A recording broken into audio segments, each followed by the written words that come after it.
my mercy. Oh, oh, come and look upon the heart, upon the heart. Oh, oh, oh, I'm a god. How can you kill a god? What a grand and intoxicating innocence. I'm a god. How can you kill a god? Shame on you, sweet Nerevar. I'm a god. I'm a god. I'm a god. God. I'm a god. I'm a god. I'm a god. Well, the moon and star, come to me through fire and war. Oh, oh, come Nerevar, come and look upon the heart, upon the heart. Oh, lay down your weapons, it is not too late for my mercy. Oh, oh, come and look upon the heart, upon the heart. Oh, oh, oh, I'm a god. How can you kill a god? What a grand and intoxicating innocence. I'm a god. How can you kill a god? Shame on you, sweet Nerevar. I'm a god. I'm a god. I'm a god. God. I'm a god. I'm a god. I'm a god. No recall or intervention can work in this place. There is no escape. No recall or intervention can work in this place. There is no escape. No recall or intervention can work in this place. There is no escape. No recall or intervention can work in this place. There is no escape. Oh, I'm a god. How can you kill a god? What a grand and intoxicating innocence. I'm a god. How can you kill a god? Shame on you, sweet Nerevar. I'm a god. I'm a god. I'm a god. God. I'm a god. I'm a god. I'm a god.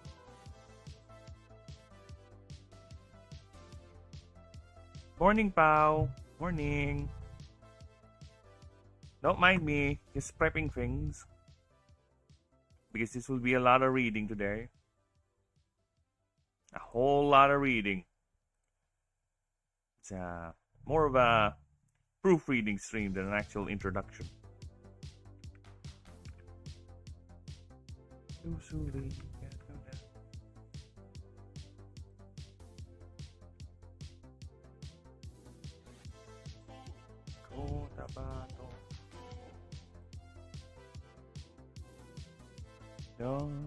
Give me a few moments.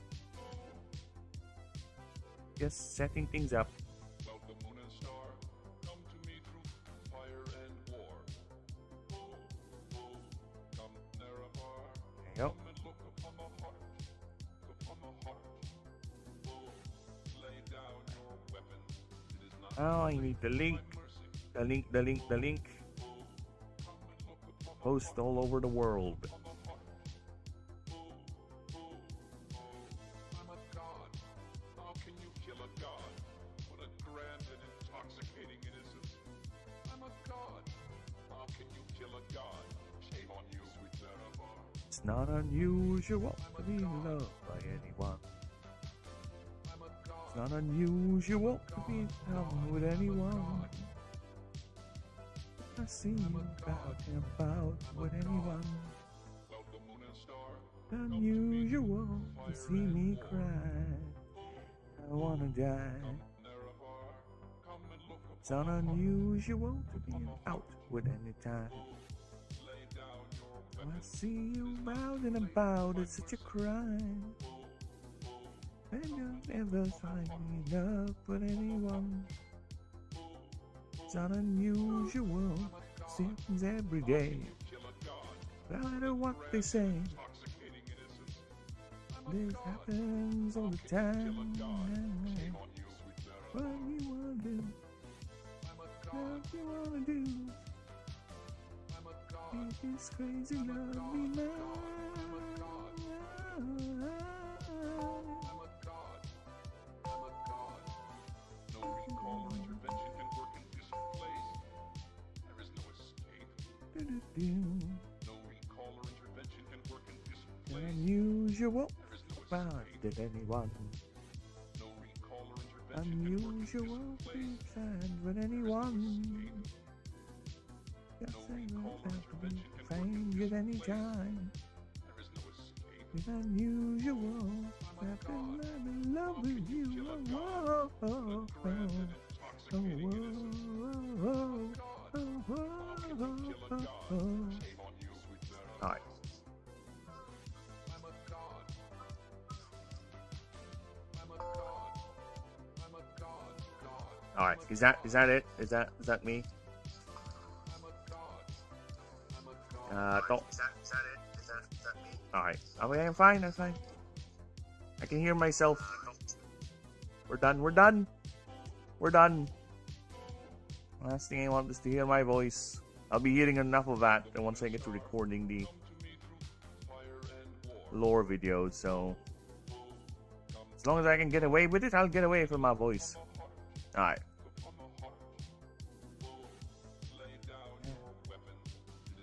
There you go.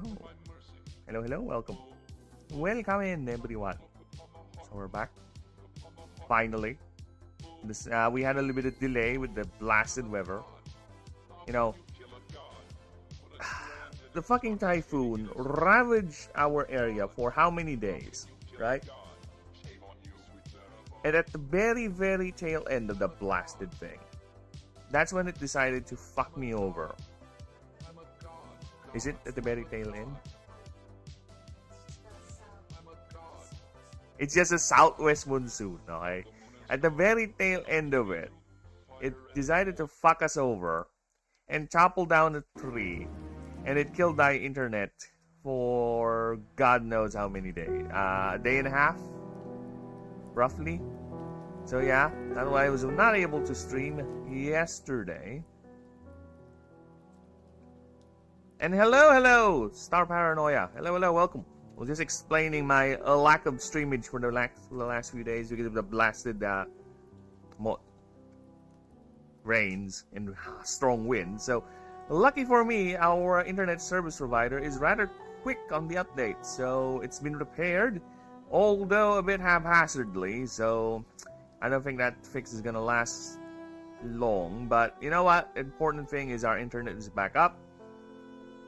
And I'm here. We're continuing, and as promised, because offline, I have resigned to the fact that I'm not gonna able to stream for the next few days, and the internet provider proved otherwise. So they fixed our internet the very same or the day after we filed the ticket for it.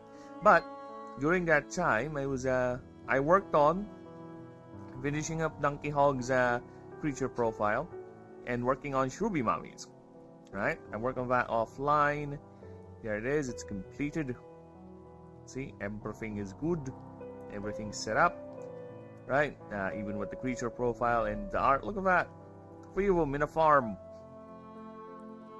3 of them just having fun. Just having the time of their lives in a farm.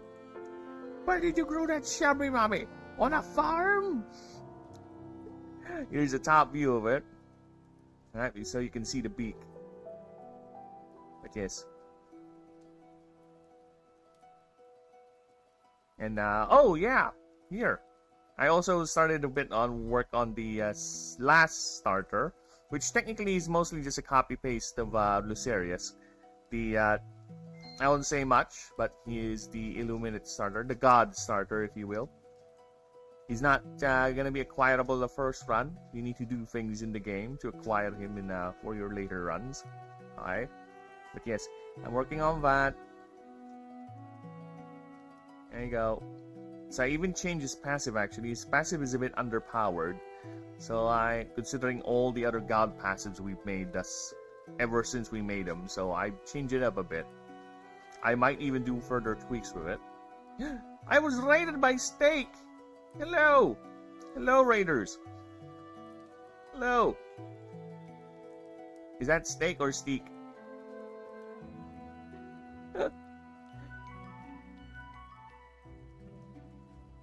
I don't know. Hello, everyone! Welcome. So yes, I have been working on that. So I might change more numbers with his passive. Because again, considering he is supposed to be a god creature, it's a bit underpowered compared to the other one. So I might change it. But yes, the stats are ready. So just going to finish that off. And I'm now at the creature profile stage for him. Over here. And this is going to be an entirely new entry. I have something planned for this. I was not able to grab some sleep, but my mind raced. You know how it is when you try to sleep? You know exactly how it is when you try to sleep. You try to sleep, but your brain was like, no, don't sleep. I want you to think of things. What things? You know, random things here and there, you know. My subconscious is screaming at me. And one of the things that my subconscious screamed at me was like random inane things. Like, you know what? Fuck you. Instead of me being unproductive with all these random thoughts you keep throwing in my brain and you're not going to let me sleep, might as well think of what I'm going to do with Lucerius once I make his creature profile. And here I am. I'm going to make a massive, ambitious drawing. Probably going to do that offline or if we have time after the proofread pass. And it's going to be an entirely new entry. I think I might do a biography of him. Something like that. So yeah. That is it for Lucerius. So he is good. Right? And this does complete, well, not really yet completed, but of all the creatures in the ranks of the starters, we are done. We are officially done with the starter creatures. And it's 400...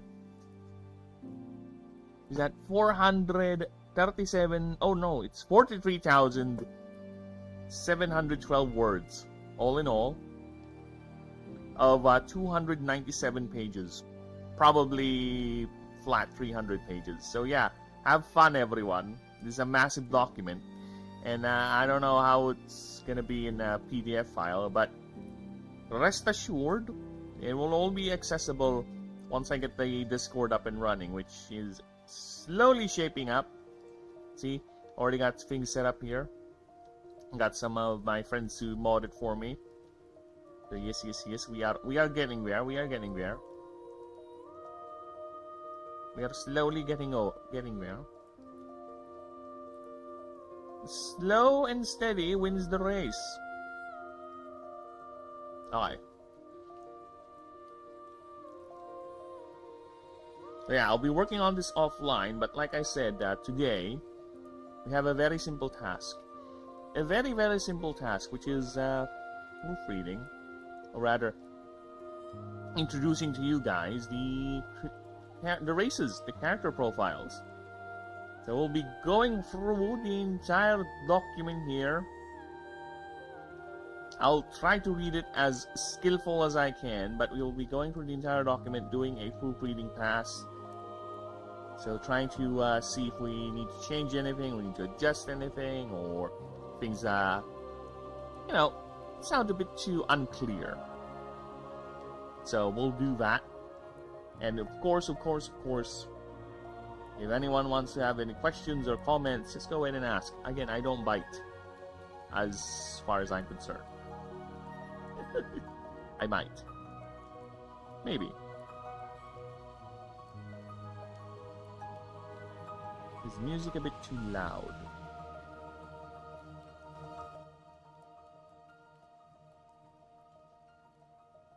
Grum. You have a whistle. Okay. So. Yep. Yeah, we have table content set up. So this is what we'll be covering today. If I have time after this, I'll certainly get to drawing. The ambitious drawing I have for Lucerius is creature profile, because it is gonna be him fighting his dad in the Vault of Varadses. So yeah, it's quite an ambition. I already have the concept of it. It's like the painting of Adam, right? This one, the creation of Adam painting. Here, this painting here. But it's gonna be Lucerius and Aurelion. Lucerius is over here, arms at the ready. You know, attacking his dad, and his dad is gonna be here. Reluctantly fighting his son. So yeah, that's what we're going to do. The audience are grinned. Anyhow, let's check on the bright side of death. Just before you draw your terminal breath. Shit, when you look at it, no, that's jokes true. You on the show, keep you laughing as you go. Remember that the last laugh is on you. Okay, so let us start. Let us get this right away. Let's get this done, so to speak. So, where are we going to start? I think I'm going to start with the... I tend to do this, especially with the older dogs. I might not. Hey, drawing you gargantuan. Hello, hello. Cough, cough. What happened? Do you have something stuck on your throat? You want me to slap you on your back so you can probably dislodge it? You want me to do Heimlichs? Or do you want me to just carry you upside down and just shake you like a piñata? Whichever you prefer.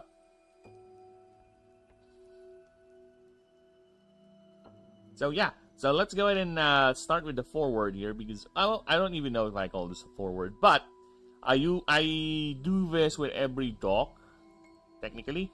Aside from the creature dog, I stopped doing this with the creature dog. I might do it again, because again, people, if we're gonna go back to the creatures, this thing is almost 300 pages, and I am fighting hard not to add more pages to it.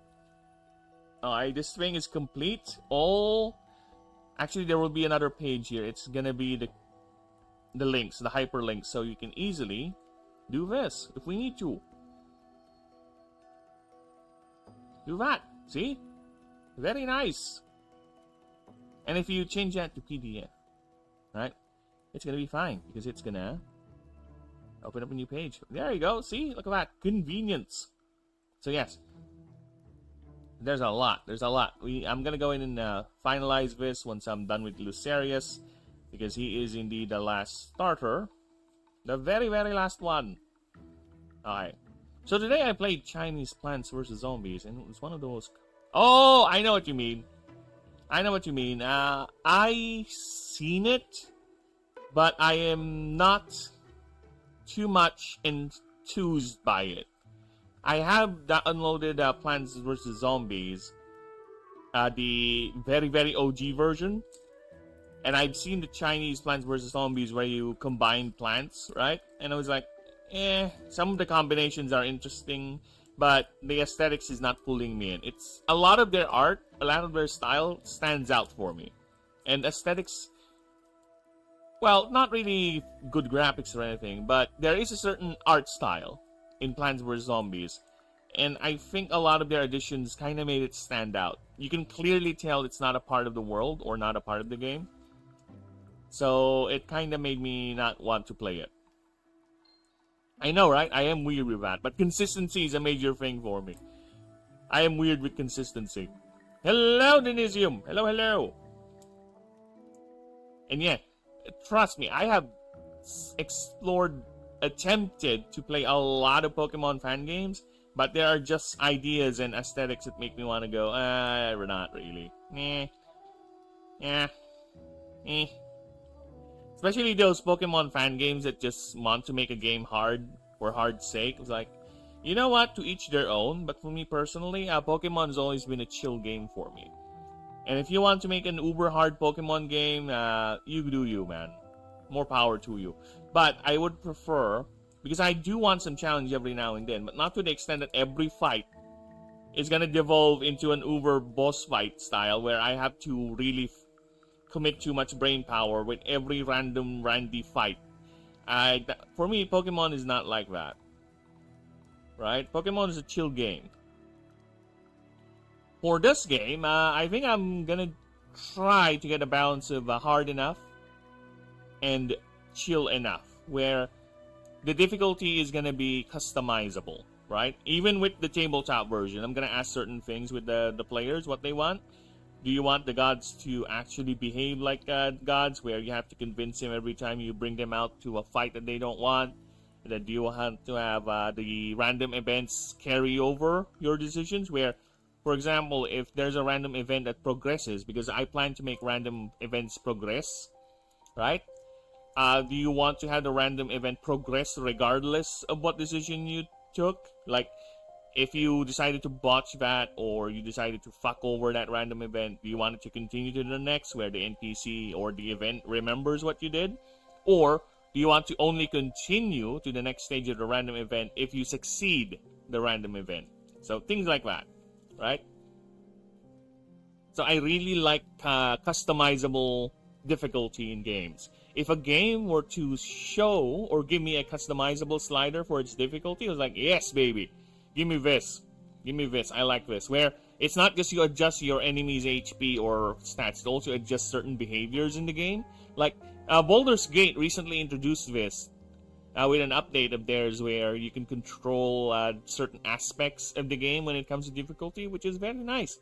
You can control how many supplies you use every time you rest, how much the items cost for the merchants, right? If the bosses are gonna have those special effect mechanics that they have with a certain the hardest difficulty, or do you want the game to be more punishing with the rolls? You know, it is nice. I like that. I really like the idea of customizable difficulty. Now, yes, tangent aside, I found 2 new plants. One of them I'm not gonna explain because it's reskin act. First we have Bayberry, which is a cannon and carrot, and it's a banana shooter reskin. Nothing special, I guess. Well, I'm not gonna be surprised also if some of those plants are just, you know, taken from the other Plants and Zombies game, because there's a lot of new plants that were introduced in Plants vs Zombies. Actually, one of the few plants I remember with Plants vs Zombies 2 that I really like to use is this one.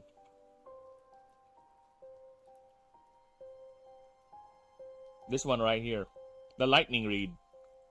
It's a cute little plant where it deals chain lightning damage and it doesn't care where it's hitting the target. It can go to any lane. It's nice. I like it. And I also like the lightning aesthetic. Alright. So, without further ado, I am going to go ahead and do the first proofreading pass to the free word, free face, whatever. And like I said, I usually do this with the docs I made. So I put in a little bit of lore story. So yeah, we'll do that. Then we'll continue on until we're done with the document. So, okay. Let us begin. I'll try to read this as good as I can. Because I'll be opening my ear for weird sentence construction and all that. So, it's gonna be messy, but help me out with this. Alright, so let's begin. Bear with me as well. Worry was the word, and it lingered in his mind like a horrible itch. His azure serpentine body drifted through polished halls lined with tableaus of endless mountain chains and evergreen plains, where innumerable creations roamed in distant herds. Such sights used to once... interesting. Alright, we're seeing a mistake here. Such sights used to once... Such sights used to once... Should I play more? Up to you. If it really catches your eye, you know, if you really like it. That's all there is, man. If you really like it, why not? That's why I'm okay with modding games. Like, you know, modding games is fun because it also lengthens the game's, what do you call that? Lifespan, right? It puts in more life to the game because people who really like that game, who have played it so much and probably is getting to the point they're getting bored with the vanilla gameplay, have more options in playing it, which is nice. Such sites used to... Such sites he found... Alright. So this is weird. I need to change this. Such sites used to... fill him...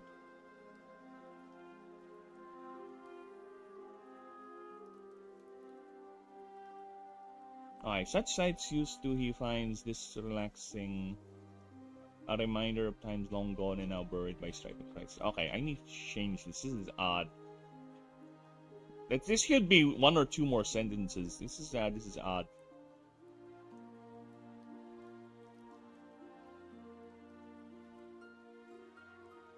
That's science used to.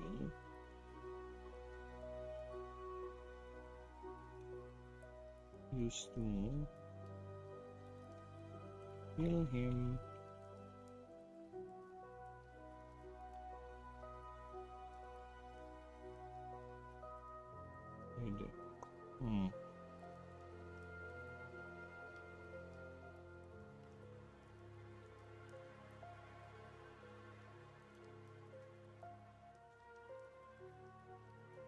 With what's the word? Fill him with a sense of accomplishment. I need a word for that. Words? Get back here. Words for a sense of accomplishment. Satisfaction? Used to fill him with overwhelming sense of fulfillment and satisfaction. I don't need to go all highfalutin with the words, okay? We need to reserve that every now and then, because I don't want the piece to be too pretentious, if you will.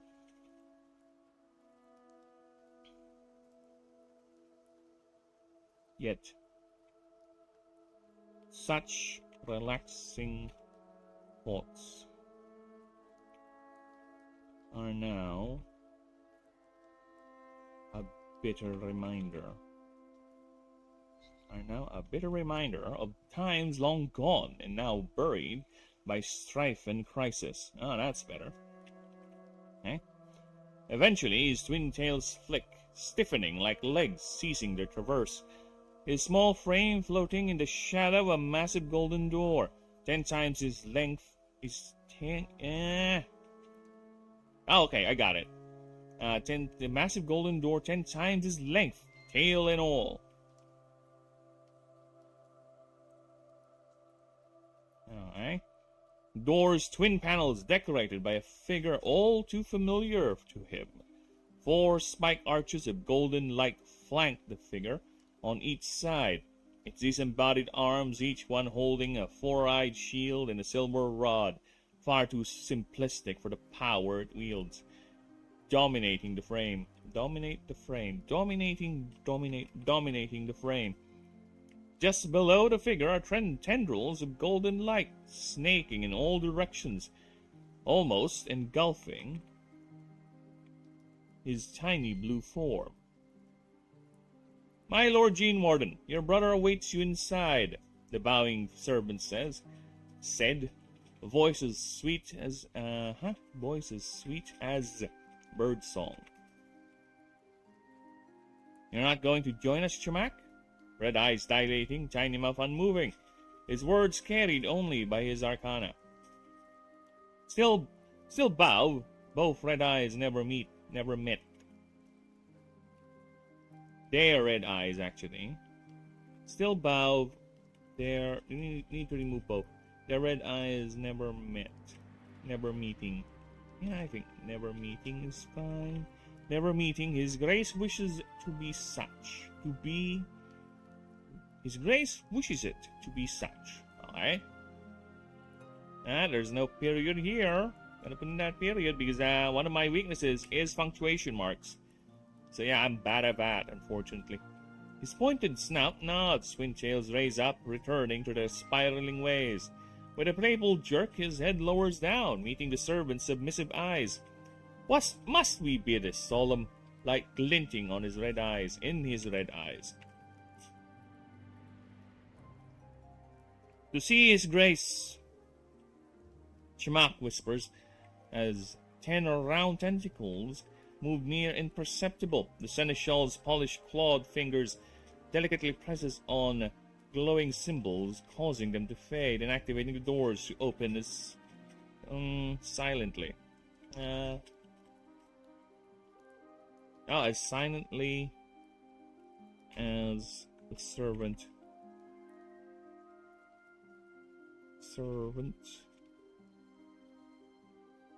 moved. There you go. I will see to it that you will not be disturbed. He turns around, looking at the empty halls.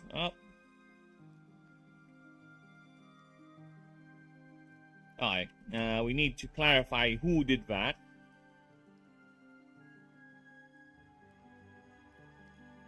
With another nod, the flu figure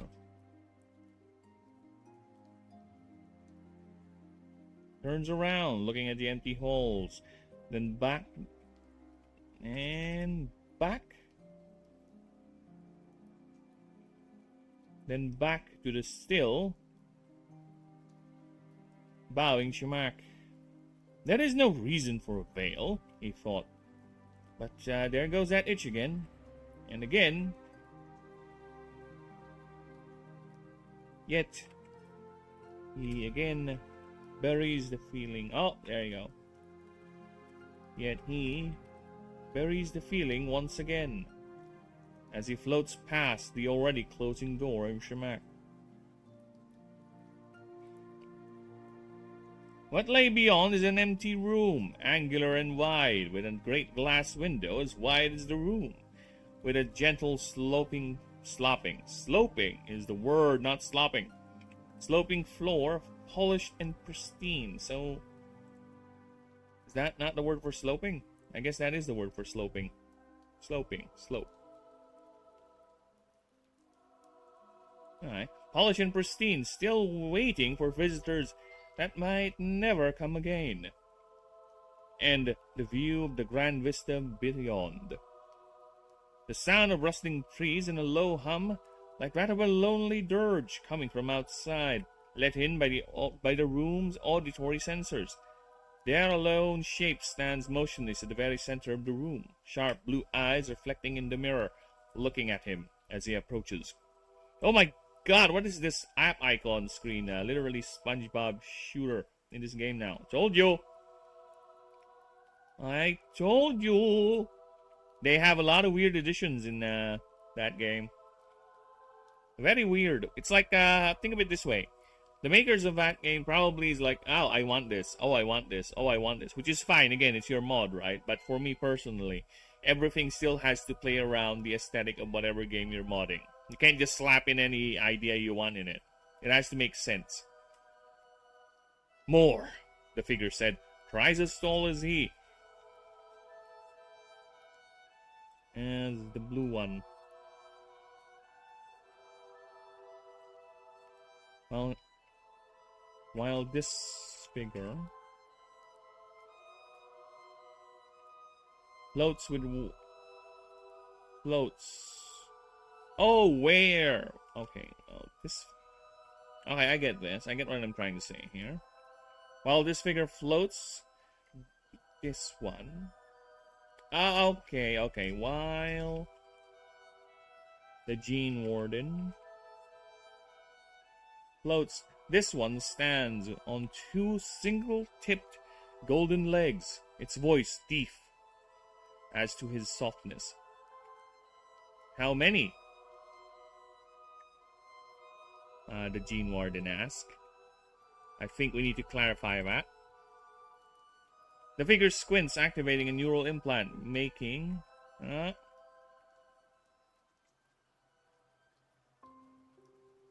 creates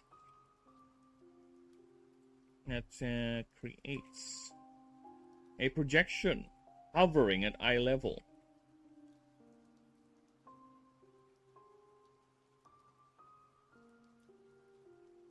It is a bit redundant.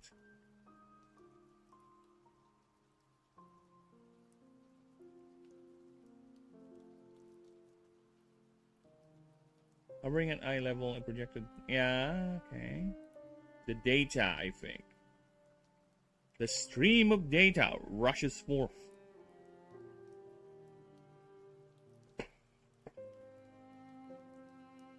I think he already did that. I don't know. For some reason, I recall the anime making a scene like that. I don't know. I could be mistaken. But to be fair, I only watched the series up to season 3.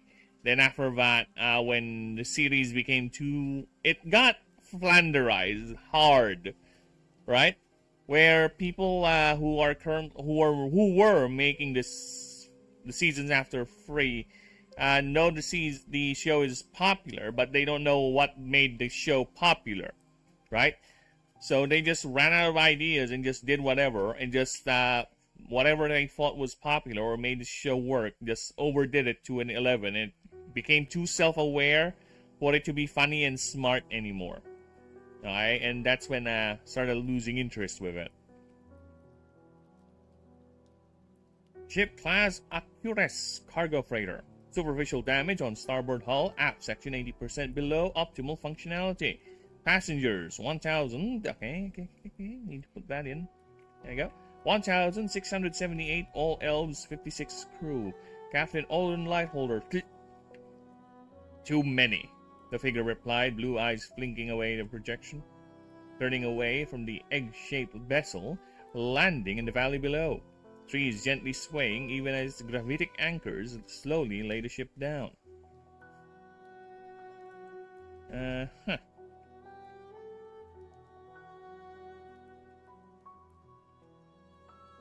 Sputtering.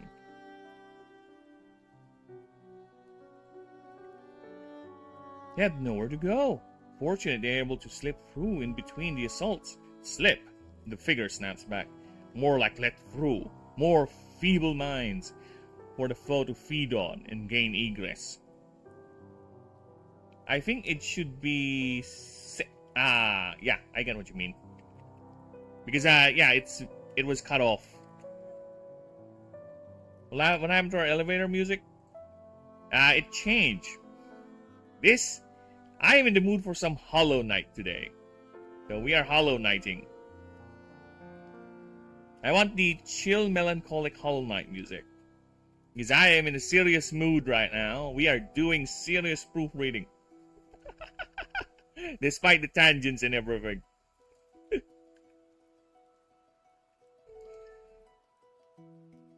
You're spending too much time. You're spending too much in his presence. His dogma is best reserved for tourists and patrons. Attack on Titan music is peak, very dramatic. I have never seen Attack on Titan.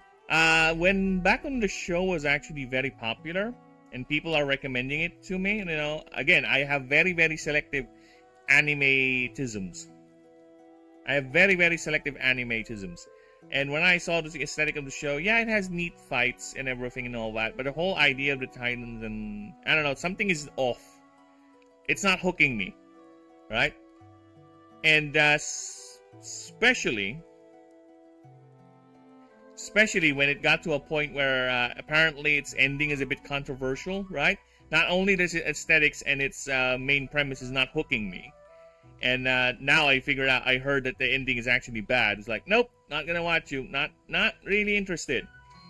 Then of course YouTube has to every now and then show me clips of it. Right? Maybe I'm just being a contrarian bitch, but either way, I've seen a couple of clips of it and was like, okay, so they're like that. I like the concept. Correct me if I'm wrong, right? Correct me if I'm wrong. I like the idea of the Titans being mobile suit, but they're flesh. You know, like mobile suit or mecha but flesh mechas or something like that. I was also trying not to watch mainstream media because it was that cool. Yeah, that's probably it. But probably I was just being a contrarian bitch, because I was a contrarian bitch when I was young and kinda still am. It will take me a while before I get to watch a popular show. But mostly it's when something doesn't click. If there's really something that doesn't click, because I will tell you this, people. I am not a fan of zombie shows, zombie movies and everything, because it's such a boring cliche. People run away, they get bitten, whatever. It's boring. It's boring me. I don't like it. But I will acknowledge if a zombie genre show or movie is good. No, sure, but it's just really not my thing. I will not go out of my way and invest time in watching, no matter how good it is. It's not really my thing, you know? It's not really my thing. There's something about the zombie genre that bores me, and it's not that interesting to me. Or maybe it's because I haven't found the zombie genre that actually clicks with me, right? But one of my friends who watched it 6 times said to watch it. If someone watches it 6 times, they cannot say no. Well, it depends if it's really that bad. There are shows where people have recommended me as like, it's good. It's like, I don't know, man. I don't know. I doubt your taste on this media. I have seen what you clap. I know what makes you clap, and it's not filling me with great confidence. So I watched it half a year ago, and what do you think, Denisium? Does it live up to the hype? I don't think it does. Nothing lives up to the hype. That's the unfortunate thing. You hype yourself too much, and when you get to the actual thing, it disappoints you because you hype yourself too much, right? It's everything. It's the same with everything. No matter how good the media, the game, or whatever is, if people hype themselves too much for it, it's not going to be the same thing. That's why, with my writing, I prefer to leave questions. I prefer to not answer everything, so people can speculate, so people can think of things that are customized to their liking, right? This is their preferred explanation as to why that happened. This is their preferred way of that confrontation to happen, right? I will leave just enough, I think, hopefully, to let the people's minds go everywhere and, have fun with it, right? I had the best elevator music called the Elevator Bossa Nova. Okay, I'm going to check that out. Wait, but before we do, let's see if it's copyrighted. Because you know how it is nowadays. Copyright is a massive bitch. Copyright.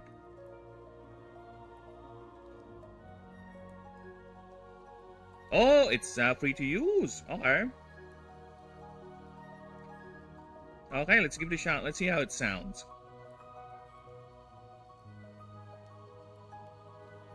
Apparently, it's safe to use. So let's see how safe it is to use. Oh, well.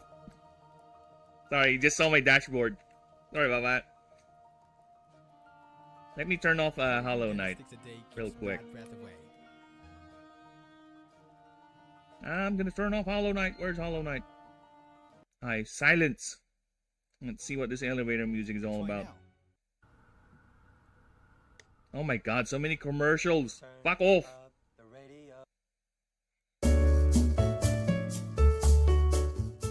Oh, it's only 4 minutes though. I need something long because I can't loop this.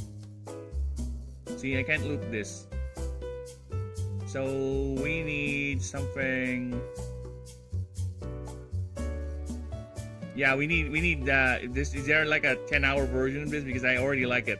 It's very chill.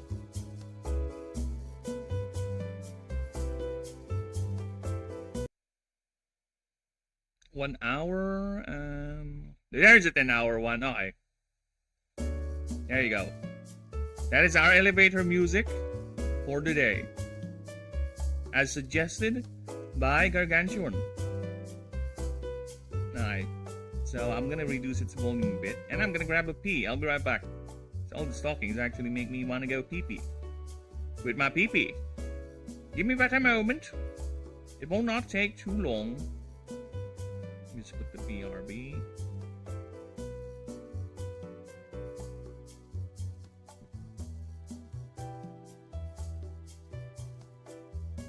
BRB.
Okay, we're back. Okay. Attack on Titan, I think, can be arguably described as the greatest anime ever. Especially after looking at all the details on the second watch. Probably. It could be it, but, like I said, I am, well, not I think, but objectively.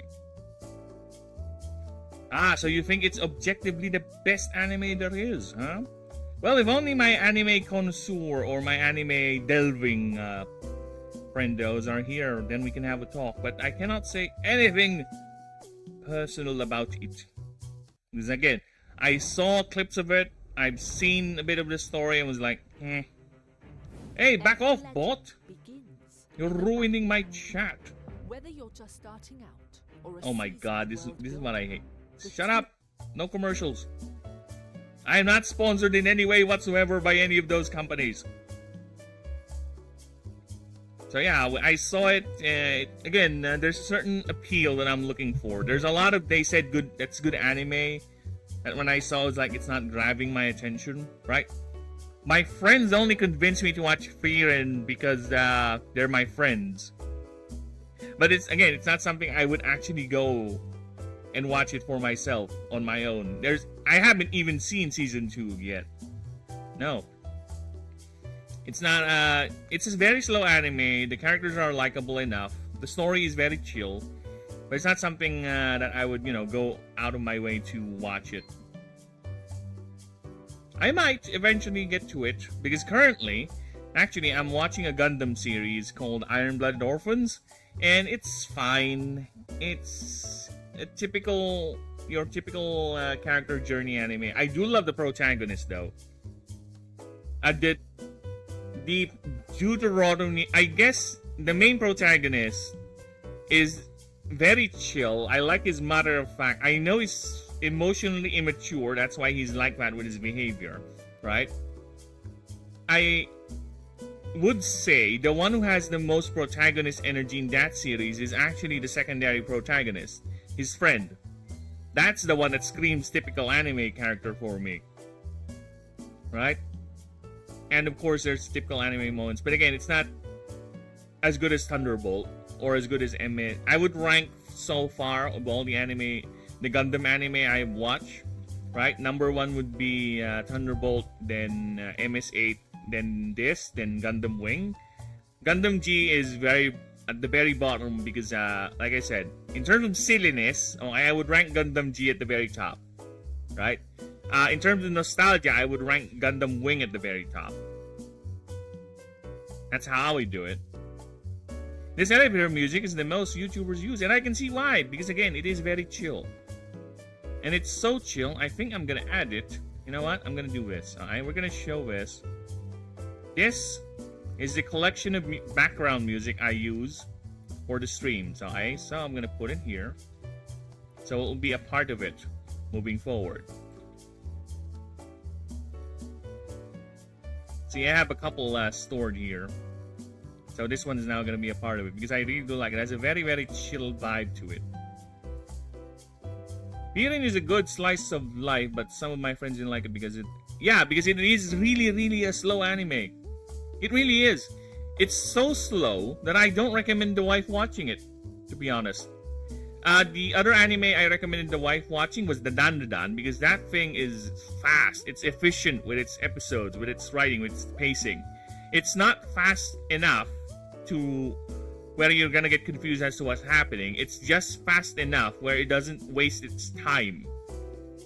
And Frieren, let's just say it's glacial in its pacing to the point that the actual story itself will travel gets sidetracked for how many episodes of something that could have been solved in what, just a few? And especially with the earlier seasons, I know animes do this, where they have a fuck ton of characters introduced, and none of them really do good anything. Like, they really don't do anything in the story. It's just every now and then they would pop up, and it would be nothing more than a distraction to the main plot. And it has that. Like, a lot. I'm referring to the episode or the part of the show where they eventually went to that academy thing for the license. My God, that took forever. Again, the only draw that show would have for me is the characters. I really like the characters, especially Tyrion herself is fun. Her oblivious and emotional autism, I would describe it, is quite fun to see, and how clueless she is as to what's happening around her, and now she's slowly realizing how much she actually did miss during her first adventure. And of course, the I think if I recall correctly, Fern and Mr. Stark, because that's how they pronounce it in the English version, Stark, with an H, has a very good dynamic. They have very good chemistry, which is neat. Very neat. And I really don't like the will they, won't they anime trope, because there's a lot of old animes, especially, who loves doing the will they, won't they trope, especially with the protagonist and the main leading lady. That's why I kind of like the protagonist for Iron-Blooded Orphans, because he just, right there, boom, kiss the girl, like, wow. Yeah. Good on you, bud. I've seen far too many animes where the main protagonist is too hesitant to pursue a relationship with the main character, the main leading lady. It's like, can we just fucking stop this will they, won't they nonsense? It's boring me. It's a good stream to like starting soon. Yeah, it is a good one. It is, for me, it's this is still the best. Starting this one. You know why? Because I really like this song. This song is such a meme song to me, right? Even when I heard this bloody thing, I just can't help but hum it, even at work. And this is such a nostalgic song to me, right? This is more of a chill, conversational song.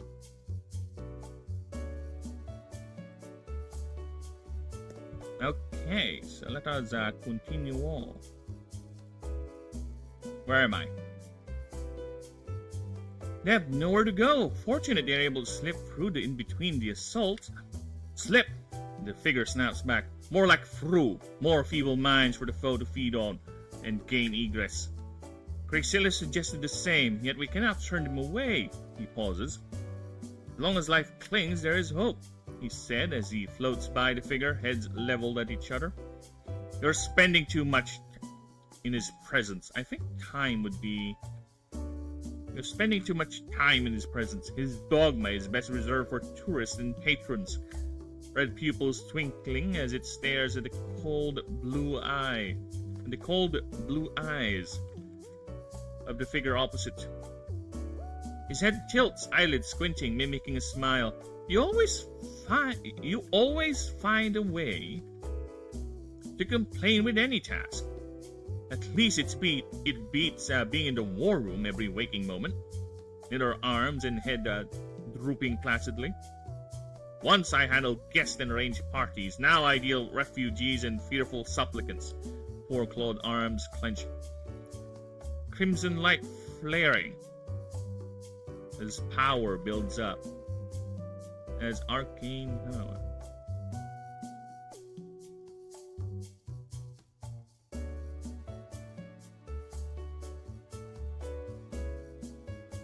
Builds up and dissipates as quickly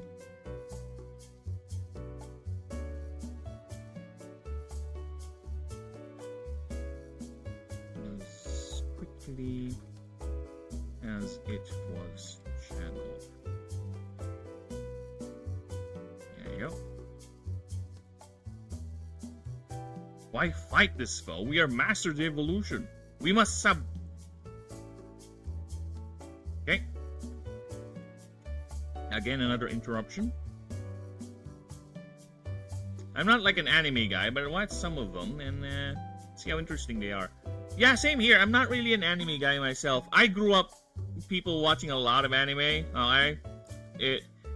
As much as I don't want to pull up that Star Wars stupid line from that stupid Star Wars show, I grew up surrounded by anime lovers. Okay, And I don't know, maybe it's just because me being a edgy contrarian guy. The more the anime became popular here, the more I kind of got more picky with what I watch, right? And a lot of those things that got popular, I didn't really bother getting myself into, especially the ones that play with the anime tropes far too much. I'm okay making fun of those tropes. That's why I like One Punch Man. One Punch Man, especially season 1, really played a lot with the anime tropes, and it is very self-aware to the point it's not too cringy, where it's funny actually. And Saitama is a good foil against all those anime tropes because he's like, okay, right? That's most of his reaction, which is fun. And unfortunately, the show kind of ran out of ideas, and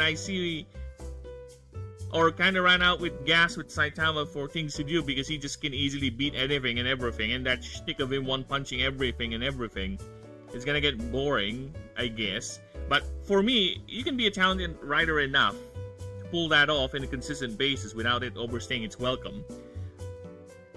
But I guess the writer just decided to focus on other characters because, again, it's his story, right? But One Punch Man, especially with the later mangas that I've seen, is no longer focused on the main character. It's all the randies, and a lot of them I don't care about. With every now and then we get a Saitama just popping up.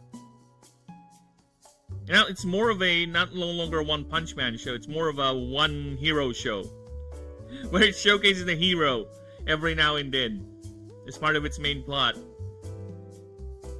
And Saitama just every now and then would pop in and just resolve the problem without a lot of them noticing or whatever.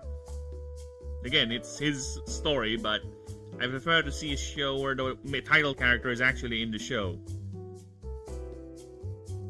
A roar like thousands of thunderbolts all at once erupts in the room's speakers, while a great shadow is casted upon the two. Its source a being of titanic proportions. Its seemingly endless form extends upward, rising, undulating with power, filling the valley below with a yellow-greenish hue. Its massive form flanked by hundreds of smaller flyers, either with flapping wings or propelled by unnatural means. Its source, where is that?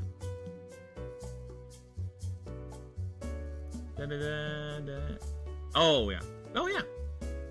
Punctuation, got it. Thank you. Okay.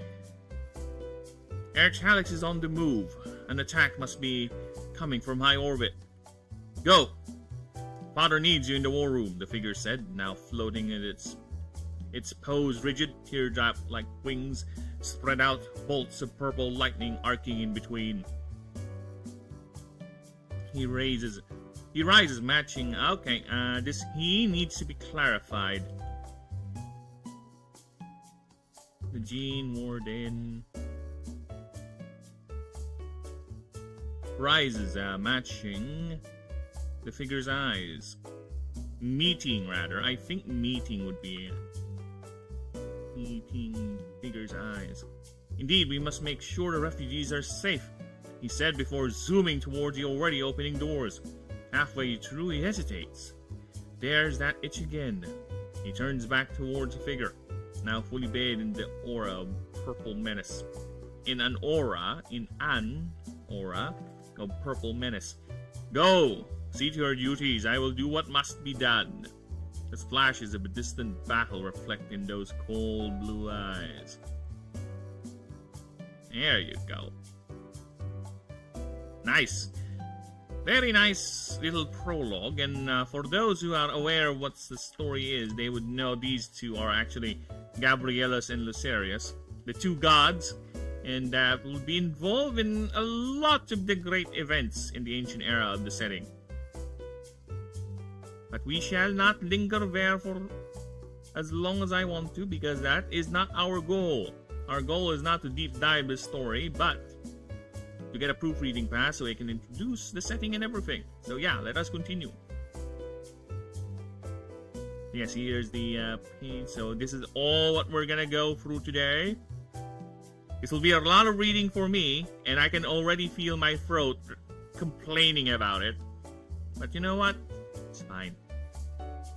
Yeah, I prefer to have this read out loud because there are things that sound okay if you read it in your inner voice than actually speaking it out loud. As you can see with that here, right? I already made some additions and changes because I read it out loud the first time since I'd written it. And it was like, oh, this sounds wrong, this sounds wrong.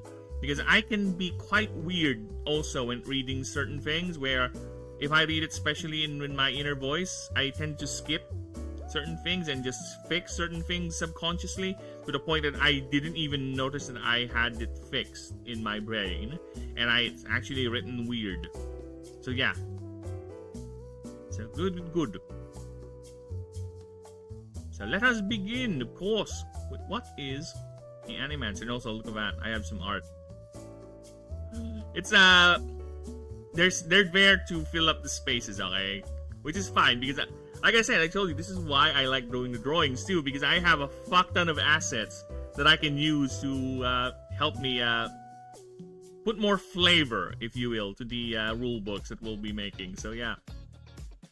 Actually, I even went back and redo one art from one of the Pantheon docs. You can see this thing has been redone. This thing has been redone to appeal to these current standards of my drawing style, my art. And fucking hell, shut up! Alright, so yeah, I'm an artiste. Well, I'm an artist. I have a twist with my art, which is not really art. Well, actually, you know what? Fuck that. I am calling it art. I'm owning this shit because I am capable to. I have been capable, or I have made certain things that I thought I can never do. I know they're cartoony, I know they're a bit simplistic, but you know what? I am still proud of these motherfuckers. Right? Because I never thought I would get to a point where I'm just drawing for the project, where it started out I'm just doing placeholder art. Then eventually it got too ambitious to the point that I'm actually making complex angles and everything. Right? I now have shading, I now have a layer planned out for other creature designs to be used in the future. I even do these ambitious angles now, where it's not just a simple top view. There's a little bit of dynamism to the pose, right? Even though it's just a simple side view, or top view, right? There's the distance effect thing now, there's the shadows I need to consider. So yeah, I will definitely claim that. Give me that badge. Slap that in. I'm an artist, baby. Yeah, baby. Yes, so the proofreading pass will also come with the creatures. I'm just finishing up Lucerius' creature profile. Yes. Because he is technically the last starter, but he's a secret starter. I won't tell it here. Right? I won't tell it here how to do it. I have to get him, but yes.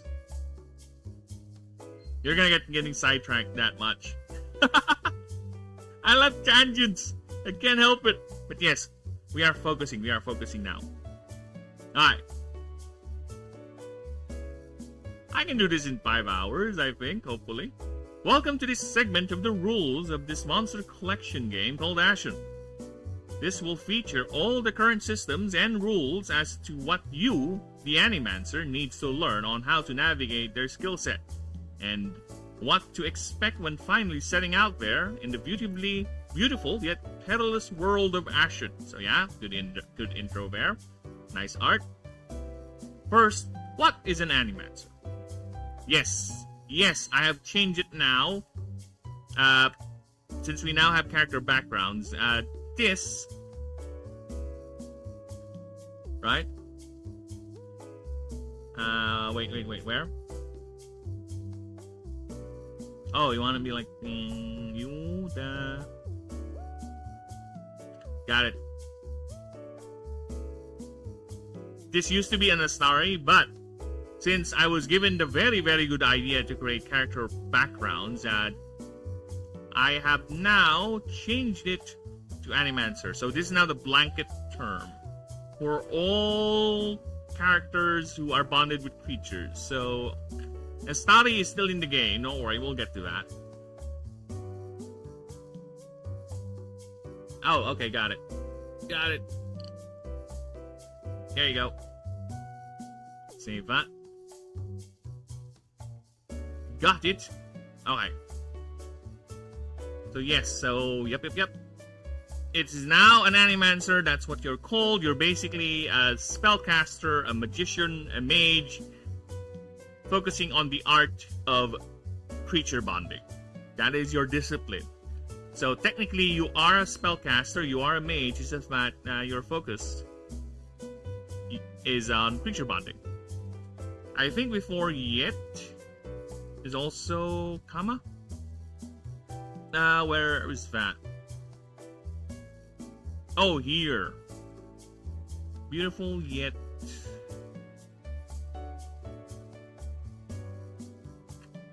There is a pause. I think there should be a comma, yeah, because there is a pause. I told you my weakness is punctuation marks. Yes, because it's gonna be read as beautiful yet perilous, right? So I think there should be a comma. You are correct, because it should be read as expect when finally setting out there in the beautiful yet perilous world of Ashen. So yeah, I think that would be the good read for that. Right? So let us continue. So mostly of my proofreading here, I'm just gonna be looking at sentence structure. Punctuation is going to be something that my brain is not going to catch on real quick. So yeah, that's going to be something. And I appreciate all the help. Thank you, especially you, Denisium. You've always been my punctuation. You're like, what do you call that? You're like my conscience, but for punctuation marks. But then again, you did inspire me in making the character background. So thank you for that suggestion. Okay. So first, what is an Animancer? In the world of Ashen. Yep, got it. No problem. It's fine. In the world of Ashen, during the times of the new founding, this term describes you. So yeah, the voice on this one is gonna be a bit editorialized to the point. There's a little bit of what do you call that? Fourth wall breaking. Yes. This is not gonna be as serious as the creature profile, where the voice is more of a biologist, right? Or the Pantheon doc, or it's more of a classified information being disclosed with a couple of fragments and a little bit of right? It jumps depending on the story being told, but it's mostly audio logs and fragmented data and a little bit of what do you call that? Scientific style, biodata, something like that. This one is gonna be a bit more loose, a bit more fun. Yeah, the Faber doc is a lot more serious too. Yeah, this one is a bit more loose. So this term describes you, a person capable or /authorized to partner up with the world's myriads of powerful creatures. Okay? To you, a person.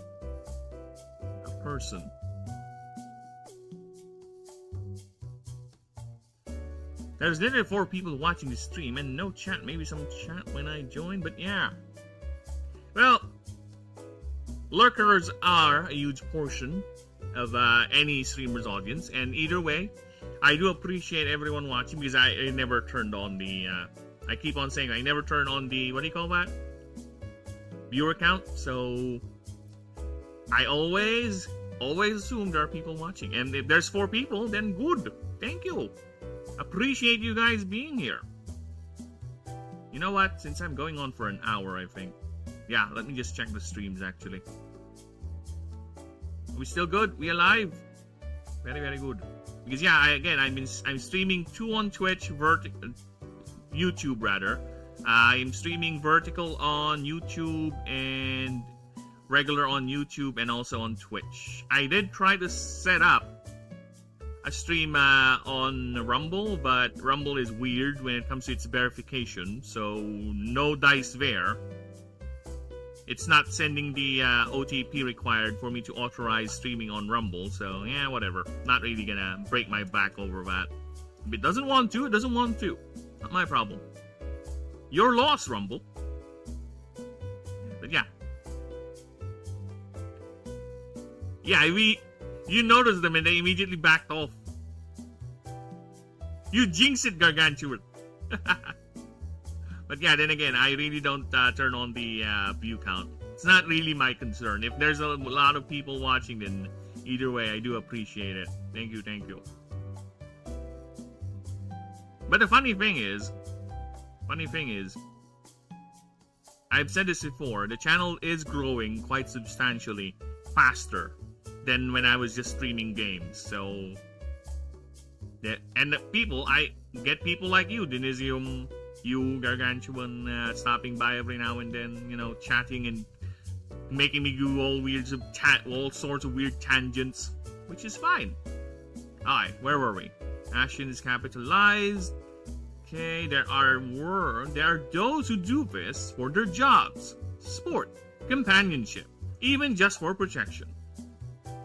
These are regular animancers. Assuming... Okay, this is odd. This is constructed a bit odd. There are those who do this for their jobs, sport, companionship, even just... Yeah, this needs to be a different sentence. Even just for protection. These are all, not regular, these are all animancers. Anyone. Or you can do N, just protection and no. I tend to do a lot of run-on sentences, so I think it's fine if we break them up. See, look at this one. This one is gonna get a run. It's gonna turn into a long one too. These are all animancers. Basically, anyone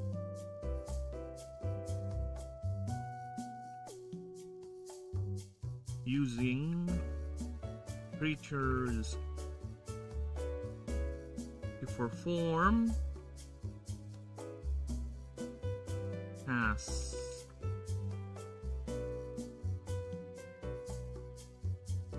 of any feat.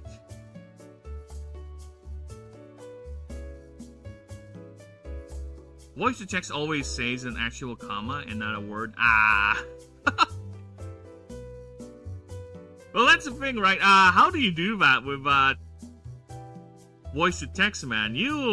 Because some of your chats, they look like they're very good with exactly what you want to convey. Because yeah, that is something that you need to specify with voice to text. Put a comma here specifically.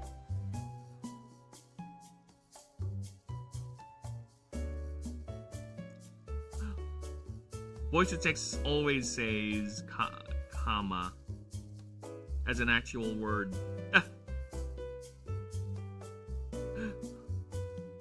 Nobody liked comments in my channel, but maybe because videos and shorts made by 9-year-old me. Okay, maybe fun of me because I'm bored in 2017. Well, to be fair, Gargantuan, there's a lot of YouTubers I know out there that have very good content, they have very good editing skills, but they don't get anywhere with the YouTube algorithm because the algorithm is a goddess, a very fickle goddess that is quite hard to pin down. Sure, there are techniques to get around it, and a lot of them involve clickbaiting people, a lot of them doing the same shit over and over again just to But one thing is sure, it's consistency, and with every content you post, Gargantuan, you are fighting with hundreds of thousands of more people doing that same content, right? And yeah, I would just either see what everyone's doing, or just find yourself a niche, right? A niche that is too specific, and it will get you the right people who is actually going to engage with your content, right? If you go too broad, you might get people every now and then, but the thing is, they're just there because of that particular thing, right? So if you do many different types of content, like if you gaming, then movie, then gaming and movie, people who tuned in for the gaming content will not tune in for the movie content unless you're really, really that interesting or really, really funny, right? You're able to translate it to that type of thing, but not everyone is capable of that. So, yeah, focusing down, first building yourself with a community, with a group of people that's willing to hang out with you regardless of what you do. Yeah, that's if you really want to do something or make something out of this YouTube thing. But you know what? I recommend you just go at it first like a hobby sort of thing. So you don't get pressured, because a lot of people get too pressured with the whole subs, view counts, comments, all that. It gets to you. It will get to you. That's actually the reason why I don't turn on my view count, right? Because it will get to you. Regardless of who you are, it will get to you. Sometimes I have to edit. I can imagine that. But how many times you have to edit? That is a good question. Okay, so with that, let's see. Assuming you can take the drain. As part of the bonding process with creatures, is using an arcane discipline. Oh, this is a bit redundant. Is using an arcane discipline called the Mana Link. This is basically an invisible tether of raw mana from you to your partner creature, which they can and will feed on your mana to maintain and enhance their own power. Where an individual's arcane capacity is directly tied to how much power a creature can draw from you, where an individual's arcane capacity is directly tied to how much the Mana Link.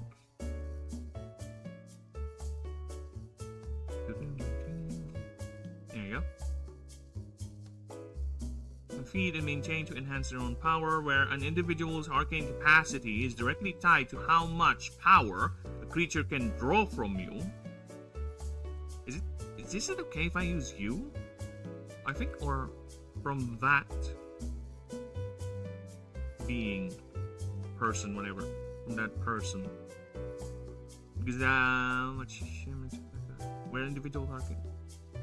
Yeah, I think person would be good. Where an individual's arcane capacity is directly tied to how much power a creature can draw from that person, affecting the strength and number of creatures any one Animancer can field. Alright. The bond also gives both. Oh shit! Why do I have a starry here? Why do I have a starry? Animancer. It's clearly a holdover from the previous document. Because I think this is part of this was copy pasted and edited for me. So yeah, I think there's some artifacting from the old document. This bond also gives both Animancer and creature a level of awareness with each other, so commands and information are delivered in near instant speeds, sharing senses and other stimuli. Though some prefer, this can be done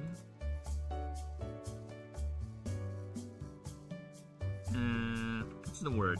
Can be done wordlessly. Can be done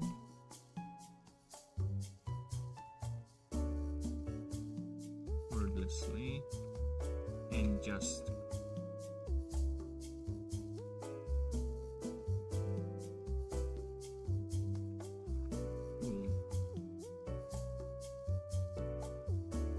the link itself.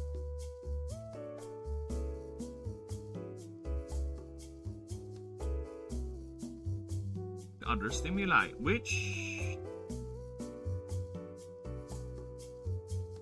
this can be done. I don't know which. I think which would be the proper. Okay, which can be done wordlessly and just through the links itself. Though some prefer putting up some flair when issuing their commands. Through the arcane link they both share. This is came out of nowhere. Yeah, I don't think we need that. I don't think we need that anymore. Okay. Some prefer putting up more flair when issuing these commands. Due to this, I think.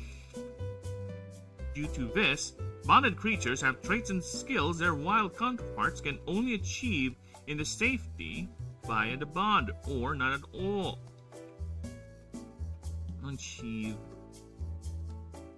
in very specific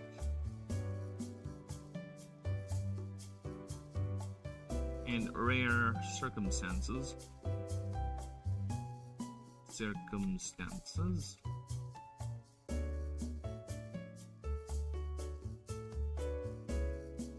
Or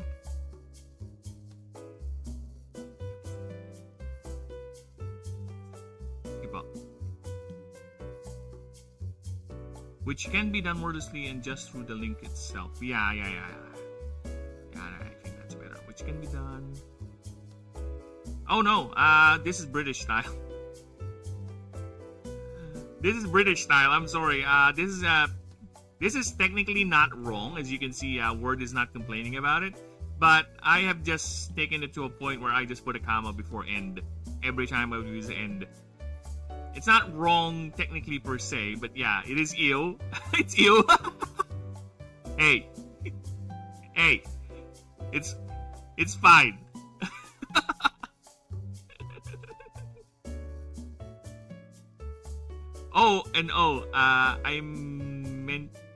I thought you meant through. But the comma is also pretty bad. But yeah, as you can see, you'll notice that there's always a comma before end in any doc I made, because whatever. It's like the way I spell color too. I have you in it. It's not technically wrong, but you know what? I kind of like doing it that way. Maybe it's just because I don't use punctuation marks that much. You know what? Let's use one comma here. Now where was I?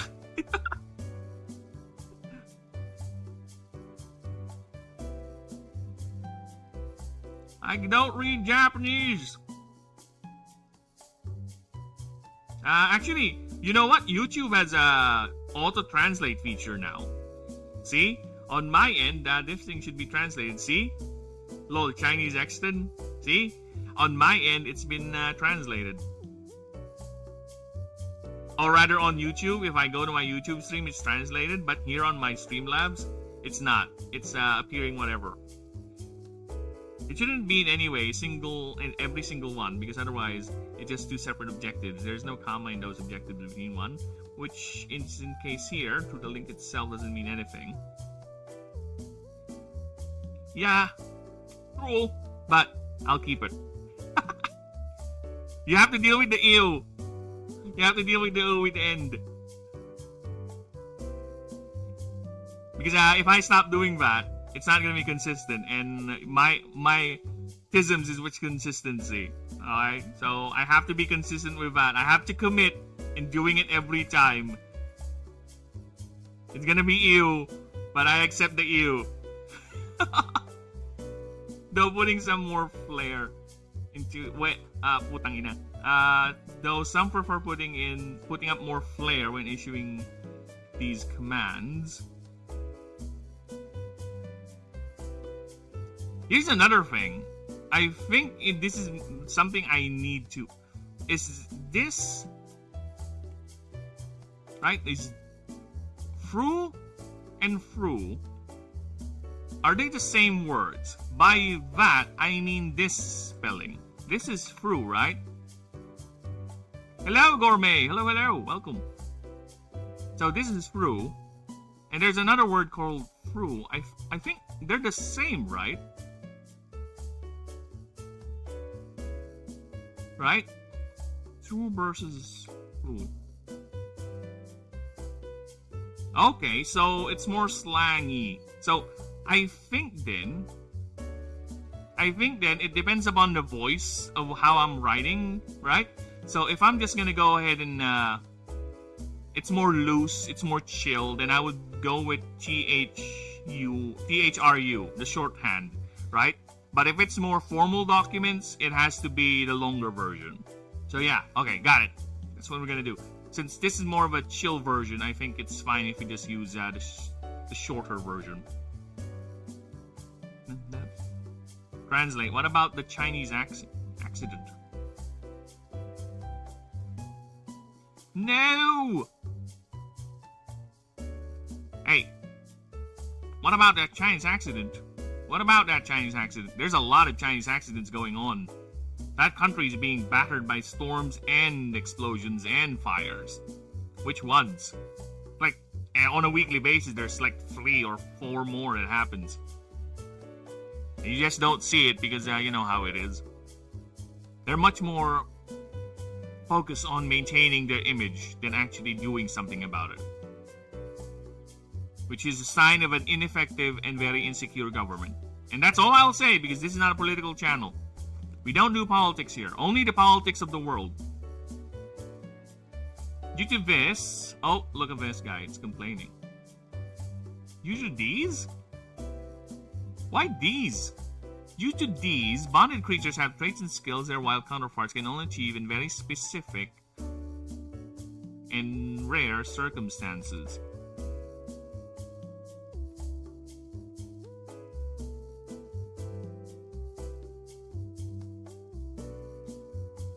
Or by the safety of the bond, or none at all.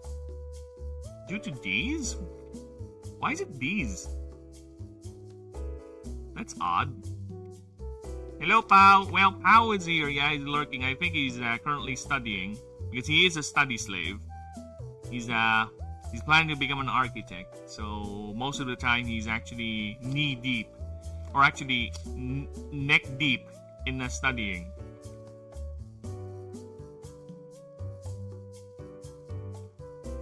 Goodbye. Well, have a fun one, Gargantuan. Thank you for stopping by. Thank you. You go ahead and have fun. And again, thank you for that elevator music suggestion. It's actually very chill. I like it. Thank you. And hopefully, I see you next time. I went on living away, but failed slip. I don't know. This one is a bit odd to me. And rare circumstances, or the safety. Should I remove or? Or not at all. So many ors. That's my thing. I'm getting or-tastically annoyed with this one. The counterpart can achieve can only achieve in very specific and rare circumstances, or not at all. Or not at all. Yeah, let's do that. And let's go ahead and add the which the safety of the bond can provide as long as the animancer is capable of such. There you go. Now that is better. Now, I am 100% sure this is fucking up the formatting, and there you go. See? But we will have to worry with that once we get there. It's fine. It's fine. We can work with this. This practice has become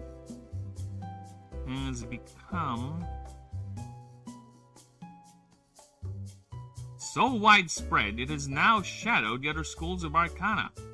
The other schools of, not like that. Schools of Arcana, as they are also part of society's vanguards, police,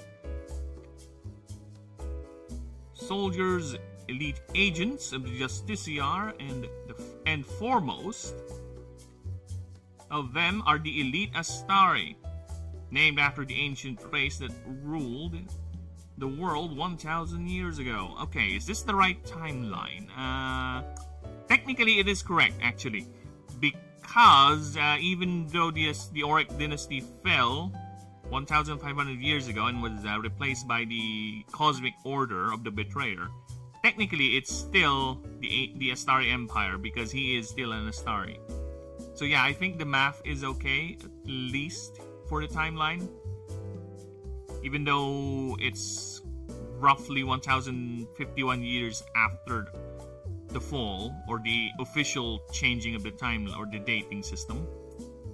And the Ori Confederation was not fully established till 10 years or 20 years, if I recall correctly, after the fall. So yeah, I think we're fine. I think it's a safe enough bet. They are tasked by the high seats of the regions. It's old. High seats of the Auric Confederation. Confederation.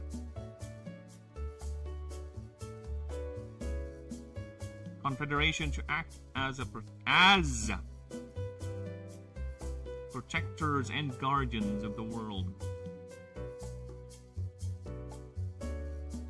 Recently, many of their coveted order are undergoing missions to investigate the poles and collect data regarding the mana gates, uncovering ancient secrets, new sources of mana, or even a way to unlock the gates.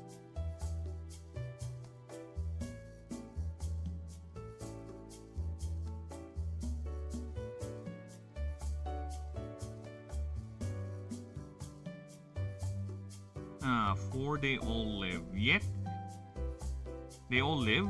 For they all live. How are we gonna do this? For they all live. For currently,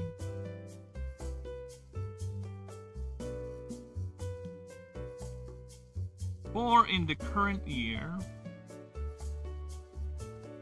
of 1051 NF,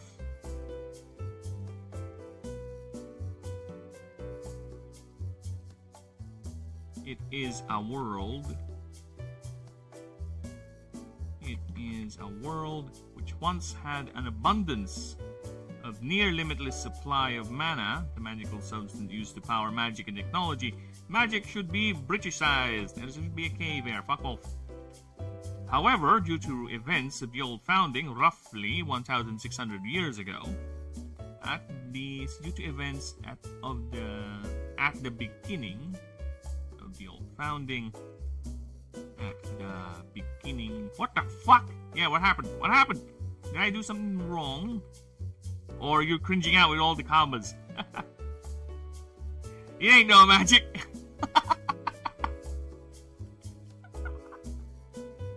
No, it's K. Mine has K, alright. It's like the U with color. Buzz off. See? Magic is a standard dictionary spelling for illusion. Magic is an international alternate spelling popularized by occultist Aleister Crowley. I'm using the spelling of the Satanist. Why not?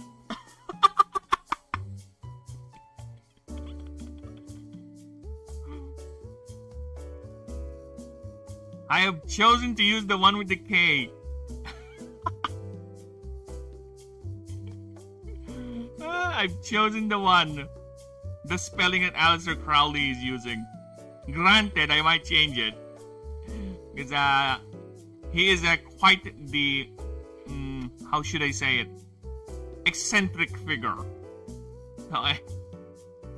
He's one of those cultists that use that to basically not do real, well, I would say real work, to try to get an easy life as much as he can. Okay?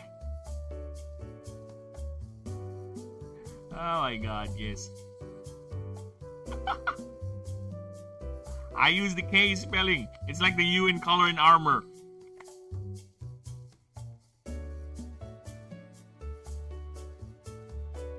Again, I might change it. But for now, I'm keeping the K. However, due to the events in the beginning of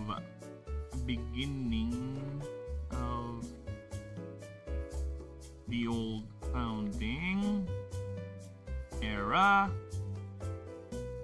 roughly 1,600 years ago, either controlled or otherwise, the massive mana-gates that used to supply the planet with an endless... Okay, that's a bit redundant there. That used to provide... That used to flow... Supply the planet with an endless flow of this alien substance are throttled and locked... Okay, are throttled and locked at only 10% output. The world is now in what experts call a rationing phase, where high mana saturation akin to pre-throttling ancient era, is limited and getting fewer and farther in between. Yet thousands of years of civilization expanding and rebuilding, its ever-increasing reliance on the power of mana is slowly draining, consuming all the surplus energy. Where the world's natural refresh rate cannot catch up without proper measures enacted. With current projections, if the rate... Oh, this is I remember having problems doing this. With current projections, if the rate it is right now, oh my god, words. With current projections, if the rate it is right now, so it is right, we have right now continues. Should I put like a comma here or something? It will take only a span. It will only take a span of a few hundred years, and the world will enter the drought phase. Demand finally outpacing the supply and refresh rate, which will spell doom for all who inhabit the world, not just the mana-dependent races and fauna, but anyone who relies on the technology powered by this ever dwindling resource.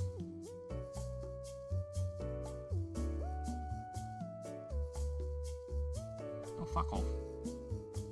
Once, this crisis was quietly managed by the Auric Confederation, the ruling body of the continent of Sanctor. Yet,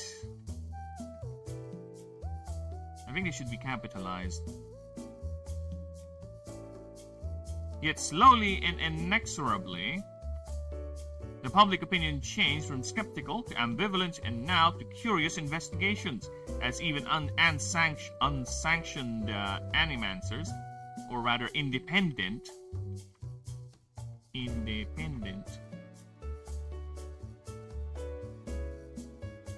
groups, not just animancers, independent groups, now trek the blasted waste to see for themselves.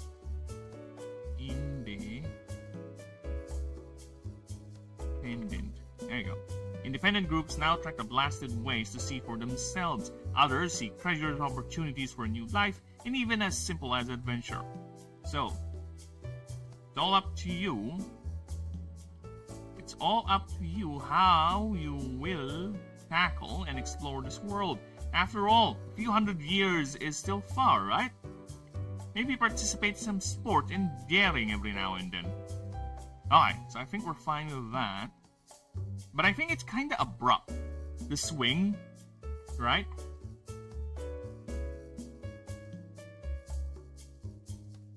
Right? It's kind of abrupt. Yet, however, yeah, let's put however. However, not all are driven by the ongoing, or the impending rather, the impending crisis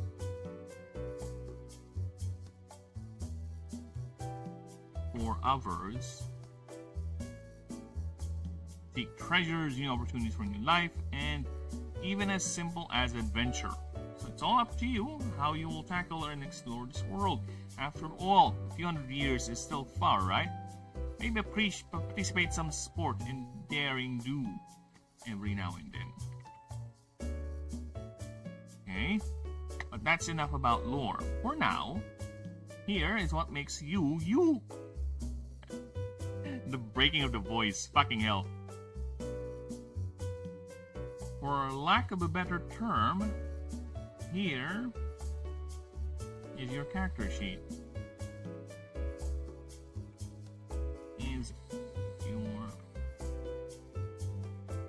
Alright, so yeah, this is not as formal.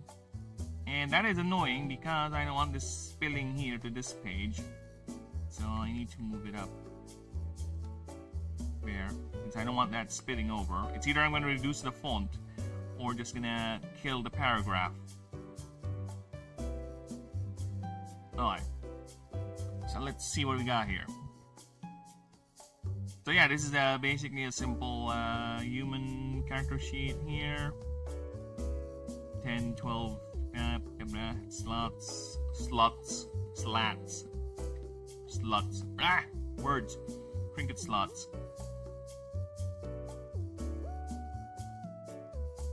Okay, so let us break this down. But first, I don't know how to draw humanoid.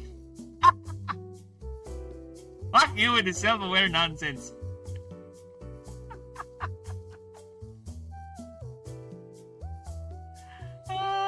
I'm gonna keep it in, whatever. But since I don't know how to draw humanoids, maybe. But what is this? This is a link room.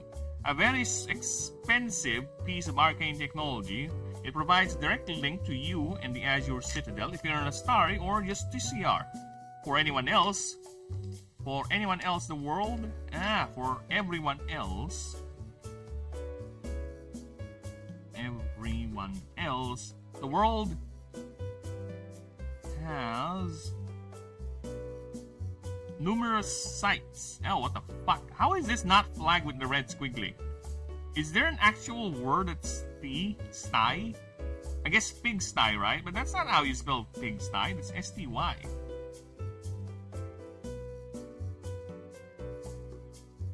Oh, fuck off. So it's actually an old-timey spelling for pigsty. Alright. So I guess that's why I didn't flag it. Alright. Okay. Numerous sites that offer the same service for free and accessible for all, assuming you can pay the upfront cost of owning the rune. So, the rune. Seeing an animancer without a rune, considering the cost,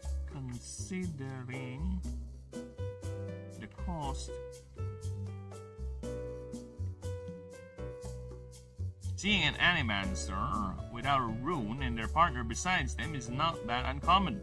Yet it is highly impractical and extremely mentally taxing, as maintaining constant manelic might cause irreparable damage to one's psyche and health without proper training and resilience. Okay? Especially when maintaining many or more demanding specimens. The rune technology was invented by Busterfield Corporation, dated 4/16/0216, new founding. Yet, more precisely, rediscovered from the ruins of the now defunct conglomerate Demiurge Corps, which was destroyed during the Great Schism. This also allows you to access the creatures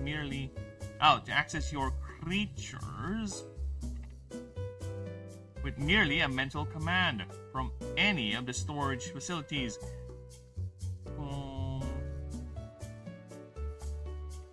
At an with a operational distance of 30,000 miles, which is basically roughly the circumference of the Earth. Yeah, I know. It's massive, but it's basically a portable portal gate that you have linked to your creature. And it pulls them out of the storage facility to be brought out near instantaneous speed to wherever you need them to be. Alright? So technically, if you're not using them, your creatures are not locked in stasis forever. They're actually being kept in a facility in a pen, or if you're really that special, you can have them have personalized pens. But for the general public, it's just basically a pen designed to contain the creature. It's not they're kept in some sort of weird sub-dimension or something like that. No, there's actually a physical location where your creatures go. And is currently the in-universe explanation as to how the system works and why you don't need to run around with your creatures always beside you, right? So yes, that's how it is for now. But I don't see it being changed, to be honest. I think it's okay enough because we are already dealing with a massive interstellar gate that connects other gates to other gates in the setting. So I think having a miniaturized version of that is not really that breaking, to be honest, because it's just, imagine an alpha gate, which is the two gates on the north and south poles, connected to every other alpha gate in the universe, right? And we have the beta gates, we have the gamma gates, which is connected to the alpha gate only, and other beta gates. Then the gamma gates is just connected to the beta gates or other gamma gates, and it gets smaller and smaller in scope. And this is more like a zeta gate or something like that, where it's just 1 for 1. It's just two of them, and they don't connect to any other larger gate network. So it's basically a small replication of the gate technology that's in the north and south pole, right? Because come on, civilization ain't dumb. Most of the tech is still replicatable. It's just that a lot of the methods to replicate it needs to be rediscovered, or it's just become too impractical now because of the amount of energy or mana required to do it is, well, impractical. It's gonna cost more than it's actually worth to replicate said tech. So it's much better just to retrieve old tech that's already been made and repurpose them rather than to make new ones. It's the same with the gene smithing technology of the creatures, right? Why, in the current setting, if gene smithing or creating creatures is such the norm back in the ancient era, like a few thousand years ago, and why it's not really used nowadays, it's because it's too expensive, and the technology the Astari use, the precise technology the Astari use, is no longer available. A lot of them were destroyed during the Draconic Inquisition because Lucerius doesn't want that technology shared. Let's just say that. Right? So yeah, a lot of it is lost tech. To the point that one of the starters, if we're gonna read, which we'll eventually get to the starters, Icaron, the Aether type starter, it will plainly say there the world has all the data in regards to the construction of this creature and how to replicate it, to the point that even if the Icaron all the Icaron dies, they can still be made from scratch. It's just that the resources, the tech needed to do that no longer exist currently, right? But they have the blueprint. They just don't have the means to do it. Yes, we're talking about live creatures here. And I'm treating them like they're some sort of biological robots, because a lot of them are, actually. A lot of them are technically just biological robots made by the Astari to perform some certain function. Or it could be just an Astari in the mood to create this sort of creature and you just made it out of a whim. There's no real logic to it. Again, it's just, that's how they treat it. That's how they treat biology or technology. Yeah. It's a genetic carnival, everyone.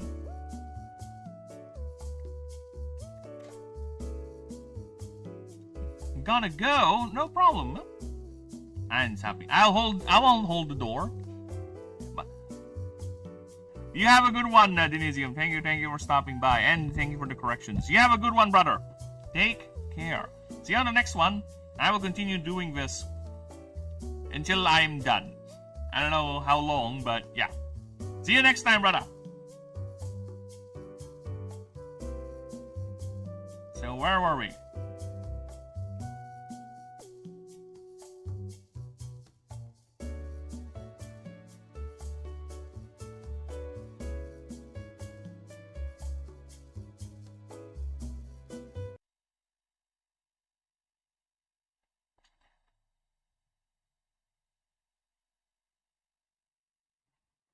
The fuck? Give me a few moments here.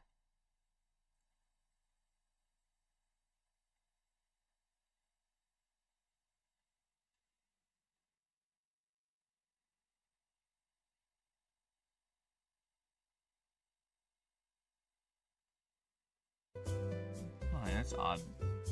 Oh well. Alright, let us continue. And by gum, we're already at 2 hours. God damn. Let me just fix the fan. It's getting hot.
Yeah, okay, we're back.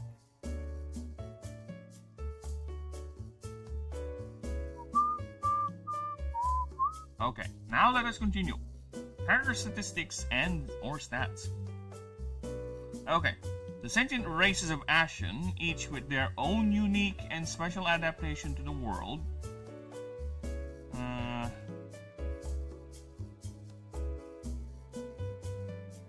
And this... the sentient races of Ashen each have their own unique and special adaptation to the world.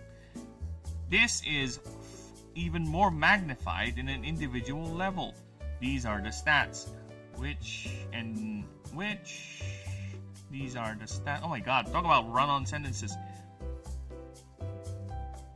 Which we have 4. Which there are 4. For each which each character has 4 each representing an amalgamation of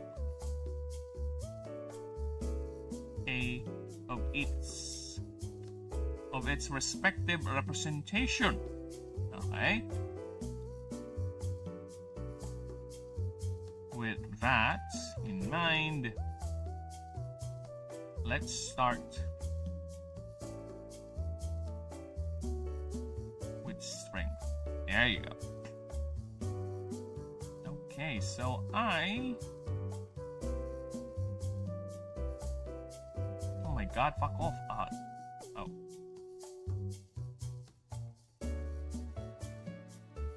Actually, we're at 2-hour mark here, so let's see about the chat. We good? We good, chat? Okay. Okay, everything appears to be in order.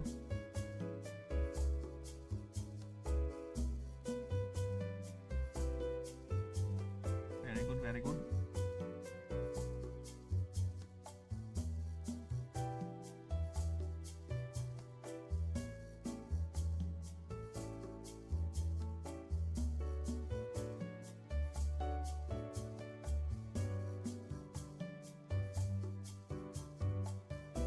Okay, so let us continue.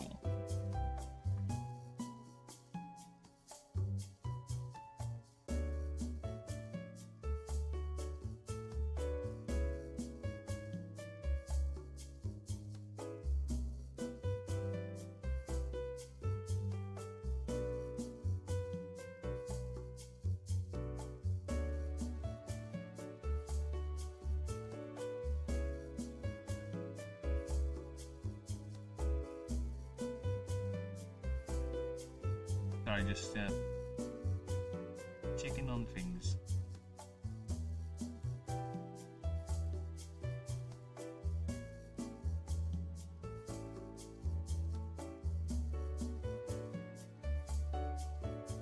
Hi. We are back. We ready?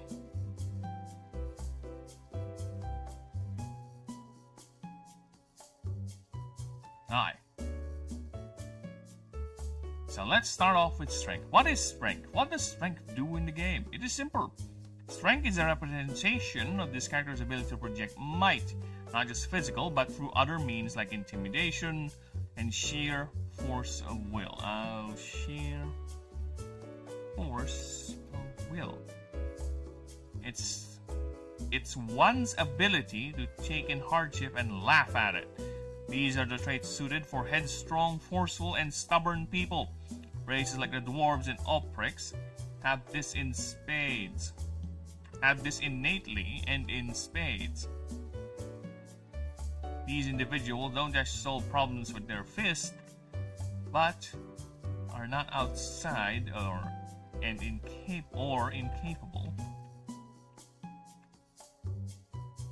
of doing such things. After all, the quickest way to a destination is a straight line. Alright? In game, this is a stat that some encounters and dialogue options use to pass checks. It is also to pass a check. It also determines how many items you can carry in your inventory. 1 strength equals 2 item weight. So these are the numbers that I'm keen on. Probably might be changing, might be increasing some of it, might be lowering down some of it. So we gotta make sure. And the only way you can see about that is play testing. Is actually testing out the game. So okay, so 1 strength per 2 item weight is the current standing. Note, all items have their own carry weight. Even equipped items would still consume weight. So yeah, the only thing I guess that does not consume weight in the game are basically your money, your currencies is what I call it here. So yeah, that's the only thing that doesn't consume weight, and unless the item specifically says weight 0, we'll get to item descriptions later, but yeah, everything consumes weight, equipped or otherwise. Because the last thing we want, and you'll get to why I try to control how many items strictly, because there is a stat here that will determine how many items you can use per round. Okay? Note. Now, what happens when your overall weight is higher than your limit? What does happen? That is a good question. Explain to me what does happen. Yeah, let me just get to a better spot.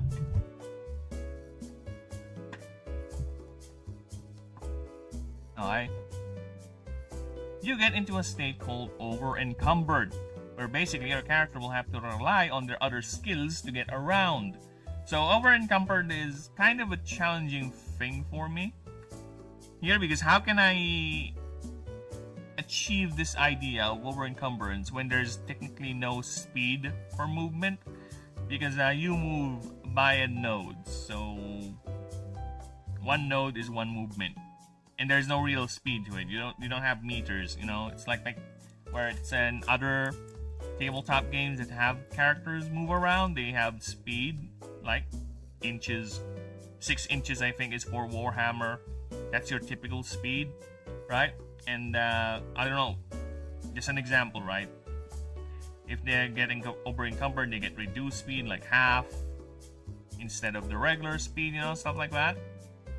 I don't have that. We can't have that in a node-based game. So, or I'm not that creative to think of it. But for now, the current system for encumbrance is basically for every point of you being encumbered, alright? To solve the problem carrying all this extra gear, basically, extra carry weight,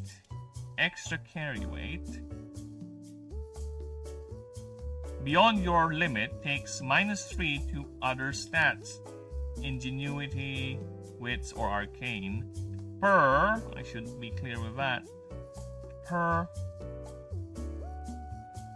extra 4 per 1 point over your limit. There you go. This is a punishing tax. Yes, that's the idea of it. You will choose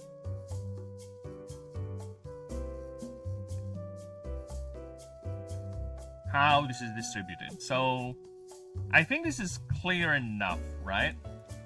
So, -3 per over. So, if you're like 2 over, it's -6. If you're 3 over, it's -9. So, I think it's clear enough. I think so. So, that should not be a problem. But then again, one way to find out, right? For now, I think we're good.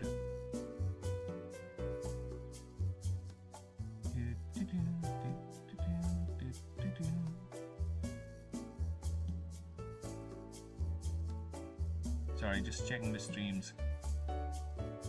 We are good. Yep, stream is good. Stream is very, very good.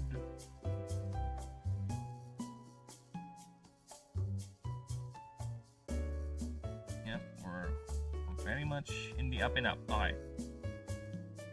So let us continue.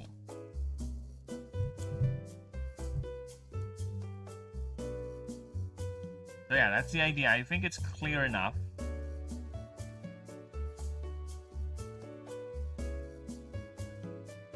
Only 1 point over your limit. Yep. Alright, yeah. Also, for characters, you can use to roll strength to aid in bonding with creatures. This is done by matching your current strength versus the creature's current HP. Okay, and when you have the higher or matches, roll 2 d20s are rolled, one for you and the other for the creature. If you have the higher result, the bond is successful. If it matches, if the value match, roll again until you pass or fail. You either pass or fail. However, you get a +1 modifier on the next roll per... Okay, actually, let me just do that.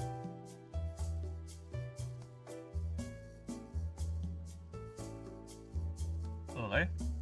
+1 modifier on the next roll till the result is made. Till a result is made. This is a compounding modifier for each tied result. I think it's not that confusing. I think it's fine. If the creature wins, you receive a strength penalty equal to the creature's current HP. This penalty is a direct deduction to your strength for the rest of the run.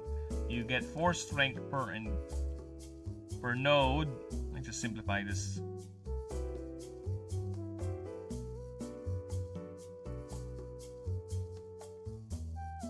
Per node used after this. This option can be used anytime in a catch encounter. Alright.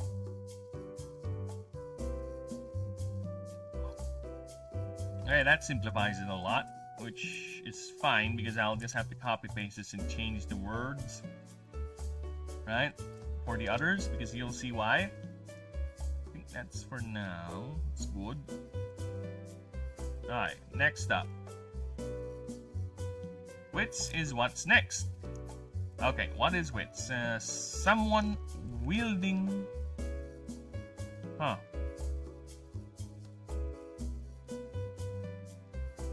This is already odd.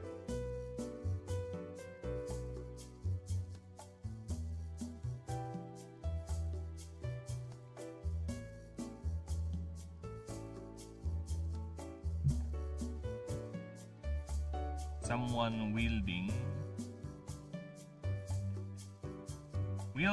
a arsenal of wits and cut faster than any blade. They excel at quick thinking, charisma, guile, cleverness, and perception. These among the many traits this stat represented by elves, blinding all, represented by the elves, blinding all with their smiles, both enchanting and beguiling,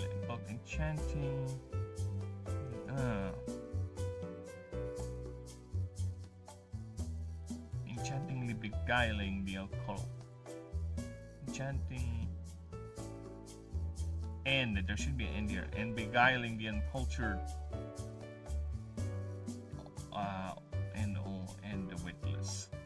and the witless. A lobo spotting some hidden alcove and a faint glint of light in a field. They solve issues with winks, whirs, and whisk. The world is their oyster. Majority know that. We just need to make them realize it.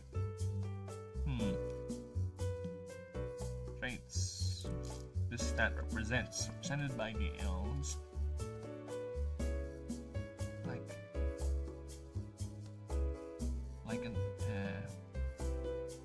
that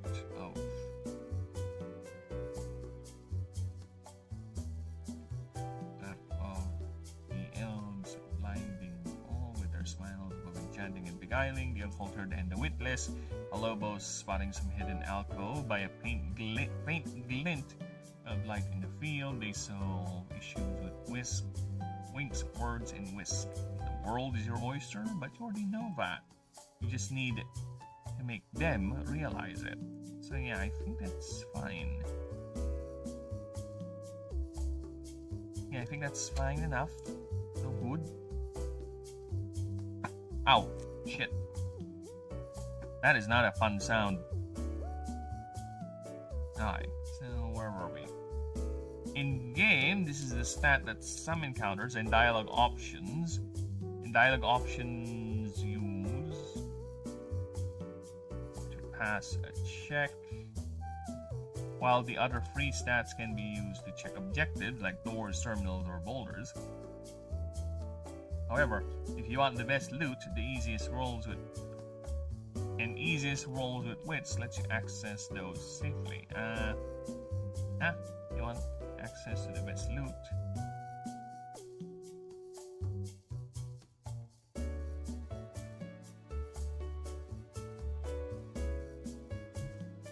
Wits lets you access those safely. There you go. You encounter an option required to open Okay. I was, scolded. I need to be consistent with this too, so... Let me just get a quick tier list here. Biome... Tier... Skill checks. Okay, give me a few moments while we wait for my annoying, secretary to compile all that data.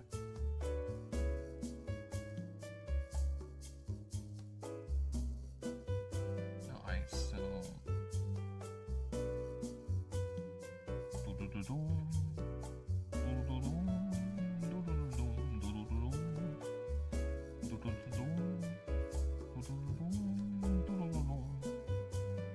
There you go.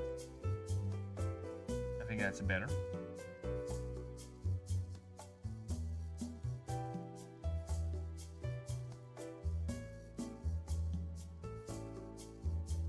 As the example already shows, it's usually the lowest stat in the loot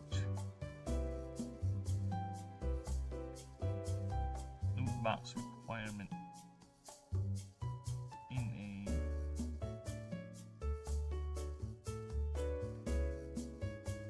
loot box requirement in a treasure.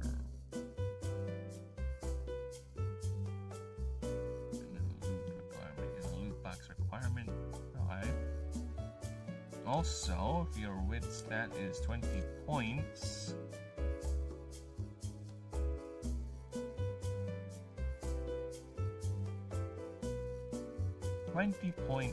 higher than the check, you may roll for luck. Okay.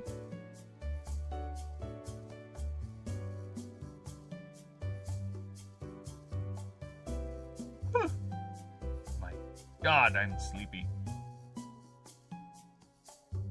Here's the annoying thing. I was trying to get some sleep earlier, right? I was trying to get some sleep, so when I start streaming, I don't get tired, right? You know, get a little nap before we start streaming. But, try as I may, for an hour and a half, I just roll on my bed while my subconscious bombards me with inane random shit. I was like, oh, whatever, I'm just gonna stand up and prepare for the stream. And now here I am. My brain is finally telling me that I'm sleepy, I want to sleep. Oh, fuck you, brain. When I wanted to sleep, you won't let me. Now when I need to do things, I want to sleep. I want to sleep. Fuck off. Annoying, stupid brain. Doing things when I don't want it to do.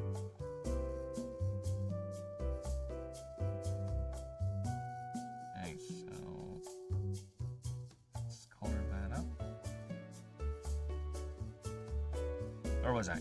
Alright, if your wit stat is 20 points higher than the check, you may roll for luck. Roll a 120 on a result of 15 or higher. Grants you extra items or rewards. This is determined by the game or DM. You do this per 20 points higher than the check. A quick summary. Every encounter's rolls are determined by the biome's tier. Oh, sorry. By the biome's tier. Some tiers have approximate values, which is alright. The exact amount needed is set by the DM or the game's engine. For tabletop, yes, DMs roll 120, expand the range as a result of the lowest range, with the max being the highest range, or of course the only suggestion. You are free to choose how to set these stat checks. Alright, now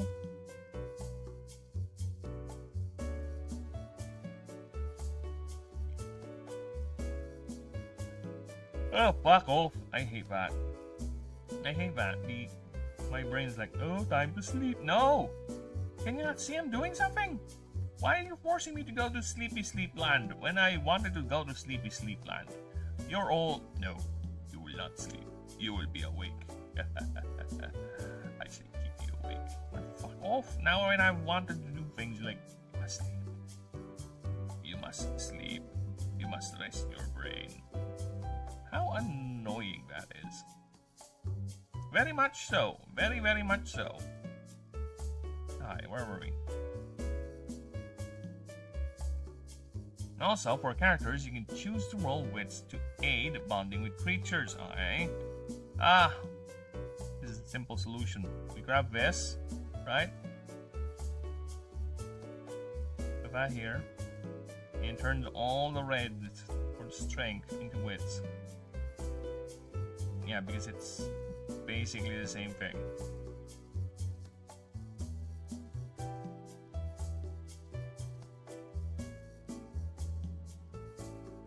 Ay, ay, ay. Now, where are we? Give me a few moments, actually. I'll be back. I'll be back. Need to fight this. I need to fight that sleepy demon.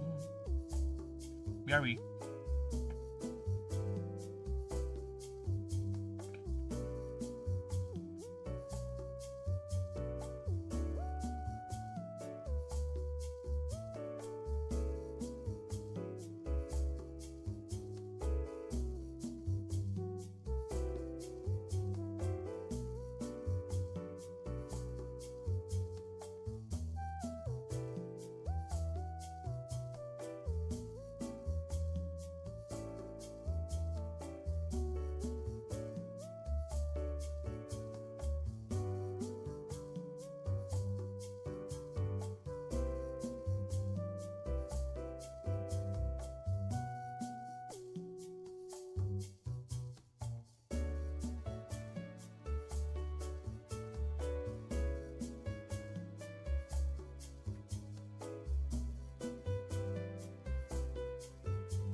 I took a little break.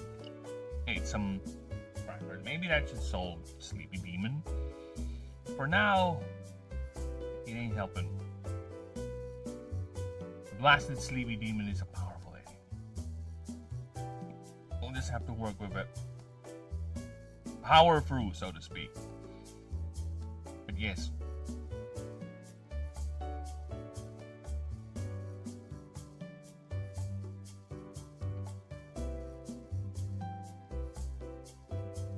Okay.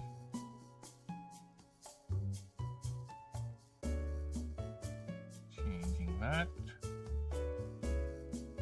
Yeah, it's basically the same thing. Oh. Inside.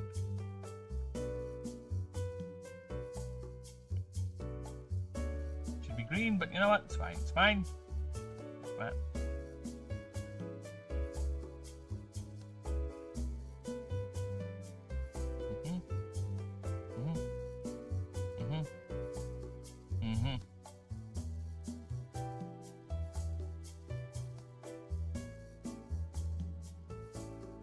Alright.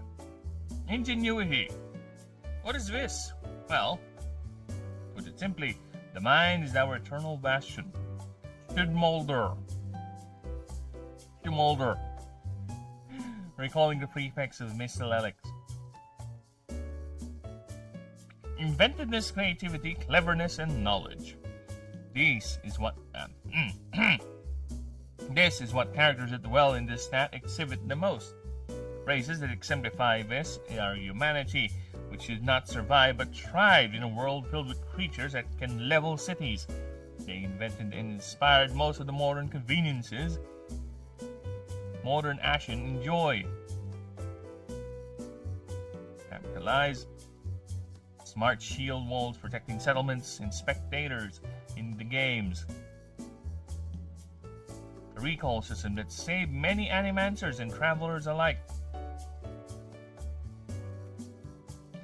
Also, the humans who, led by the hero Arkan, convinced the other races to establish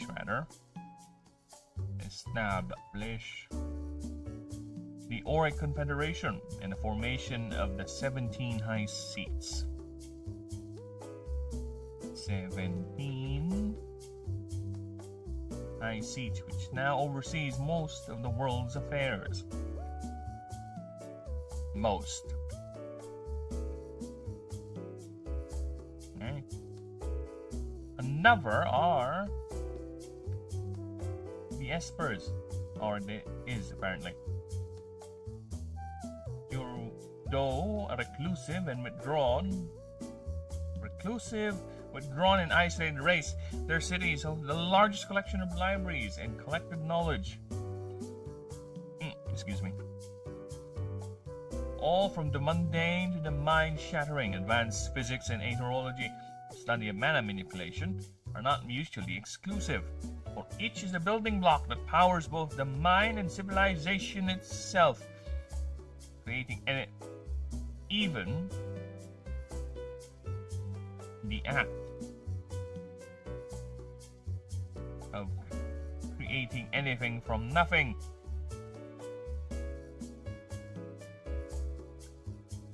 With the raw, unfiltered substance of mana requires one to know what makes up that thing in the first place. Okay, that is a bit odd. Let me just read it again. Even the act of creating anything from nothing with the raw, unfiltered substance of mana requires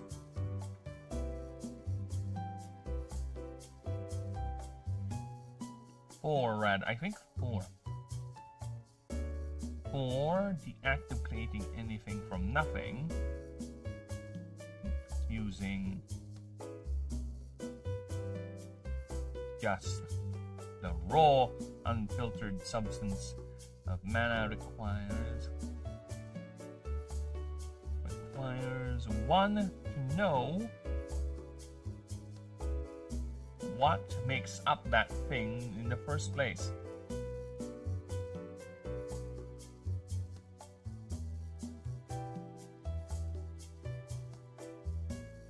those that excel in this stat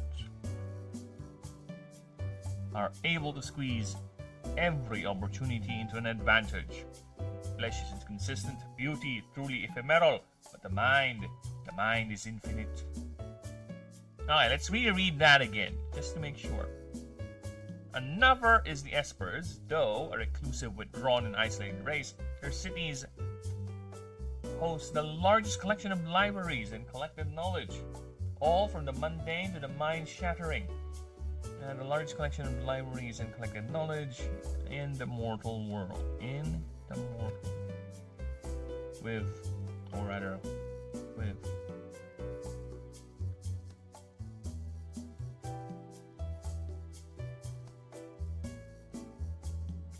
mortal accents. All from the mundane to the mind-shattering. Advanced physics and aeterology, study of mana manipulation are not mutually exclusive, for each is a building block that powers both the mind and civilization itself.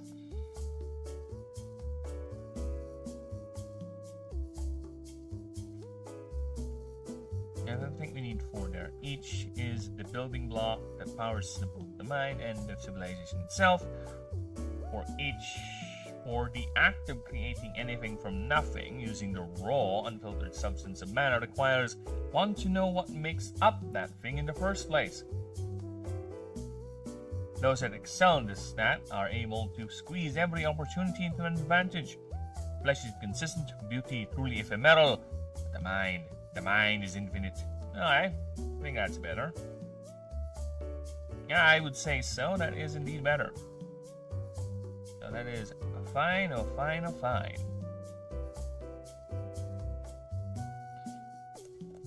Dude, I just look at my mic. Am I on mute? I better not be on mute. Also, for characters, it's the same. Yep. We got the Illumi ones over here.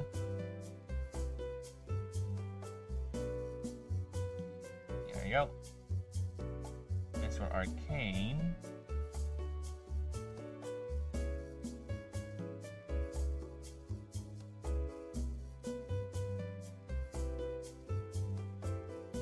Sorry, lost my OBS. Alright.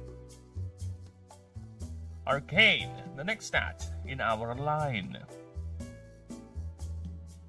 In the year 1051 NF, New Founding, mana is not as abundant and as readily available as it was during the time of the ancients. The mana gates in northern and southern poles, once overflowing, are now locked at 10% capacity each, which was only enough to sustain life and civilization.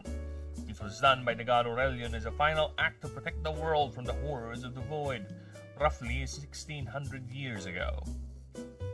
Aye.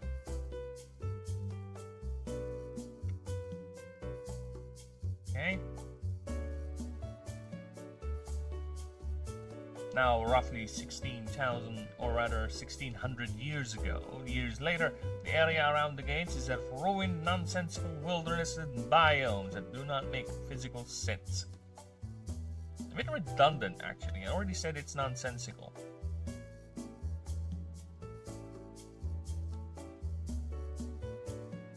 That are equally perilous as they are confusing. Tundras locked in forever winter, just beside scorching deserts, even roiling seas of raging white water, to skies of floating rocks that hover like lily pads into luminous abysses of pure, untamed mana. This cacophony of twisted wilds goes on for miles on end, and are off limits for any major settlement. Though it did not stop some from trying. Sorry about that. For another species known as the Arachne tried on 326. It should be a 0 here. 326 NF, and their entire species has not been seen nor heard since. All the sapient of the world of Ashen have a complex relationship with the substance. Elves see it as a great fabric that weaves desires into reality. a gift given by the immortal Illuminate, and must be used to its full potential. And to do anything less is an affront and an insult to the Zogor Fael, the generous visitor. Then appellation for the immortal Illuminate.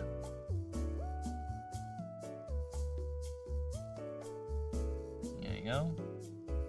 The Espers and the Lobos, whose biology cannot literally function without sufficient access to the latter. Oh, without sufficient access. The latter suffering.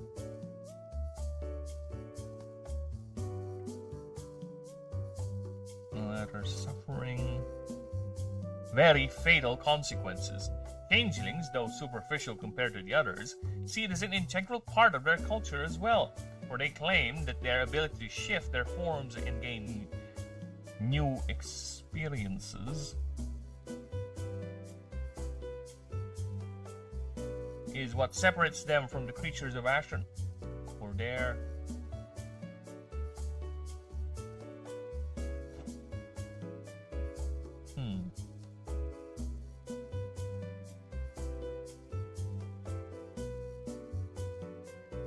calling stagnation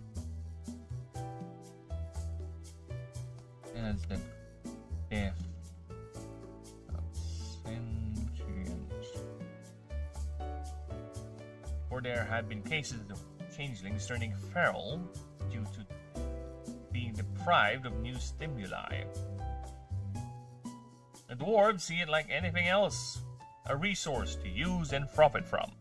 Much to the disdain of the elves and the Esper, even some Opthrix share this grievance, as they long sought for the day that they can one day fully return to their true draconic heritage.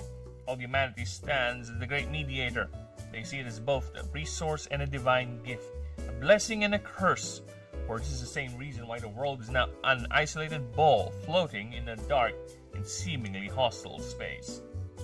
This grim view is shared by the Sullen, being the original sapient race of the planet before the ancients took over and lifted them.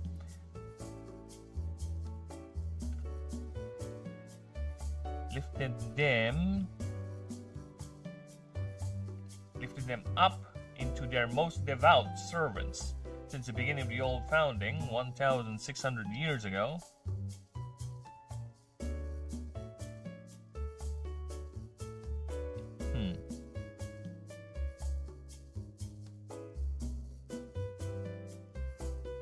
1,600 years ago. Yeah, roughly the same.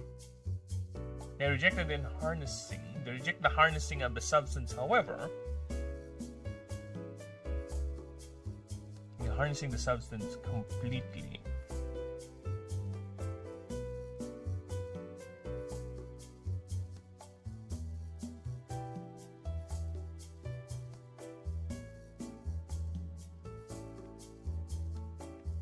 However, due to the riches it brings most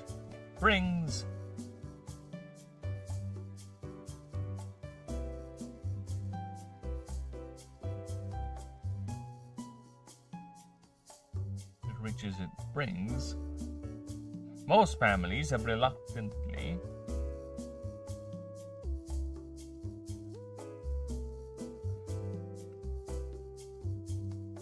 however, due to the riches it brings, most families are reluctantly using the technology and magical artifacts, mostly through the other races they employ. Though there are hardliners who are adamant and they want nothing to do with it. They want nothing to do with it, branding it as the universal pollutant and seek to totally sever the world's mana dependency. Look, good little nader.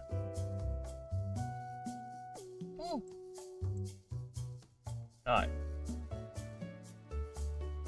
In game, this translates to passing checks that require it. It is also the determiner on how many creatures you can field for combat. Example here,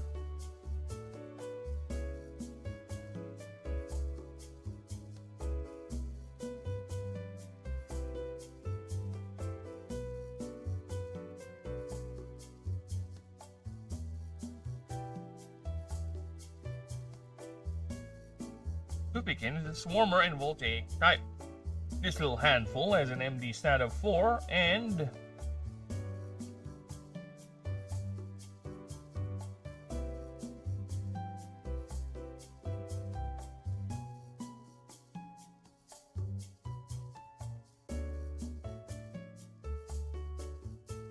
Oh god.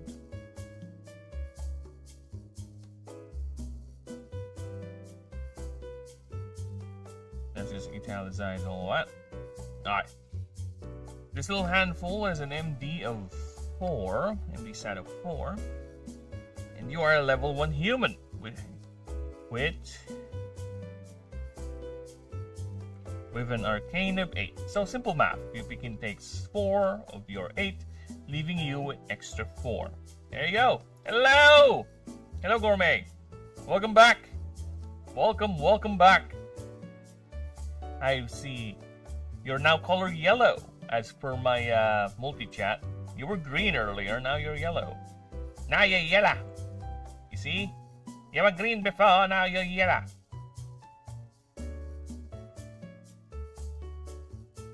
So let's redo. Okay, so let's redo. But with more. Okay, so let's redo. But with more. Alright. Here is Club Roller. He needs 4. And Hairbun needs 4. And of course, Pupikin needs 4. Okay. The weather done disasters. I know, right? How's the weather there? You guys still scorching hot? Because here, it's finally died down, the rains. You know what's funny? You know what's funny with the forecast here? At the very last day, when that tree annoyingly crashed due to the high winds and the softening earth because of the rains, right? Before it destroyed my internet, they actually declared that there is no school, like no classes for the day. But the funny thing is, the rains are over. It's like very mild weather. We just have strong winds, but that's about it, right? And they just declared no school. Like, wow. Oh my god, yeah, I can definitely not go to school with all this rain. Oh my god, look at all that rain. It's so rainy that I cannot even go outside, despite the fact it's not really. I'm being sarcastic. Very good there, government. Very good. But yeah, lucky for me, the internet provider was actually very quick in responding. We called it in like the same day it happened, like in the evening, and just in the early morning, the technician already arrived and was already fixing it. They arrived so early that I was still not even home yet. Only the wife was sleeping in the house. So unfortunately, she had to wake up and ruin her nap, right? To help the technician and point out where the problem was. But either way, we're quick. And they were back up and running, and here I am. It's better now. Well, good. Finally. It's very good. That weather has finally eased up, you know? Enjoy it while it lasts, because God knows it will only last for so long. Before it starts fucking up again. Alright. So yeah, it's basic math, right? So a human has an arcane stat of 8, as we saw with Glubsh's gun holder, right, over here. So a human starts with 8 arcane. So if we look at a creature's MD stat, we will see the MD stat on some creatures, right? Let's pull up a creature here. Look. For example, Lucerius right here, the reduced form has an MD of 10. Level 1. So for you to use him, you need an arcane stat of 10. Basically like that. So with this example, Pupikin has an MD cost of 4. So he's a Swarmer Voltaic type. So 4 versus your 8. So you still have 4 more extra. So if you want to field more creatures, you just either find yourself a creature that's below 4 or at 4. You can field 2 of them. Because yes, again, the game will support multi-battles. Even though I prefer 1v1s. But, and again, what I'm aiming for, I think it's fine if you have multi-battles because it's gonna create a very neat, nice little strategic layer with the combos too, with some of the passives. They will definitely lock up. So yeah, so that's how basically is the SOP cap for how many creatures you can field. It's your arcane stat. The higher your arcane stat, the more powerful the creatures you can field out. And actually, this is a good example to point out. This is Lucerius. Okay? He is a secret starter. He is the God of Ambition, Passion, and Power. He is the Illuminate type starter. Okay? So, he starts off, if you're going to pick him at the start at the very beginning of the game, he starts off with the reduced form. But then again, you can choose his other two forms whenever you want. So at the very beginning of the game, if for some weird reason you have you want to and be crazy, you can have him switch to his adult form, right? You can do that. Just outside of combat, though. You can't do it inside. So, as you can see here, there's a look at the MD cost for the level 1 stat. MD is 10. For the biosuit form, this is the middle form. It's 25. And for the god form, or the adult form, where he's fully god realized, it's 950 ND. You can see the escalation, right? And just look at the stats. This is a stat of a 3rd ascension form already. But this is just the level 1 of the base, the baby form. And the adult form, the god form, has 900. So yeah, like I said, these things are powerful because they are the gods. Right?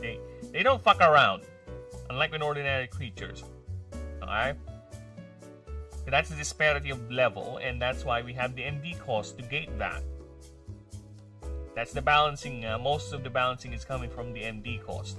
All gods are very hard to field. Very hard to field. Because they are all endgame boss level. You know what I'm saying? Now, okay. That should give you a good indication of the escalation what we're talking about here with the MD, with Arcane. Now, let us continue. Okay. Simple to note is that the higher your arcane, the more creatures you can field, obviously. And be advised, the example above are swarmer types, known for their low MD requirements. Other creatures will have their own MD requirements, so make sure to pay attention. You pay attention. Last thing you want is raising and upgrading creature only for it to be unusable because your arcane stat is too low for its MD. Alright? So yes, you need to be mindful. You don't just grind out or over-level a creature and just be done with it. No. The main idea, everything has a cost. Power has a cost in this. Alright? It's not... You are allowed, I want you to go crazy, but you gotta weigh in the cost of getting that crazy level of power. Alright? Everything has a cost. What happens next? What happens if you are in combat and somehow you lost arcane to arcane stat to field your creatures? You are forced to return a creature to your reserve, as the strain will literally kill you. Okay? And if you no longer have any capacity to field creature, you lose that fight.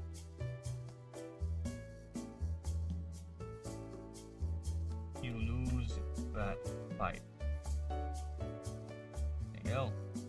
So if somehow the enemy is able to fuck up with your arcane stat, you know, further lowering it down to a point that you cannot field the creature anymore, that's an automatic win. That's an automatic win because it doesn't make sense. So we're gonna fight. You have guns, sure, whatever. Maybe you're a merc. But I might just do something with those types of characters. But normally, a lot of characters don't actually have personalized weapons. So for now, that is the rule for it. Alright? You lose if you don't have any more creatures in the field.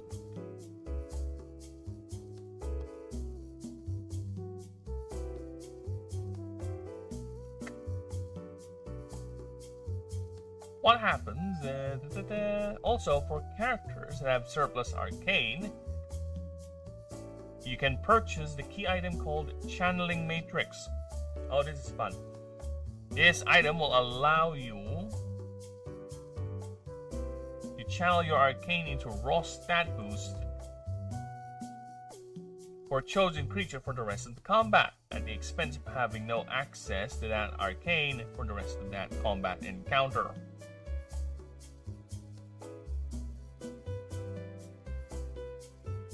To be more specific, here is the exact effect. Overload. Choose one of your creatures in the field. You can convert any number of your arcane into additional power, DR, and speed for the rest of combat. 1 for 1. 1 equals 1. Now I'm thinking, is it 1 for 1 or 1 play? No, it's 1 for 1. Because DR is gonna be a nightmare.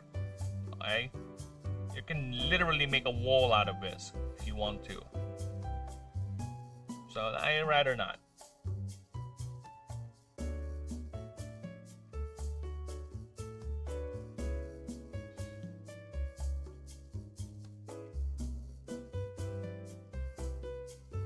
Yeah, power scaling is gonna be a nightmare. Yeah. Well, we'll see. However, this creature loses the same amount of HP, or takes. However,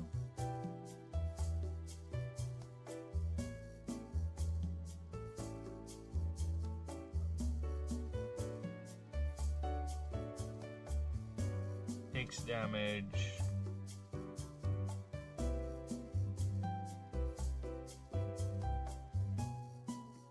Okay, let's take this.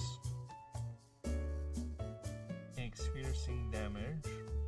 Oh, fuck off. Takes piercing damage.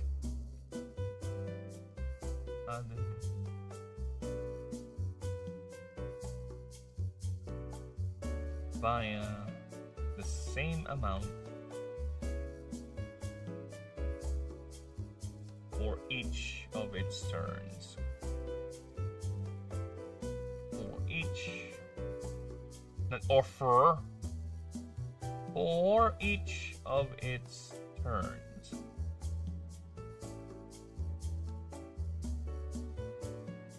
Same amount boosted.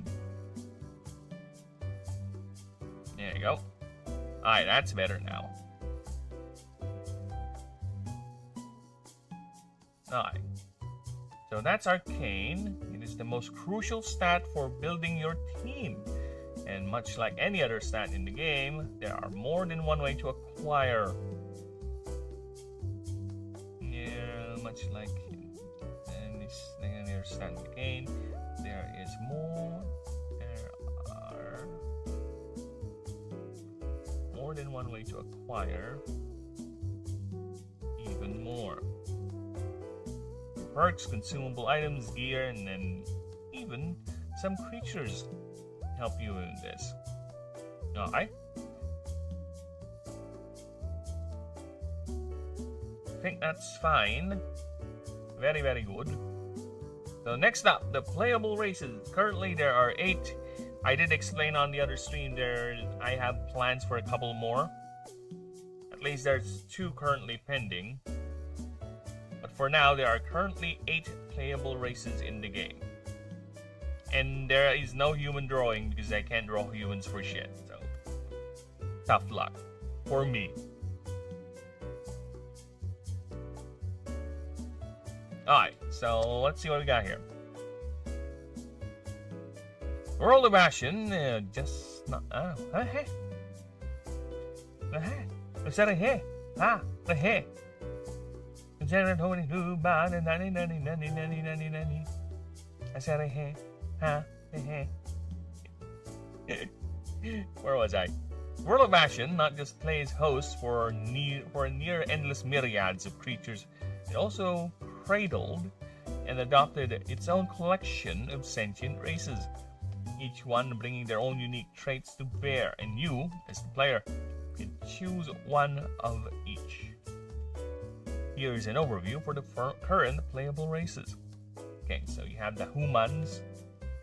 You know what the humans do? They human things with their grubby fingers and their nasty, dirty sex. You can't blame it. Human sex is hot. I'm just saying that not because I'm human, but you know. Can you blame it? Can you blame me? This is what happens when my brain is going. My brain is at 80%. I want to sleep mode right now, right? To the point that I'm gonna collapse anytime. The moment I stop talking people for long periods of time, that's most likely me falling asleep. Because I did try to take a nap before the stream. I really did. But, you know, I said this before, it's just that the brain just won't stop. It just won't calm down. And I now am was like, fuck it. I'm just gonna start the stream. If I fall asleep, I fall asleep. Now I'm regretting doing that decision. I was like, should I just go ahead and took a nap? Just force myself taking that nap. Now I'm teetering in the edge. I'm literally tightrope walking between being awake and functioning at least a acceptable level, and being totally like, fuck off, I'm done. I'm just gonna fall asleep. Something like that. For now, I'm fighting it. Come on. I was not able to stream 2 days in a row. Hey, at least let me finish a session right now. Alright? At least let me finish a fucking session, brain, before you start collapsing on me. Stop it. Stop it, brain. Stop being cringe. Chill the fuck out. Alright. So yeah, just a quick warning. If I ever do become too quiet in long sessions, most likely that's me. And you might hear someone snoring. And here's the fun thing. Every time I would look, go ahead and talk on the screen, my eyes would close. That's the level of drowsiness we're feeling, alright? Like, every movement I do back and forth right now, so it would keep me awake, right? Every time I do that, my eyes close. Involuntarily. No, I am gonna fight through it. At least. Let me finish a set of my minimum stream time or maximum stream time 5 hours. So fuck off, sleepiness. Get away from me.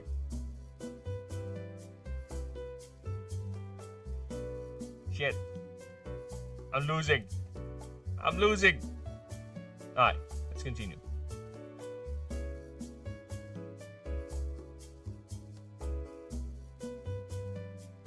You know what? Fuck it. Let's do it.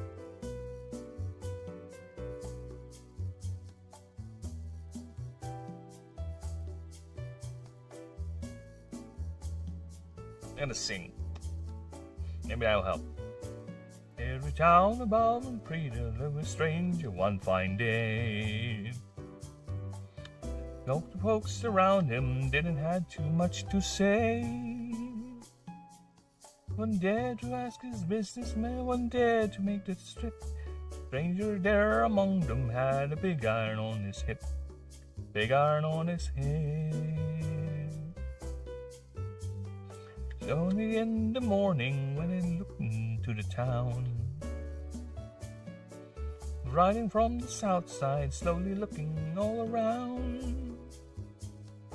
It's an outlaw came and running came the whisper from each lip. Here to do some business with the big iron on his hip. Big iron on his head. Now they call an outlaw, they the name of Texas Red. Men had tried to take him, and that many men were dead. Vicious and the killer, though a youth of 24, and the notches on his pistol numbered 1 and 19 more.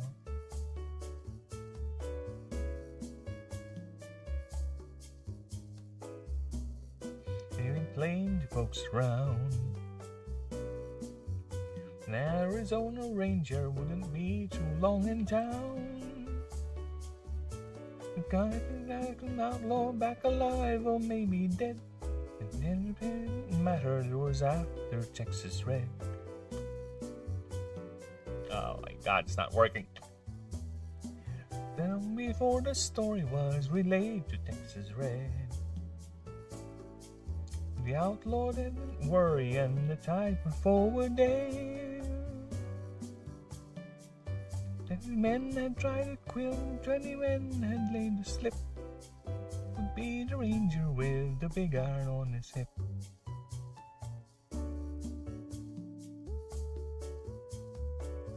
When it passed so quickly, it was time for them to meet. 30 past 11, but they walked out in the street. Watching from the windows where they held their breath, knew this handsome ranger was about to meet his death.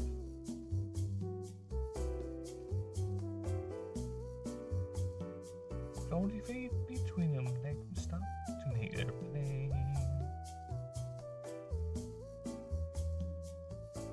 About today, his red was out and let her door, a bullet barely ripped. Aim was deadly with the big iron on his hip. Big iron on his hip. Alright. Let's just go ahead and read the humans real quick. Alright? It's not working. The song did not work. Actually made me more relaxed. God damn it. I hate it. Alright. The ever-adaptable, most adventurous of the races. The species may not have a deep connection to the wells of arcane power, nor the raw, innate strength of the otherworld or the otherworldly intelligence, or otherworldly intelligence. They make a fort with sheer creativity, tenacity, and inquisitiveness. They are the most numerous and well-adapted to weather the incoming mana crisis, for their ability to adapt to any situation, societally and technologically, is unmatched.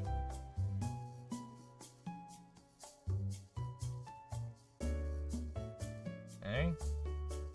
Surviving the void form invasions, the brutal reign of the tyrant, and now are at the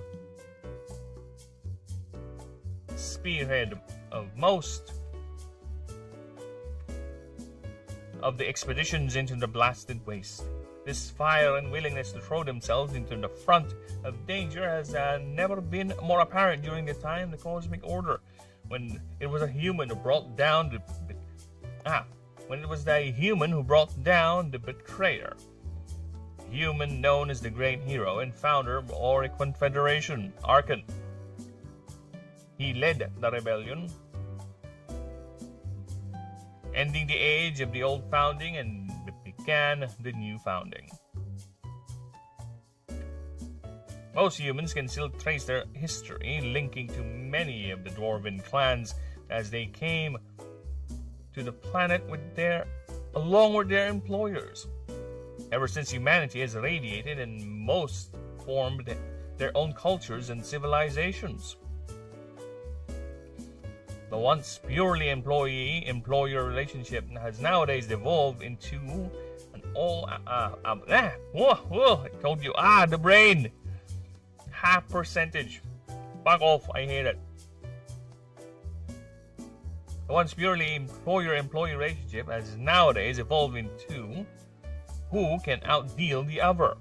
With the current CEO of one of the largest dwarven conglomerates, Nova Power, is a human female named Hierarch Hilda Helena Hostein. Okay. I think it's either I misread or I just went on and barreled through half my brain functioning. But it sounded right. You know what? Just to make sure, I'm gonna read it again. Because, fuck me, this brain is fucking annoying me. Brain, stop being so fucking sleepy. Alright, brain, let's make a deal here. Brain. Let me stay lucid and at least functional for 2 more hours, then we're gonna take a nap. We're gonna take a long nap. How's that? How's that, brain? I hope you like that.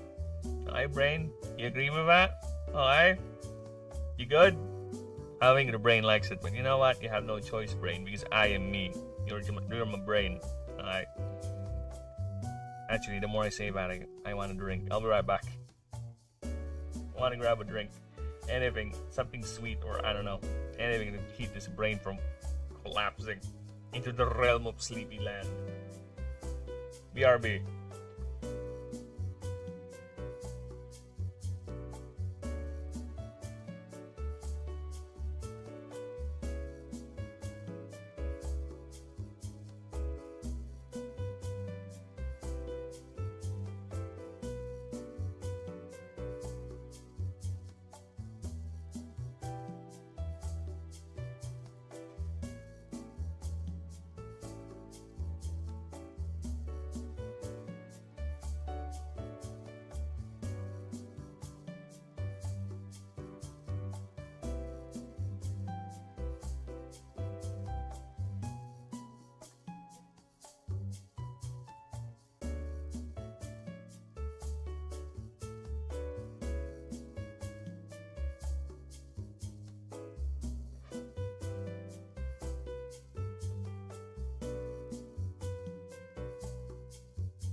Fucking hell. Aye.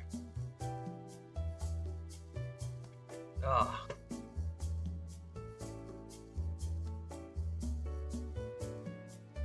Aye. I did a lot of things outside. I fed the cats. I went to the in-laws, delivered something they asked, or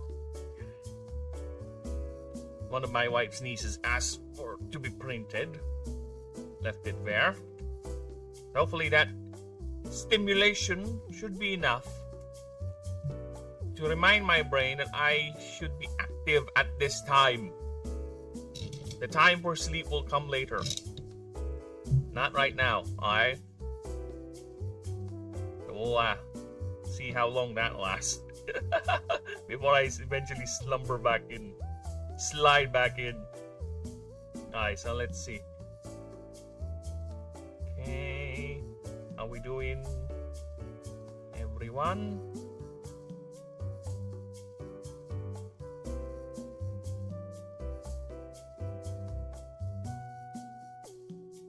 Okay, I think we're fine.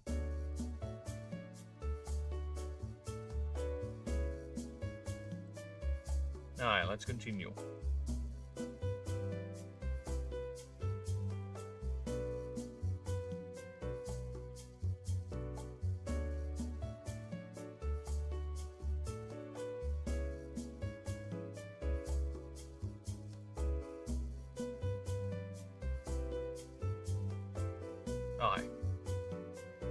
Alright, so let's reread Humans. Alright, let's reread with the intent and focus of a partially awake brain.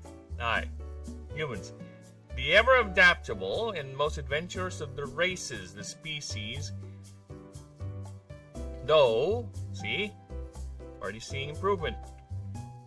Though the species may not have a deep connection to the wells of arcane power, nor the raw innate strength or an otherworldly intelligence, they make up for it with sheer creativity, tenacity, and inquisitiveness.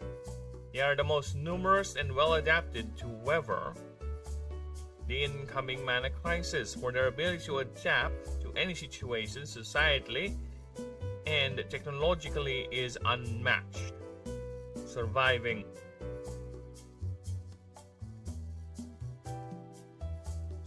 the void form invasions, the brutal reign of the tyrant, and now they are at the spearhead of most of the expeditions into the blasted waste. This fire and willingness to throw themselves into the front of danger, into the front lines of danger, has never been more apparent during the time the cosmic order, as it was a human who brought down the betrayer. The betrayer's reign.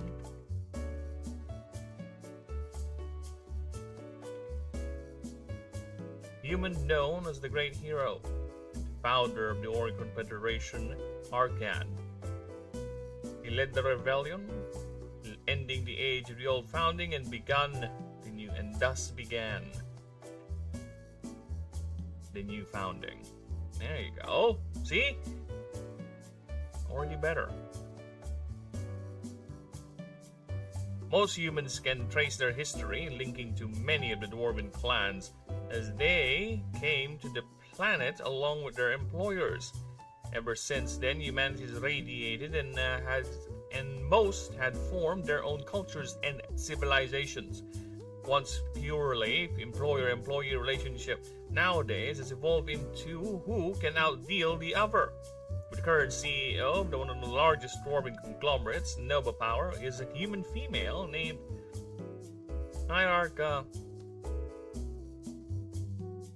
Hilda Elena Hustine, which she is also the hierarch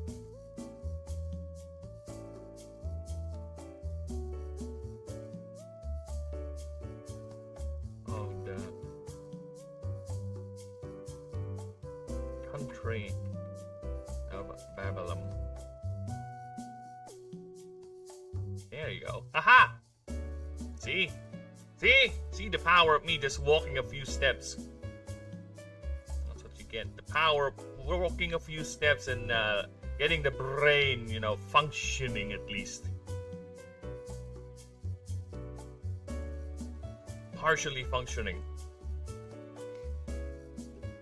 Alright, so let's see what we got here. The human spirit, when suffering a combat defeat or a failed encounter. Failed stat roll, you may roll a 1d20 on a 12 up. You either add the result to the needed stat to roll, or the failed status check result to the needed stat to roll for the failed status check result.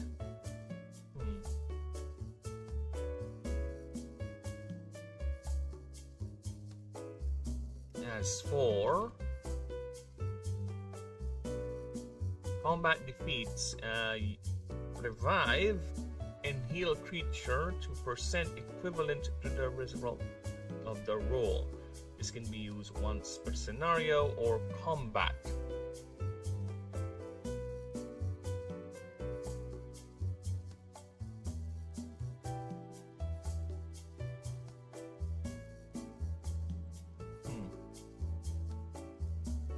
I think it's fine. It's understandable enough. When suffering a combat defeat or a failed stat roll, you may roll a 1d20 on a 12 up. You either add the result to the needed stat to roll, or the failed status check result. As for combat defeats, revive and heal a creature to equivalent X equals percent. We do this, X is equivalent to result of the roll. This can be used once per scenario or combat encounter.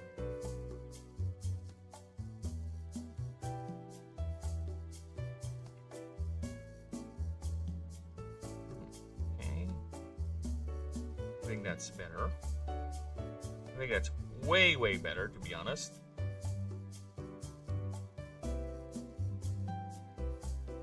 So let's go with elf. The elfy elves. The elfiest of the elves. Alright, so elf. Live, graceful, immortal, and beautiful. To all but the heartless. The elves of Ashen are known for their keen link to the wells of mana. With prismatic crystals that grow on their chest and wrist, these act as natural focal points for mana collection and arcane projections. They are often called vain and arrogant, for they don't wear head coverings, claiming it. Yet, they're often called vain and arrogant,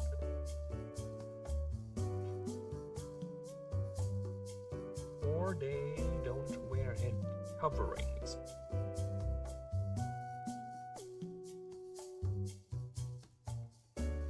Full head coverings, actually, is the word we're gonna go here.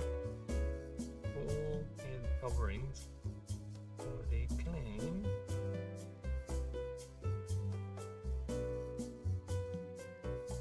claim.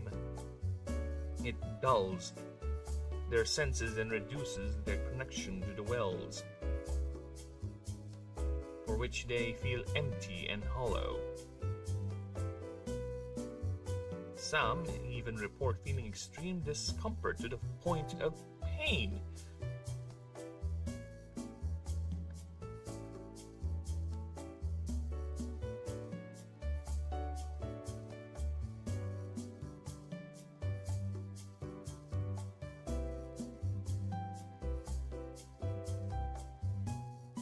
Despite the reason,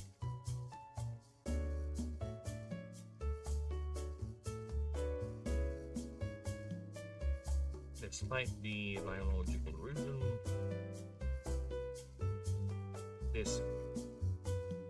their reputation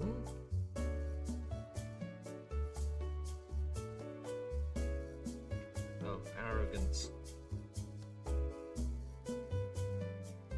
and snobbery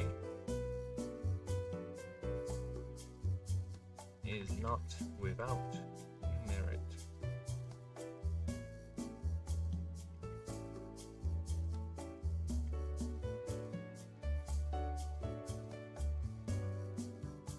For they are a very insular people and tend to stay together, only mingle with the other races for business cooperation, and during their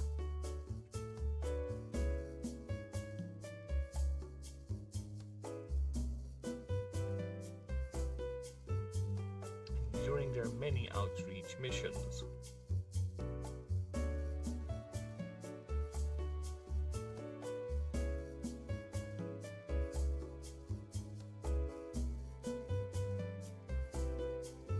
As these acts of generosity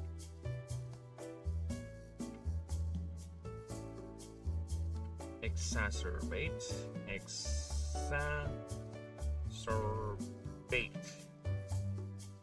Okay. Thank you.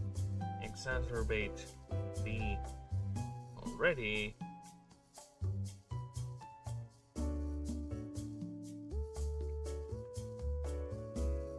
the elven superiority.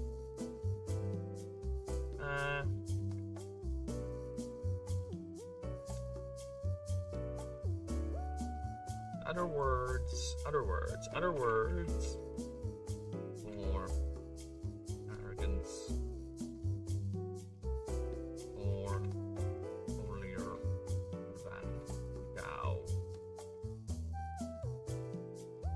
Come on, give me words here. Sanctimonious? No.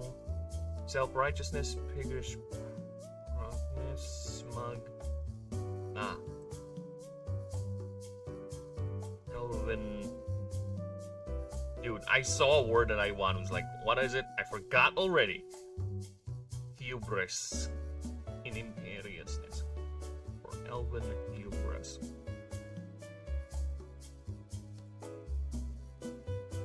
Elven stereotype.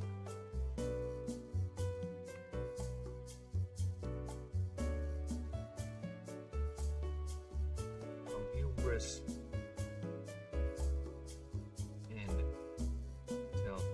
Righteousness.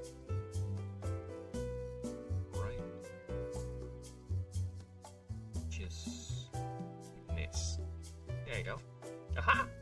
Nice. For this, they claim, is their penance, because it is true elven arrogance.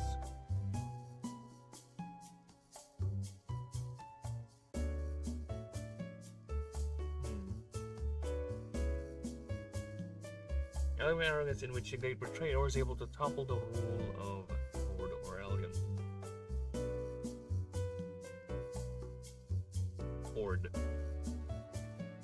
Lord Aurelian, as many of them supported the initial coup of the great betrayer.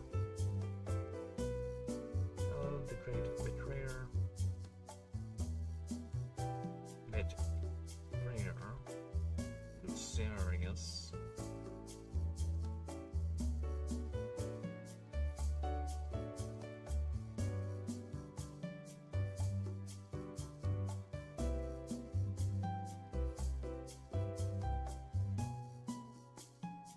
Supported initially.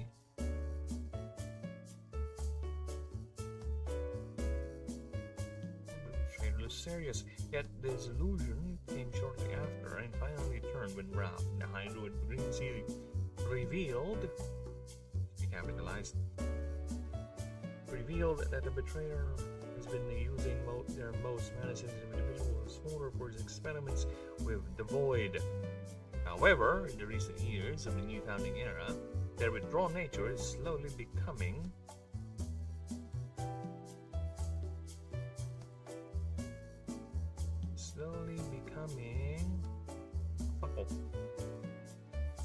slowly becoming a historical fact, for they are now slowly integrating into the highest echelons of society and government, yet they are still overly protected by their culture and traditions.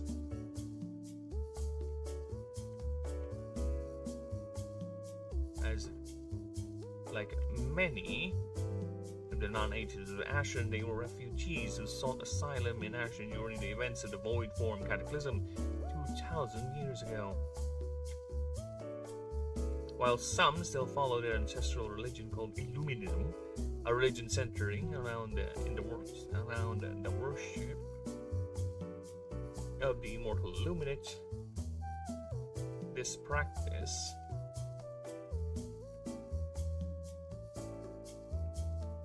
is slowly being overtaken by worship of the Pantheon Ashen, primarily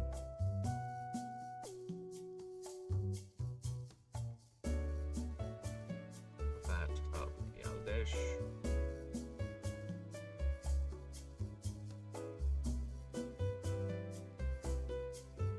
and Aurelian himself.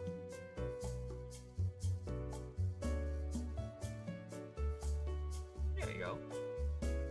See what a little walk can do for you. Now I'm able to do all this quite okay. Okay-ish. Not totally. Okay-ish. Probably. Could be. But you know what? It's fine. Let's continue. Alright. So, stats. There's no point in proofreading the stats, right? No point. Stats.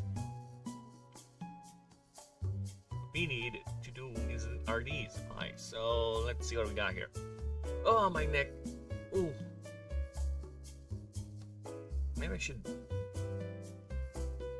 move it over here so I can read okay, not destroy my neck.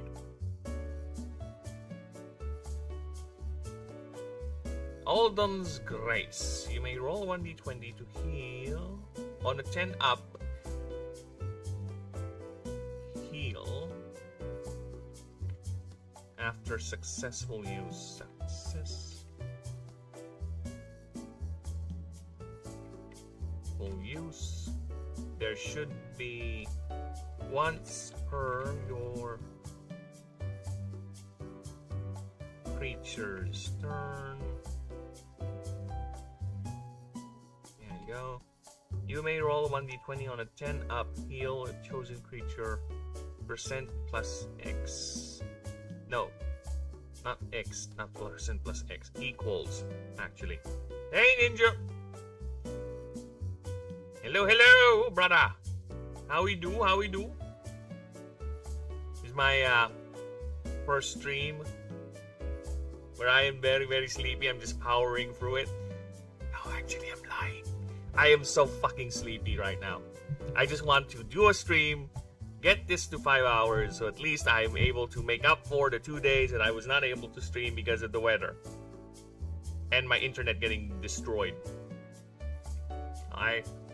So I am partially awake because I did things outside, but I don't know how long will this boon of wakedness will last. So I'm making up for it as much as I can. We're proofreading. Also reading out the rules and the stats here for anyone listening in. Alright. This rate is unusable for 1 round after successful use. We should clarify this is 1 combat round after successful use. Note, an elf may also elect not to choose a patron god and instead choose to devote themselves to Illuminism. This gives them, I think it's funner and more rewarding to stay away from the Pantheon if we do plus 15 to Arcane. I think. Alright?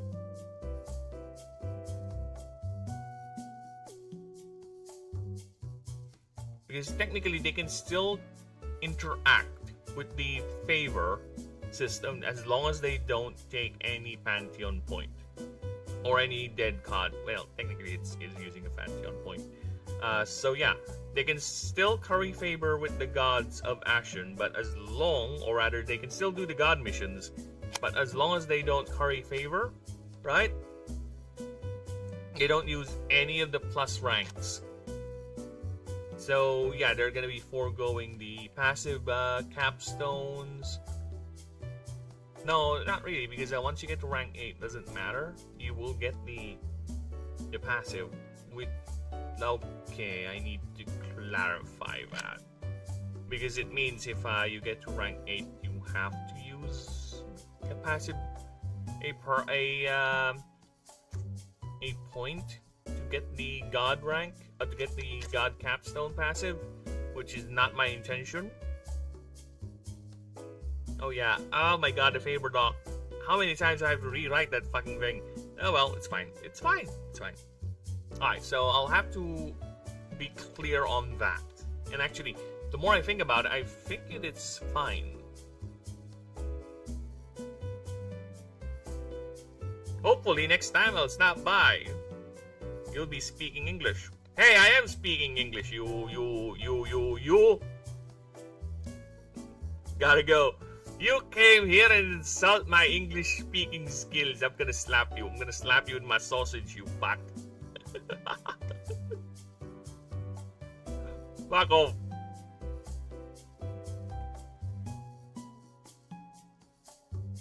Or maybe YouTube is translating my language into whatever.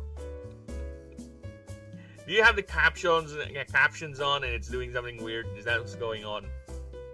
Or is it too much technical speak is making your non-tabletop, non-turn-based RPG brain go woompy goompy? I know he's already gone, but still, fuck off. Speaking English. I'll slap you with my sausage, ninja. Alright. So yeah, I think we're fine. Plus 15 arcane is massive, by the way.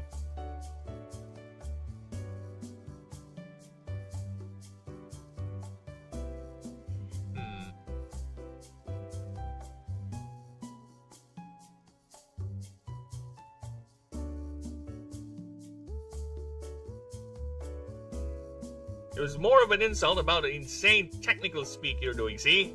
See? It's making your brain go woompy goompy because of all the technical speak. Yeah, all this technical writing that I'm doing. It's fine. It's fine, Ninja. I'll explain it to you in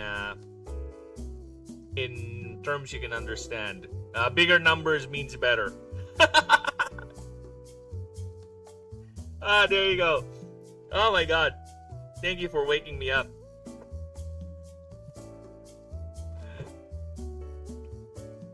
There you go. That's it. Bigger number, better. I understand now. Bigger number, good. Thank you. I will now perform bigger number. Question. What is number? Oh, we already had this conversation 10,000 times. A number is what you do when you count things. Okay, what is counting? Ah! There you go. That is me doing technical speak to a caveman. I don't know where that came from, but there you go.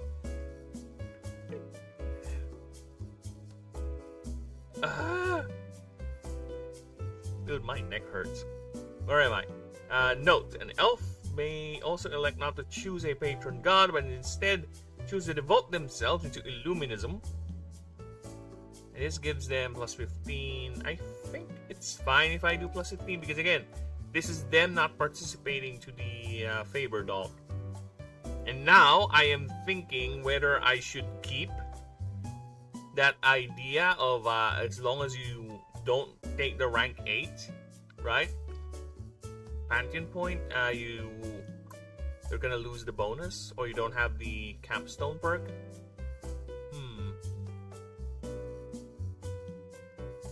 You know what? I think, yeah, that is a good idea.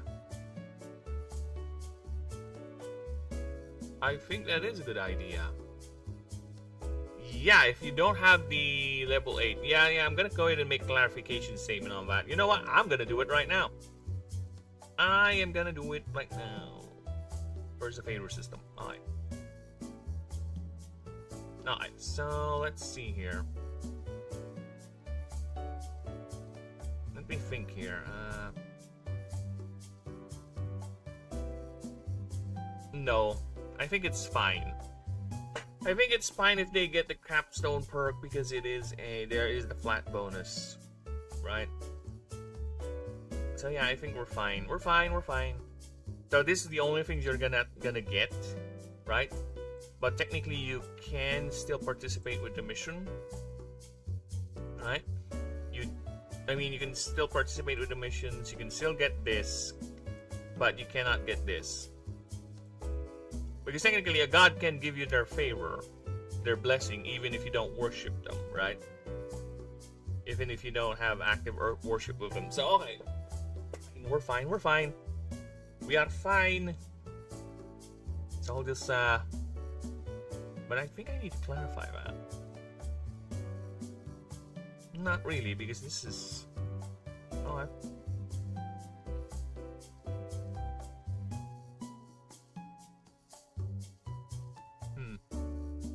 think we're fine.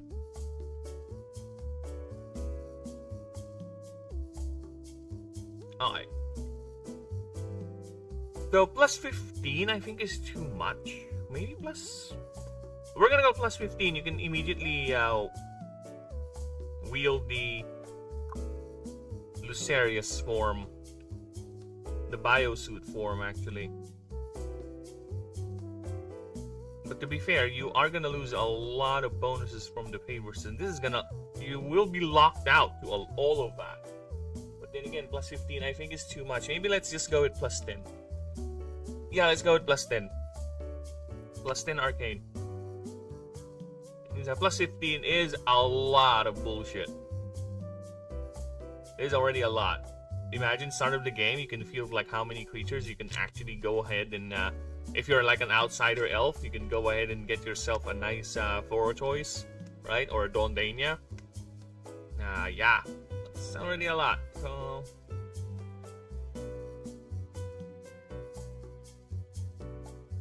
yeah, it's already a lot. Dwarf.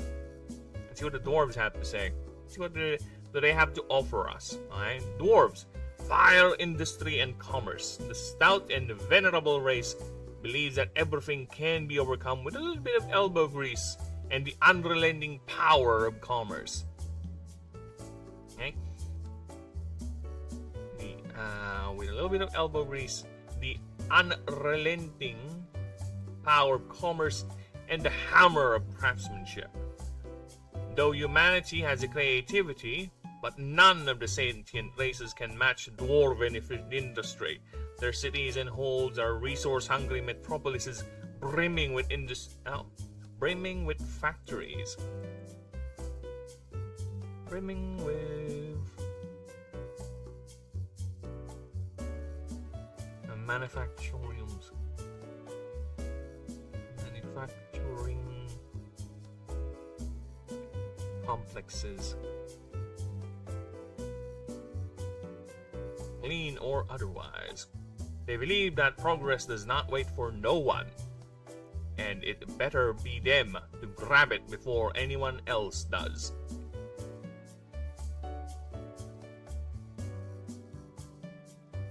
So they can sell it to you at a modest fee, of course, plus labor and service fees.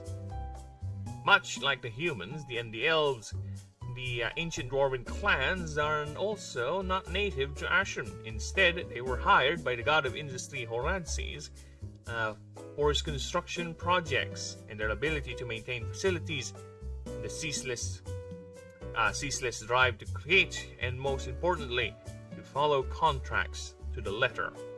Eventually, having other contracts with the other gods spans thousands of years, and still to this day goes on and honored with great pride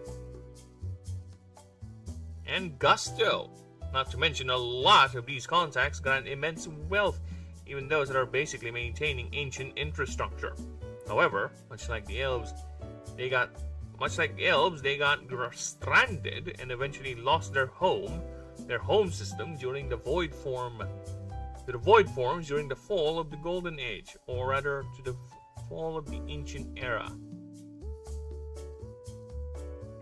Let's put that so we can have a singular terminology throughout the entire document, right? Oh, what's the Golden Era? What's the Ancient Era? It's basically the same thing. But yeah, let's just go ahead and just use Ancient Era to uniform our timelines, alright? Instead of just jumping all over the place with different terms and descriptions.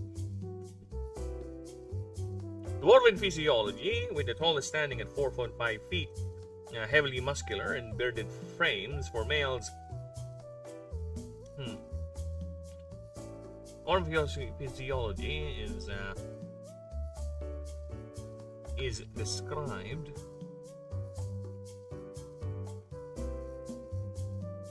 with the tallest individuals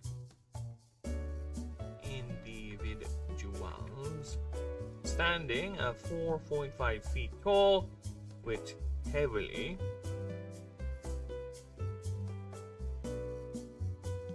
muscular and bearded frames for males,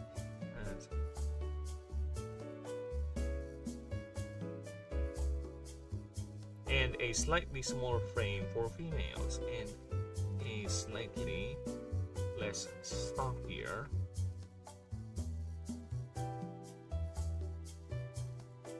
build for females. As both males and females grow organic armor plates, namely in the base of their beards,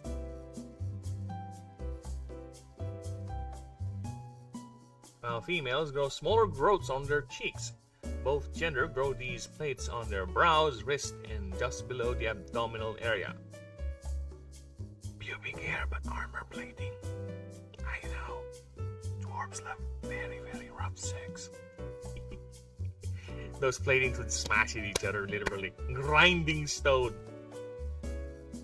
With that thought firmly implanted to the audience, let's move on. Alright. They already grow these plates on their brows, wrist, and just below the abdominal area. Their beards and plating come in many variations depending on clan and location, with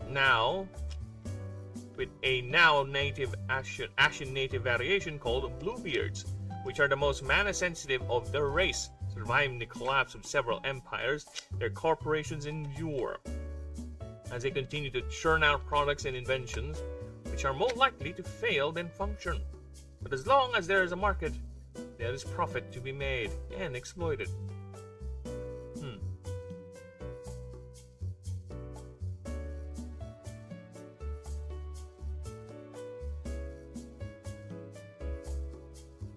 Yet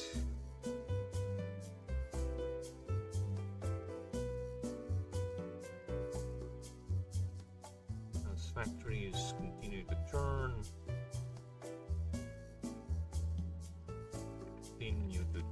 out,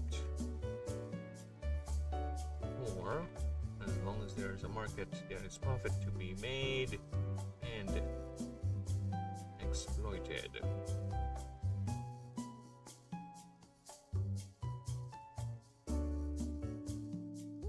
Made, cornered, and exploited. There you go. Aha! Fuck.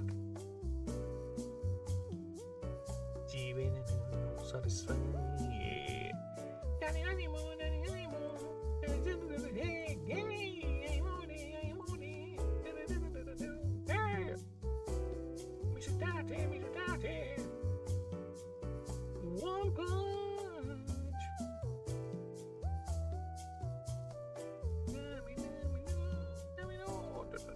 No idle hands. Once per combat, whenever you use an item, you may roll a 1d20. As a result of 12 plus X to the tier item or higher, you get an extra copy of the item used. Yes, that is fine. The higher the tier of the item, the more difficult the roll should be.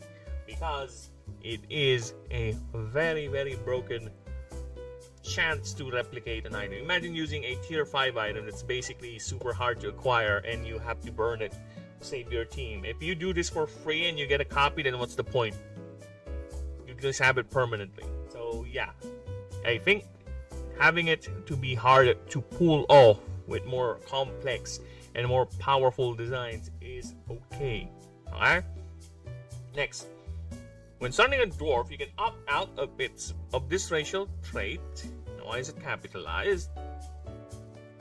I think I know why it's capitalized, because that word is annoying.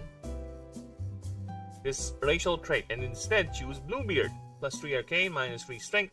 Once per combat, you may roll a 1d20 on a 12-up target. Creature gains 50% of its max mana pool.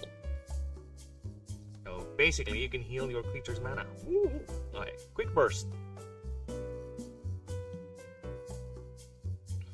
12 up. I think it's fine.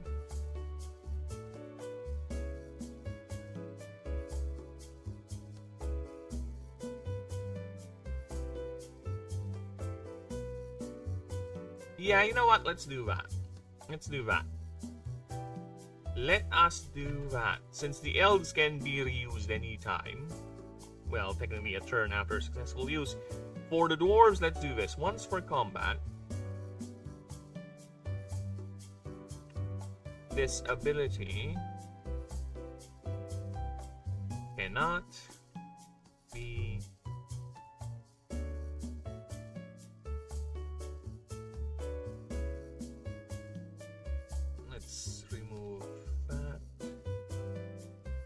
reuse an item. This ability cannot be reused if once it has succeeded a roll. Once it has been used successfully.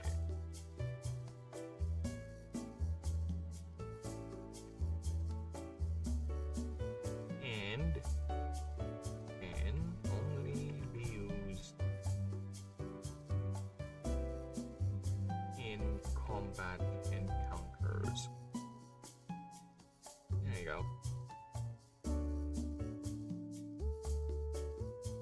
Hey, get back up here. And no satisfied your ass. See? And they get uniform 10 everywhere. There you go. Aha!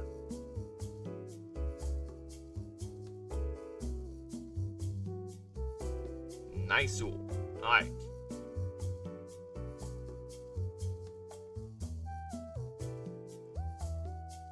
We are gonna change this, my friend.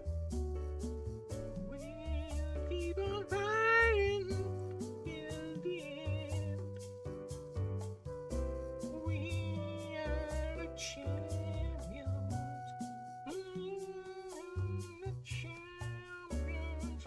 Successfully, why are you getting confused there of the world?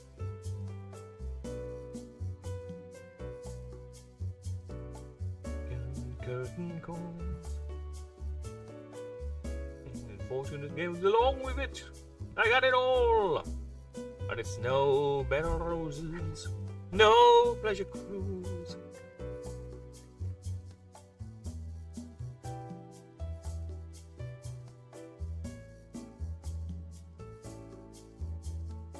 Fuck this, we're gonna do this.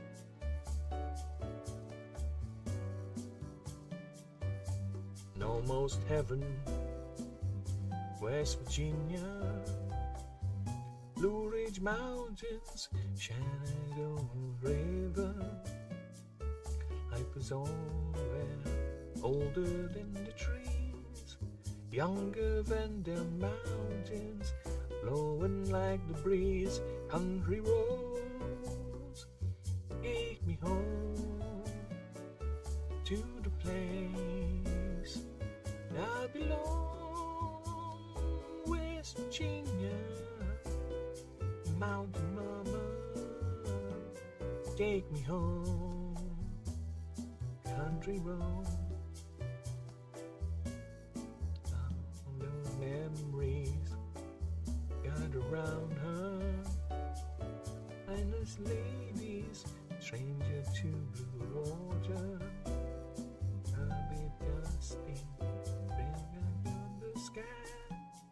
They still taste the moonshine. Teardrops in my eye. Country roads, take me home to the place I belong. West Virginia, mountain mama, take me home. Country road. I hear the voice when the morning owl she calls me. Radio reminds me of my home. I'm far away, driving down the road and in the feeling that I should have been home yesterday. Country roads, take me home to the place I belong. West Virginia, mountain mama, take me home. Country road, oh, take me home. Country road, oh, take me home. Country road, oh, take me home. Country road, oh, take me home. Country road. There you go. That should wake me up. Alright. Let's continue. Now, next on our list are the Lobos. We are finally getting away from the trilogy of fantasy races, which is the dwarf, elf, human, right? So this is an entirely unique, I think, unique fantasy creature that I have come up with. Well, to be fair, I did try to give the elves and the dwarves their own unique flair, right? With the dwarves having organic rock armor and the elves having crystals growing out of their chest and their wrist. I don't want to put them in their arches too because people can be very degenerate. There's already too much foot content in the internet. I don't want to add more to it. Alright, so Lobos. Lobos are described as balls of gelatinous, transparent, pulsating skin, filled with heated gas, a thin layer of mana protecting this fragile ball. They look and smell like fragrant hot air balloons. With jets of gas and or arcane energy, they are able to navigate whatever environment the Lobos desire to explore or decided to explore. If a rupture were to ever occur, it is not inherently fatal, but it spells the end of locomotion, at least for the time being. As much as like any part of their anatomy, they can regrow anything with enough mana and time. Below the ball are a set of big bulging eyes, brimming with intelligence. Along with a sack containing all their internal or all their other organs. They communicate by using a series of clicks and bioluminescence, which is translated to common by a translator rune attached to one of their many tentacles. The tentacles themselves have no set number, as each Lobos is capable of growing or losing them if needed. Keen explorers and collectors of knowledge, once they were purely aquatic species, but contact was only established during the end times of the old founding. It was the hero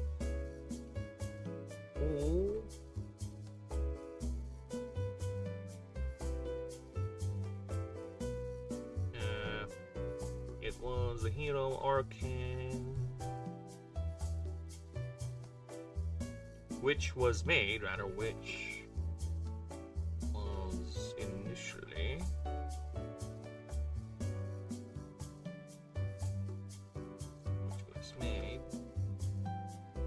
by.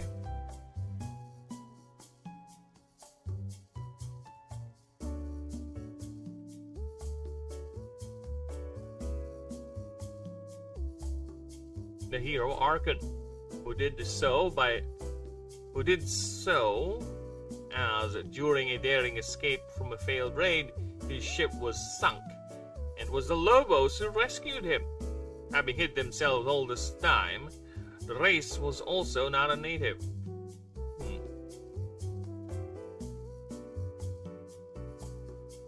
For the race was also not a native, but rather was snuck in by Cathlalics from the gates. They are survivors of their own native world's apocalyptic wars. There's the sea god kept them safe inside. The sea god kept them safe inside his vault city of Labyrinthia, which they dwelled in secrecy, even to the other gods, for 5,000 years. By the time Arkan met them, they were expelled from Labyrinthia by the sea god. The reason to them varies wildly per school.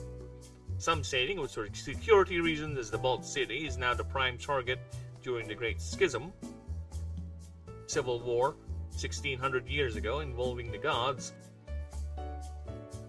Others say there's no reason, or he is doing renovations, and even to have them to finally explore and settle the world. Their legends say it was Arkan who inspired the species to explore and aid the surface races, let's go with that, so don't reuse, during the opening years of the Auric Confederation. Whatever the truth is, they have undergone rapid genetic modification to alter their biology just to explore the new frontier, which for them is a logical step, mirroring the willingness of their draconic patron to alter his form to become what he is now. To become the three-headed god he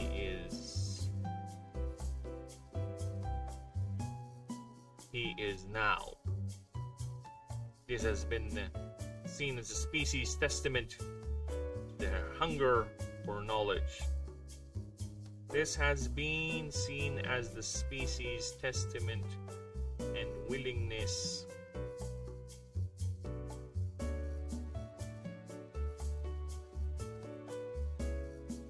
to sate their hunger for knowledge. There you go. So as Lobos, you get these stats. You get the trait, the Tentacling. You can use 2 unused stat points to create a tentacle instead of... Okay. Create a tentacle instead. So this has to be a VAT. Each tentacle is treated like an equipment slot that uses trinkets, arms, legs, and waist. Conversely, a Logos can use a tentacle to gain 2 extra stat points. Equipment slot is tentacle, tentacle, tentacle. Okay. A Lobos could gain a perk at the start of the game called Aquatic Form. It loses -4 wits, +2 arcane, and an additional tentacle. Alright. So yeah, I think we're fine with those. Don't need to change that drastically. And I gotta pee. I'll be right back. This will be quick, I assure you. Gonna be like that other long break because my brain is ready to go. It's fully powered. I'm not sleepy. Let's go. I'll be right back.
We're back.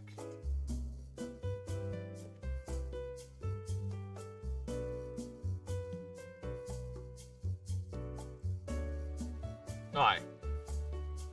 So next up is Late Changelings. So let's go ahead and see what they got. What do the Changeling have? There's a lot of additions to the Changeling, the Lobos, the Sullen. I think the Sullen in particular has the biggest change of all. So we'll see. Alright.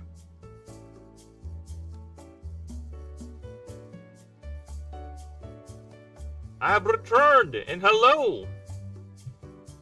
Are you like General MacArthur? I have returned. I've become to liberate my country from the invaders. Which, actually, I don't even know there's anyone invading. Probably some stupid K-pop trend. I don't know. I don't know what invaders we have here, General MacArthur. But I appreciate you going back. Welcome. Welcome back to the land of Philip and Peens. Philip in Noblins paradise. Men and knights living in an Amish paradise. Lights living in an Amish paradise. Alright, I'm losing my mind. Okay, let's continue with the Changelings. Changelings. Formless, primordial, impermanent, faceless, and limbless. These are the descriptions. These descriptions fail to assert their ability to literally be anyone or anything given enough mana. In the absence of mana, it can be they can be described as an oily blob of glistening oil. Though it pains them to be seen in this naked base form, a fact that the race has been relegated to a majority of the new founding. Since every transformation requires mana, and not just, but any amount for a full transformation requires tremendous quantities of the substance. Quantities. Lol, I was playing Minecraft, that Minecraft server with the world map, and some of our countries were at war, so I guess so. Ha! Ha! Even in the game, wars are unavoidable. Yeah, you are playing out real-world politics, I guess. Which country are you at war against? I'm sure you're at war against. Whether be it by choice or not, someone most likely is attacking you. Alright? Because humanity disdains stagnation, much like the Changelings. They don't like it. Humanity much rather kill each other in some sort of pursuit of progress, rather than to help each other out and actually pursue real progress. You know how we are. Oh, now where was I? Speaking of changes. Alright. Though it pains them to be seen in this naked form, a fact that the race has been relegated to a majority of the new founding. This since every transformation requires mana, and not just any amount, or a full morphing requires tremendous quantities of the substance, for they need to create a umbral twin. For they need to create what they call an umbral twin. In a nutshell, it is an invisible or cleverly hidden limb that houses their cognition and all their genes. That makes them changelings. Without this organ, transformation will be permanent. Persia is attacking me, and I am called the Achinese dynasty. So, like a big monarchy in Indonesia, India, Bangladesh, and Sri Lanka. Oh, he's a Central Asian power. You have a lot of manpower there. You have the power of the customer service folk, too. And I don't know what exports Bangladesh, probably the same thing with India, I guess. Sri Lanka, I'm not sure. My capital is in the Indonesian region of Aceh. So that's where the name is from. Well, good luck to you. Hopefully, Persia doesn't kick your ass. Dude, you just want to make me install Civ 5. All this talk about, I wish I have time to play any of these games. I really do. But right now, I don't have to play any of these. I don't have time. I'm too much busy playing, creating this game, right? I just don't have time, but dude, all this talk is just making me want to play the game, to be honest. It just wants to make me do the install button right now, get this thing on. I wish I had more time. I wish I had the capability to split me into many me's. So one me can be playing, one me can be working on the project, one me can be doing things in the house, one me can be doing multiple works for multiple income. I wish. But there's only one me. I'm the biggest cacao bean exporter on the server, so I have can monopolize the market. I see a lot of drug lords rely on your export, for cocoa beans are quite one of the main ingredients in a certain drug called cocaine. You're the Pablo Escobar of your server, I guess. Speaking of that, I think I need to watch that show called Narcos. It actually sounds good. I was watching a review of that History channel called History Buffs, where basically I'm gonna say gimmick. The purpose of the show, the main concept of it, is he would compare historical shows with how they are with IRL, and so far it's quite interesting. Yes, it's a show about Pablo Escobar. And apparently, if I recall correctly, I think... Who's that guy? Who's that guy? That actor that always gets into things nowadays. The one who played that one charismatic dude in Game of Thrones who got his head squished. Forgot his name. He's everywhere. Literally everywhere. He's so everywhere, I forgot his name. Pedro Pascal. Yeah, there you go. I think Pedro Pascal is in it. He's one of the DEA people. Alright, let's continue. Older genes.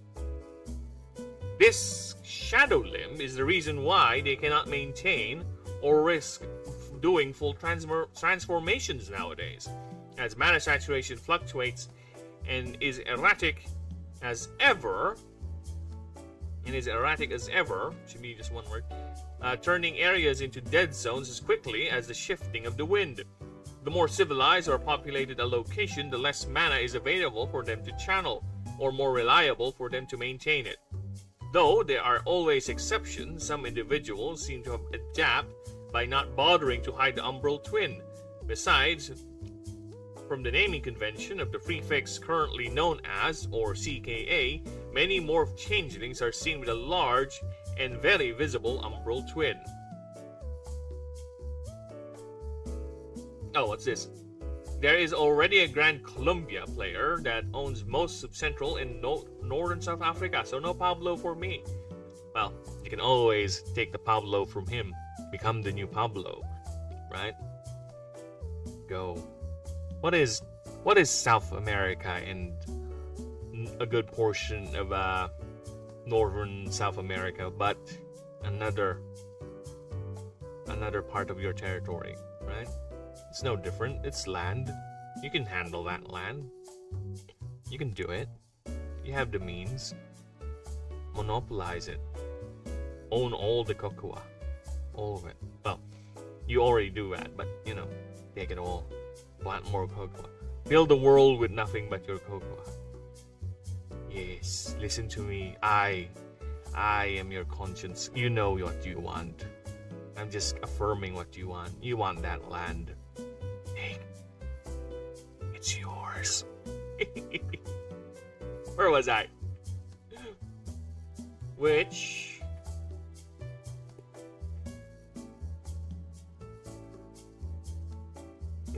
is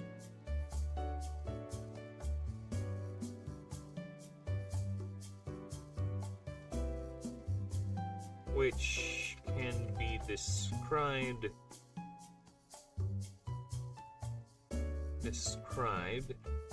as a thick ebony spherical object.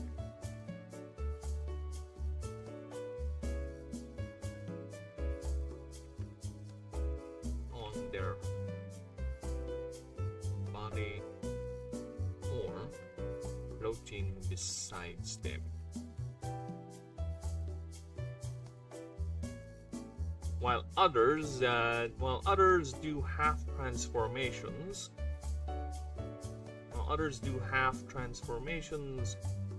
or learned reflexive morphing to revert back quickly when needed.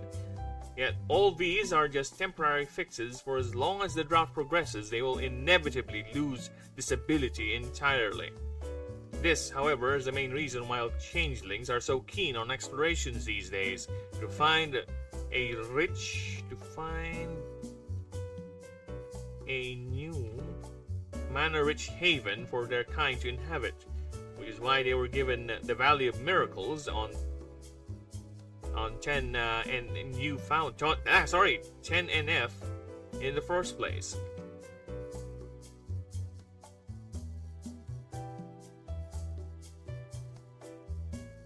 Alright, too far away. The map doesn't wrap around, so I can't sail east to Indonesia and Pacific. That means I have to sail. Oh, so whoever made that server is a flat earther, I see. Boo! Boo, I say! Flat earther. You're playing a flat earther server. Boo! Boo, I say. Boo, hiss. Hiss and boo. Hiss. You guys seen Smiling Friends? That show is very funny, and I'm glad it ended, and I'm glad it ended, and I'm also sad it ended, because it's such a funny show. Okay, it's a funny show that there are 2 episodes, 2 scenes of you seeing the Earth outside, right? You can see the Earth. It's clearly round in one episode, and on one episode it's now flat. It's like, make up your mind show, but I think it's fine because it is a comedy show. A lot of it does not make sense, okay?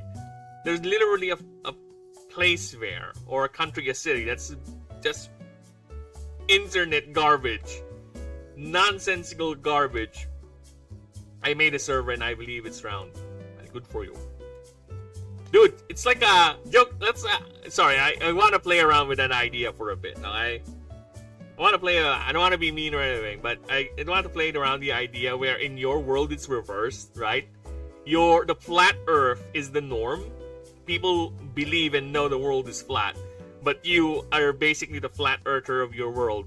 You believe the world is round, but the reality of it is different. It's not like here where there are people who say the world is flat, but the reality of it is different. The world is actually round. It's kind of fun to think about that. Fun little concept, Actually, I can make a story out of that. I can make a story where someone is firmly believing something that is entirely normal on our end, right? But on their end, it's actually not normal, right? It's fascinating. See, little things like that, you can be inspired to make a concept for a story. It really just depends. Anything can be turned into a story. Just really depends on the execution of that idea. How are you going to portray that to be an interesting thing where it's not just interesting to you, but interesting to everyone else who's reading in or watching in. It's just impossible to turn a Minecraft world into a sphere, as Minecraft generates worlds that don't wrap. Yeah, I get that. It's just a fascinating concept. Think about it. You're the round worlder on a flat world. And wait, I do have a question, since I don't play the game. Does the game have an actual size? I mean, is there no limit to the size of a world? Is it just depends on the server, right? It can be as big as it is, or does it eventually run out of space? Because that is an interesting thing to think about. If Minecraft does not run out of space, just continually generates the map the further you go, right? Just constantly refreshes itself, or how does it work? Because logically, there should be an end to it, right? Because otherwise, it's going to cause a lot of problems in terms of maintaining all that data, right? Considering how many servers are out there. Minecraft maps generates infinitely, but my map just have straight edges into the void. Yeah, because you are basing it on the real world map, right? So it does not make sense if it goes further than that, right? I get that, but I guess normally it just doesn't end for normal Minecraft. So what happens then? Because if theoretically, if you have a map that constantly generates new maps the further you go, what's going to happen with the previous area that you've been through? Can you go back? Are they gone forever? Or is it just going to continue on expanding and expanding until it has too much data for your own PC to handle because of all the information it has to load, right? Or is it going to be saving all that data where if you're gone for a certain distance, that old piece of map is going to get deleted, right? So when you go back, it's going to generate a new set of maps in that direction, right? Does it work like that? Or it has some way of remembering what generated map is that?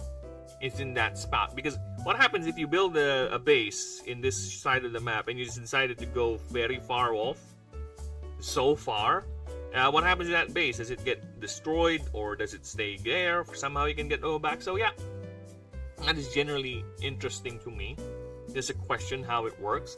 Because I can see really, if it's really that infinitely scaling the map, I can see why some people just get lost in that game. Because technically you have no edge, you just keep on going and just keep on doing shit. And that is... Dude, it's all weighed by one man too. Well, not really one man, but it's as indie as you can go. Nowadays, I don't think Minecraft is free, right? There's a paid version, or you need to pay Minecraft nowadays. Because I think it started out as free, if I recall correctly. Could be wrong. Either way. Let us continue. Which is why they were given the Valley of Miracles. This should be capitalized. The Valley of Miracles. Of Miracles on in 10NF in the first place, and has been the seat of their hierarch CKA Jessica Albright. Though it has been rumored the hierarch. Okay. As even the hierarch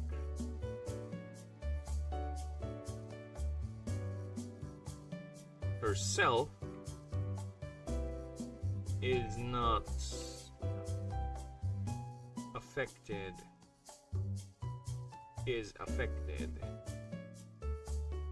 by their race's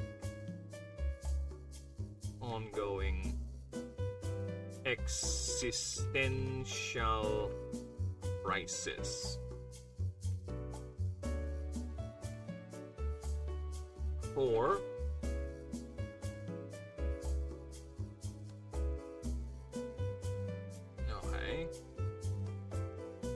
my port in Sri Lanka has been burned down by the Persian player now. You must retaliate. Launch the nukes. Cry havoc. Cry havoc, gourmet. Cry havoc and let loose the dogs of war. Hell hath no fury. That affront must be replied with utter, proper, exceeding force. The pride of your nation must not go unsullied. Go! Raise the banners of war. Burn them to the ground. Even as the hierarch herself is even the hierarch herself is affected by their race's ongoing existential crisis. There you go. For it has been rumored the hierarch Okay.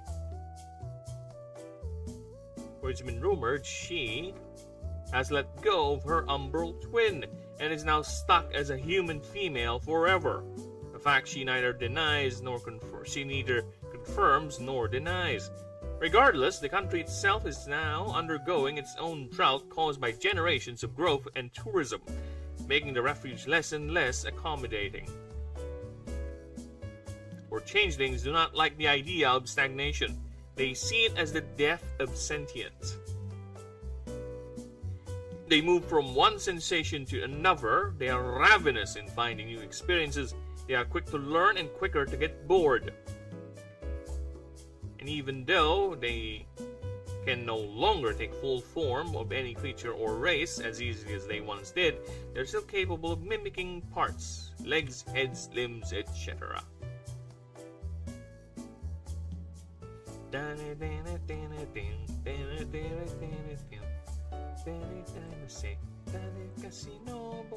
Okay, you guys need to see it.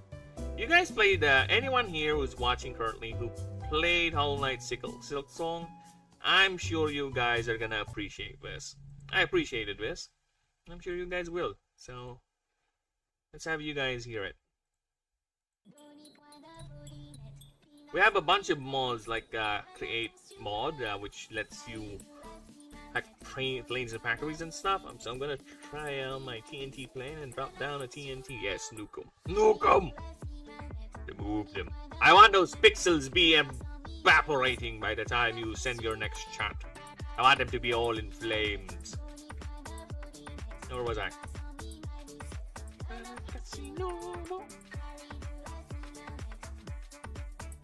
It's going down! Very good. You have done well, my child. Use that hate. Wipe them out. All of them.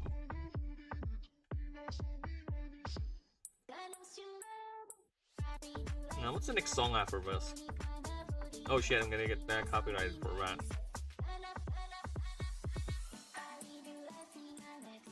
The changeling, so their trait is called ever shifting.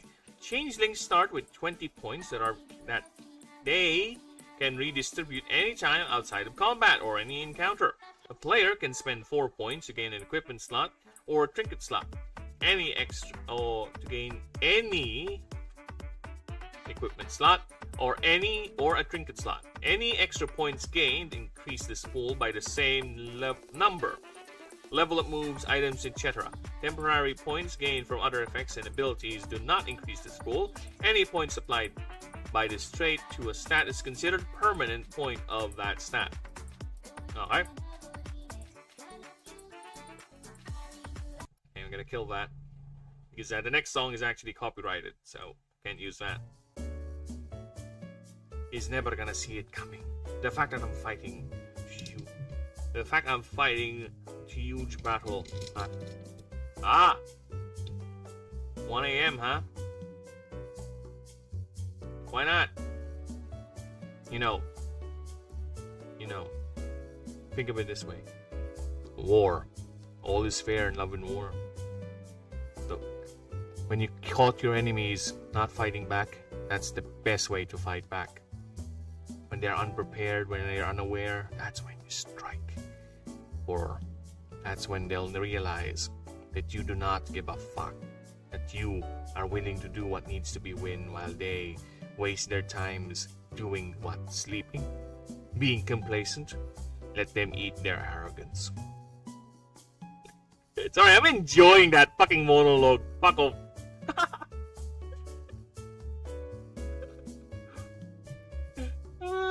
I'm enjoying that monologue. I hate it. Sometimes when I get into character, I really like villains, okay? If you're gonna ask me what's my most favorite type of character in any fiction or any story, is the villain. The only reason why I like Star Wars first, or I watched Star Wars first, is because Darth Vader. I saw that guy, I was like, oh, this guy's cool. Then there you go. Arcane is the same thing. I saw Silco, I was like, okay, this guy's cool. I'm gonna give it a shot. Okay? There are very few protagonists I really like. right? One Punch Man, Saitama is a fun protagonist because it doesn't give a fuck. The protagonist in Iron-Blooded Orphans is also fun.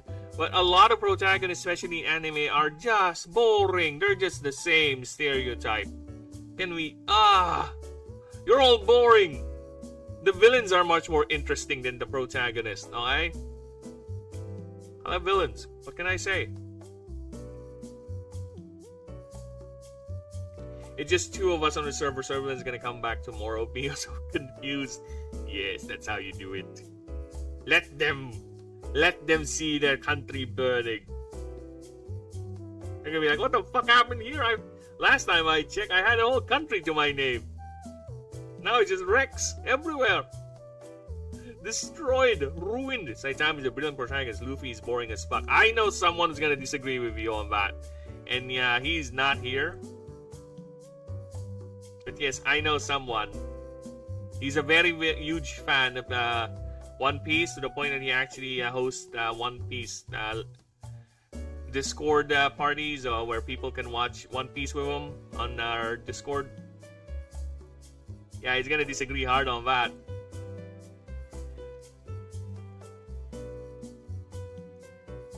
I don't know, from what I've heard or seen with him, I think he's one of your typical anime protagonists. Again, good action can only take me so far before I get bored with the character, right? Because if I just want to watch cool action, I would just really not invest time watching the show. I'll just watch the fights online, because somewhere, somehow, there is someone who uploaded the fights, right? The same thing with Star Wars, right? If you...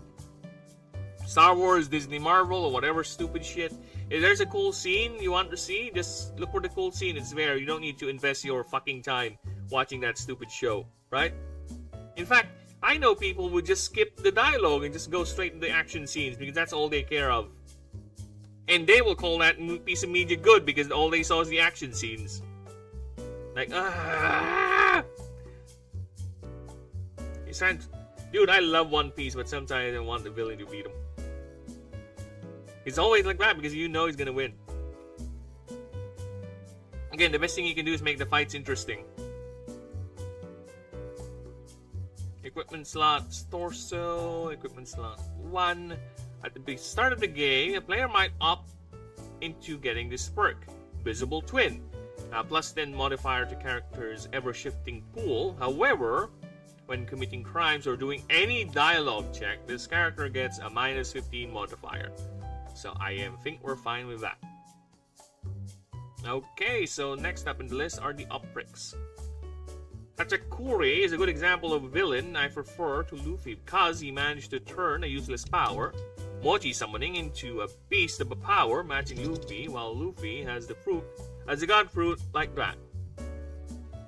I have no idea about that, but if you're saying that villain is very resourceful, smart, rather than the main protag who just wants to go in straight and just punch people, yeah, I would agree with that.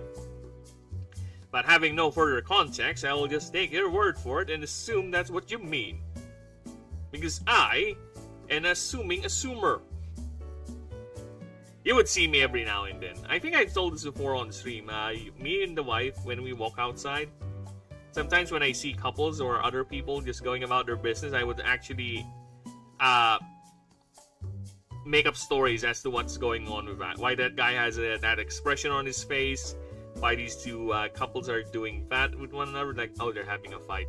Oh, look at that guy. I think he's having the best time of his life right now. Oh, look at that love. I think he's yeah, I would do that. I guess I'm naturally born a storyteller. I'm just bad at grammar. Horrible at it. Villain basically turns useless food summoning into a... Then that means he's crafty. That means he's smart enough to know the advantage of this useless thing and weaponize it. You know what they say? A good indicator of someone, or we as a race, as a species, mastering a particular type of technology is once we get to weaponize it. Yes, once we get to weaponizing a certain technology, that's a very good indicator that we, as a species, has definitely mastered that type of technology. So yeah, I guess he did master Mochi summoning or whatever that power is supposed to be. To the point that he's capable of weaponizing it. Alright, let's see about the Oprix. What are they? What are the Oprix? Broken, fallen, and ever prideful. A race born by the drive for total freedom, and now living in a twilight of diminishment. The Oprix are all that is left of the mighty Draconids that once ruled alongside the ancients of Ashen. At least the ones who still cling to their sentience. As most of the ancient draconic bloodlines have decided to return to their more animalistic origins, a diminishing done as a desperate gamble to preserve what tiny modicum of power they still have, as the world mana thins. As other broods follow to save themselves during the draconic purge initiated by the Betrayer's Butcher, the war god Craesiles,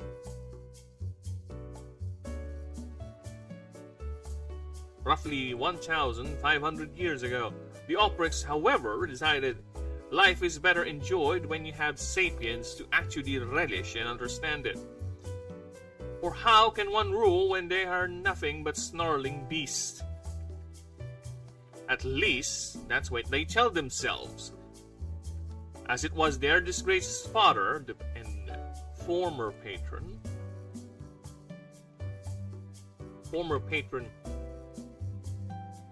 the god Farfnix, made a decision for most of them, as he surrendered his children's power, prestige, and riches for their lives, a fact many of them accepted, instead of following many of their kin in the fields of martial martyrdom. The villain basically turns out, yes, the Persia player rage quit, I have won. Wait, he's gone from the server? Really? Well, enjoy the spoils of your conquest. Enjoy Persia. Enjoy the riches of the Fertile Crescent. Right? Well, not really there, but you're almost there. The vaults of the Middle East open to you. A good portion of the Silk Road is now under your control. Oh. Well, let's fuck up his lands while he's gone, you know. Make sure he doesn't recover from it that easily. Scorch earth that bastard! Their lamentable fate is confounded nowadays by the fact they are overshadowed by all the other races, humans in politics and heroic achievements, dwarves in industry and commerce, sullen with wealth and prestige. Even the Lobos, who are newcomers to the grander global theater, beat them in scientific discoveries. And what pains them most are the elves and the espers' mastery over the arcane, with the elves constantly flaunting it, while espers who constantly radiate the substance in displays of raw power, even as they are rarely seen in the major cities.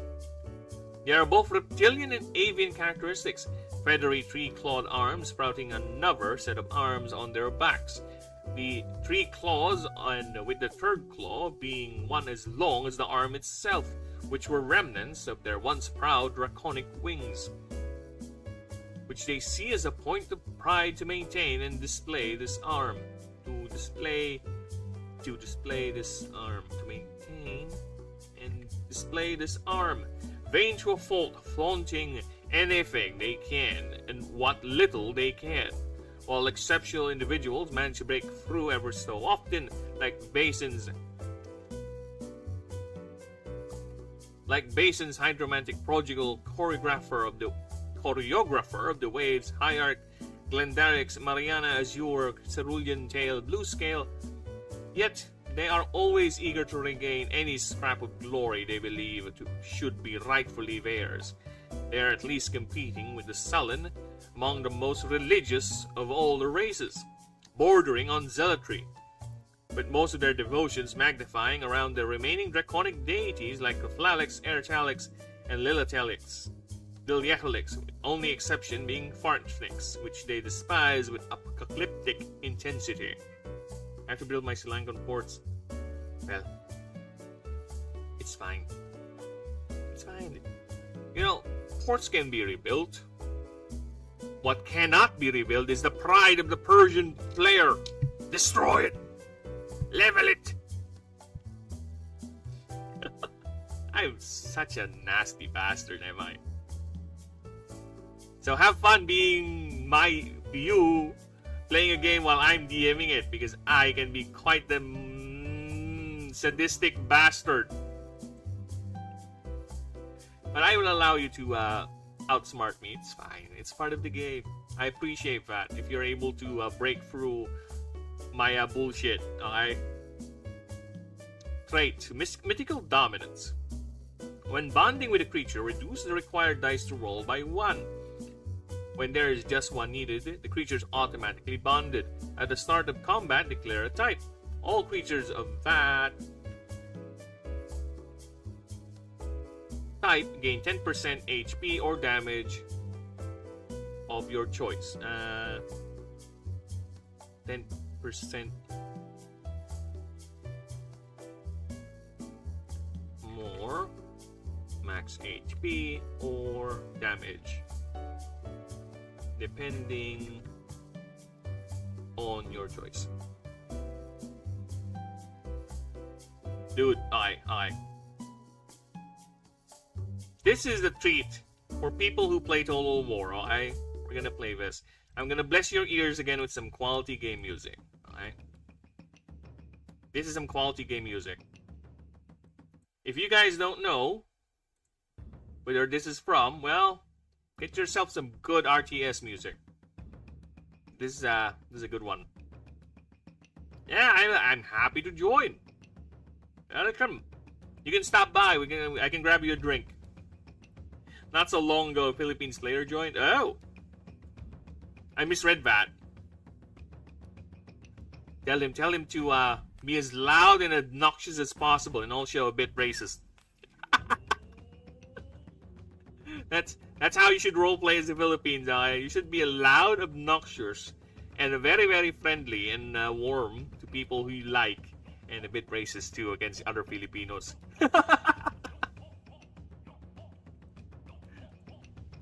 We are self-aware, okay? We are aware of our partial racism towards each other, and we're okay with it.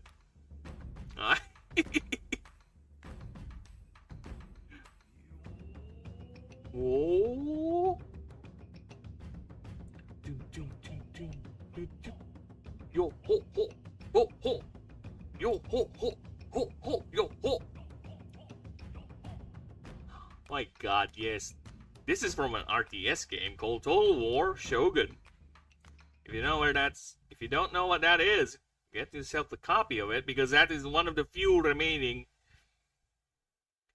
Shogun good Total War games in existence. The rest are trash.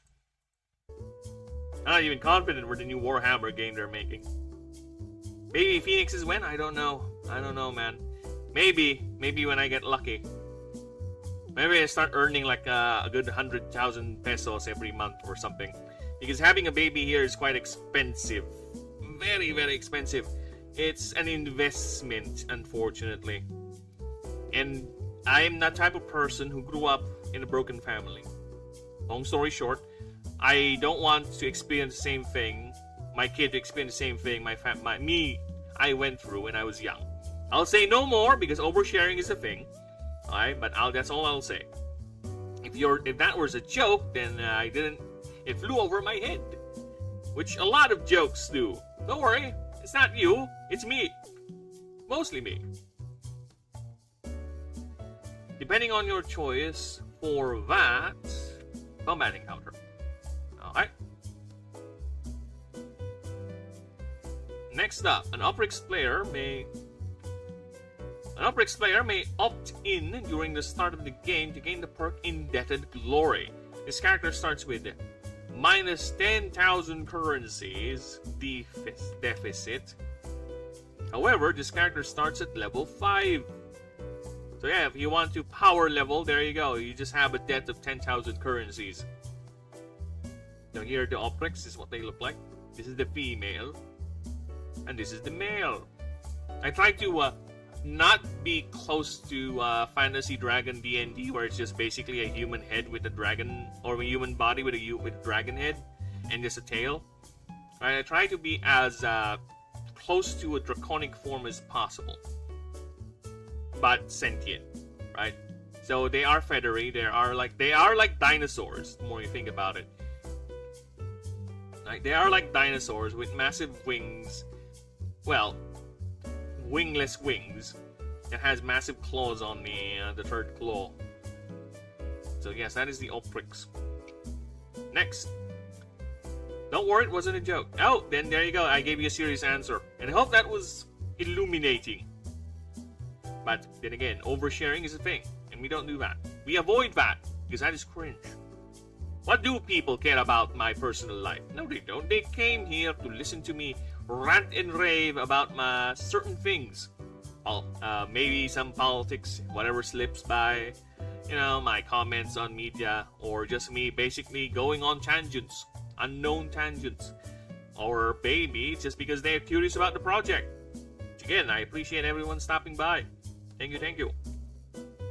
Lurkers or otherwise. Okay, Espers. The rarest race in Ashen. Their bodies barely visible in an aura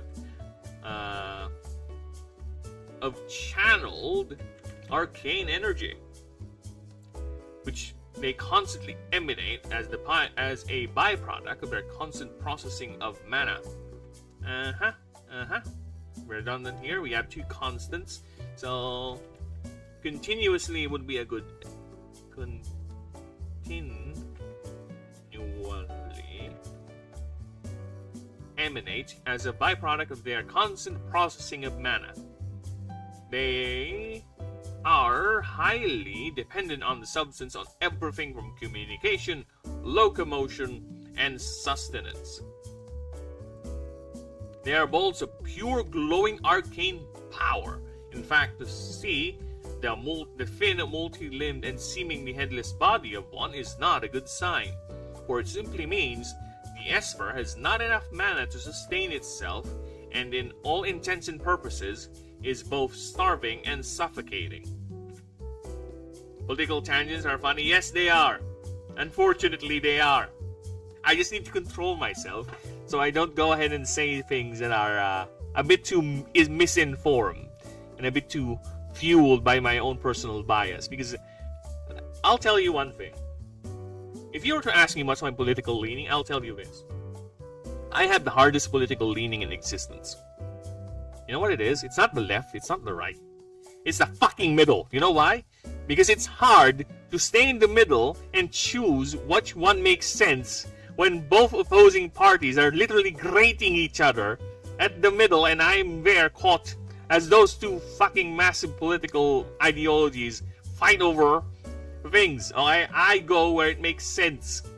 I don't care whether you're the left or the right. As long as you make sense, I am with you, buddy. But if you start talking shit, fuck off. I don't have tribal loyalties to either the left or the right. I go where there is the most logic and sense, which is the hard thing because everyone hates you. That's where I am. That's my political leaning is. Okay, I go hard on being sensical. I see both the flaws and the advantages of either, and I hate them both. I hate them both with a passion, because they're both cringe. But political tribalism is the cringiest thing we humans ever kept from our days as we unga-bunga each other, okay? And I hate it. I really do.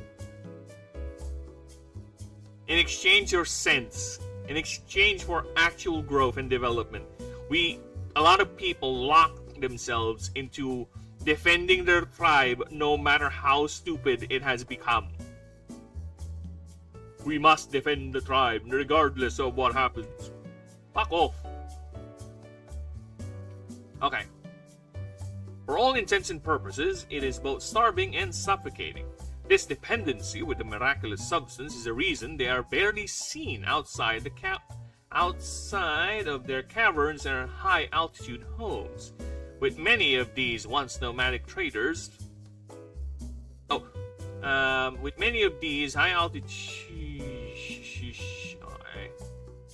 With many of these cities were and still functioning. Oh my god, what is this? Were and still functional spacecraft called ships. Postal ships. Alright, we're gonna read it properly, okay? Postal ships. Push the slips. Or hive ships. In common.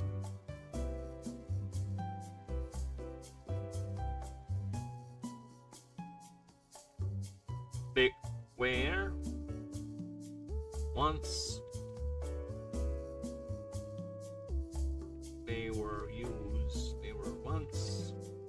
used to ply the gates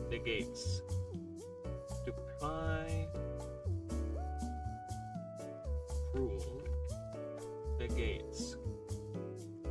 For the explorers were once nomadic traders.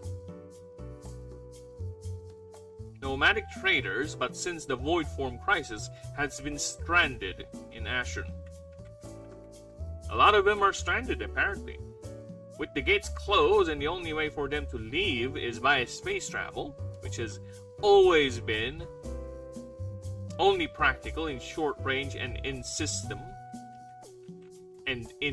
transit only due to the high cost and sheer impracticality of space folding technology.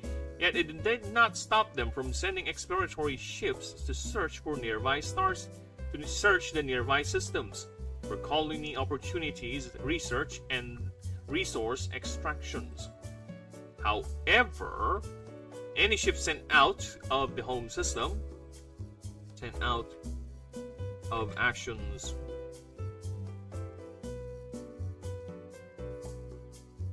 home system,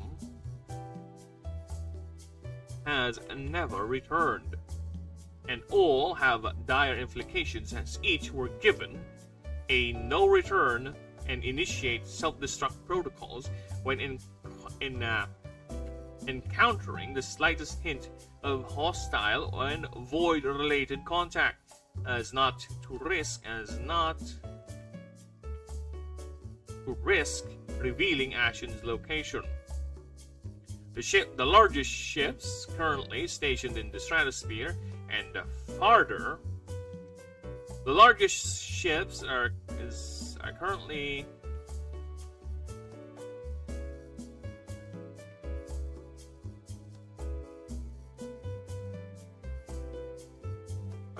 stationed in the atmosphere and the farther away from major cities the better, as some even built orbital platforms and others sank their damage and more energy demanding ships underground and underwater. With only the largest ship, their capital Eldex, approximately 75 square kilometers,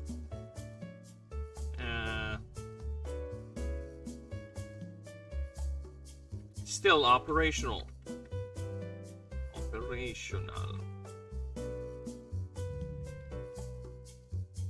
They consider themselves as part of the Auric Confederation, but as a client non-seated member, which they prefer. With only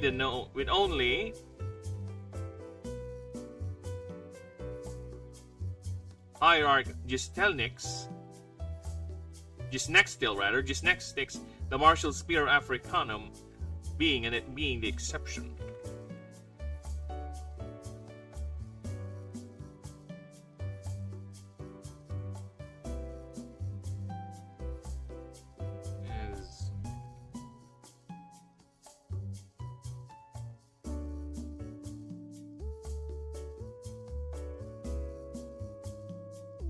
Their bodies are highly adapted to the effects of zero-gravity exposure,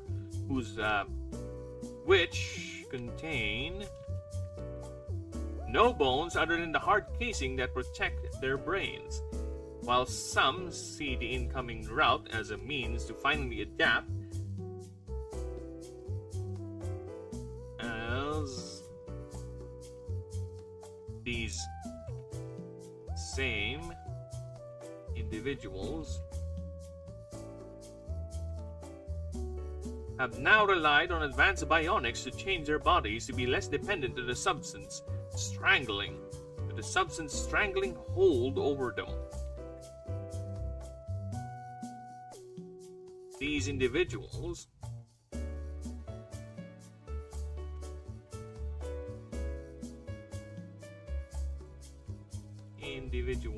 oh, come on, individuals have been known to integrate into the wider global sphere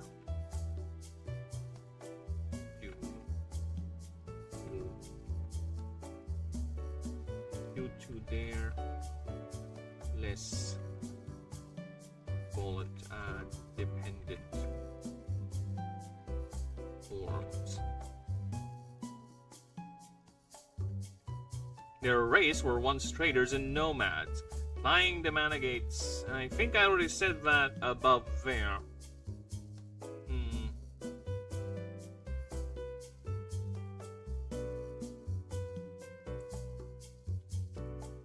Let's just remove that then, because it's going to be repeated here anyway. There were once traders and nomads flying the managates for the best trades and deals. Despite being stranded, has not dampened their spirits. For once they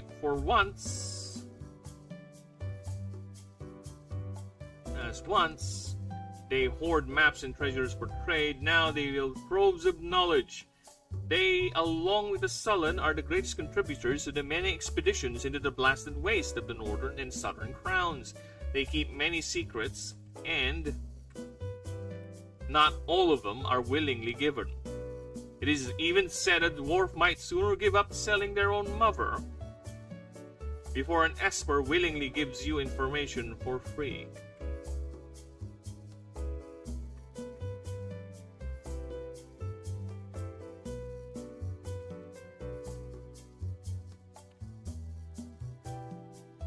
Rivaling the elves in terms of their capacity to channel mana, though it is stated that it comes at a cost. For the elves have constancy, espers are volatile, and they require more mana to maintain their vitality, so they are heavily subject as they require. As they require more mana to maintain their vitality, so they are heavily subject to the ebbs and flows of the mana wells. Okay, nice. So they have the trait called Winds of Magic. At the start of combat encounter or a check, you can use an arcane that uses an arcane roll. Roll a 1d20. The result is added to this character's arcane stat for that combat or check. For every 10 levels, add a dice to the roll. Alright. During character creation, may opt out of their racial trait and instead replace it with Kanjiane mechanics. This character gains +5 arcane and -5 to ingenuity. Every start of a check that uses strength, wit, or ingenuity, roll a 1d20, do +10 +X result -10 character's chosen stat for that check. For every 10 levels, have it. I think we're good with that. Okay, last but certainly not the least, we have the Sullen. Alright.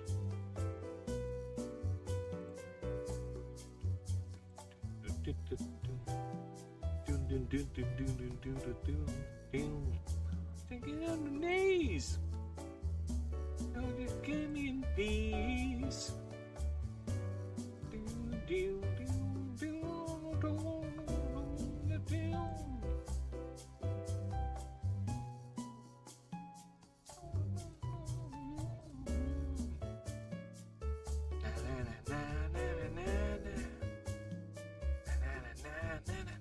Okay, let's do it. Sullen time. The Sullen, the original, if not the first sentient race of Ashen, which they once called Chitniak, they are described to be dark-skinned, emaciated humanoids with a small, sharp beak, red piercing eyes, and rows of round tentacles neatly arranged below their waist. Monstrous in description, these avian species move with an elegant grace. Their tentacles undulate, nearly imperceptible, as if wearing a gown with the most elegant of fabrics, seemingly gliding effortlessly. In fact, some observers described it to be as floating, while most wear nothing but the thinnest of clothes and mostly rows of adornments and accessories indicating wealth and status. They speak in a soothing and soft, low humming, chirping voice, as their native language is called Aliui. Very little of the ancient prehistory ancients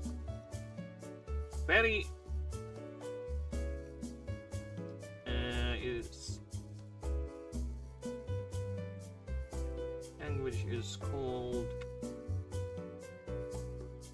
Very little of their ancient prehistory contact history remains, as many were lost during the many cataclysms and wars that ravaged the world for the past 10,000 years. What little survive is mostly through fragments, family legends, and oral traditions. All tell the same story. They once were an advanced civilization that flourished under the shadow of the gates, even without even knowing its purpose. Nations rose and empires formed. And by the time the gods Yaldesh and Primotus stepped through the gates, they found a world wrapped in a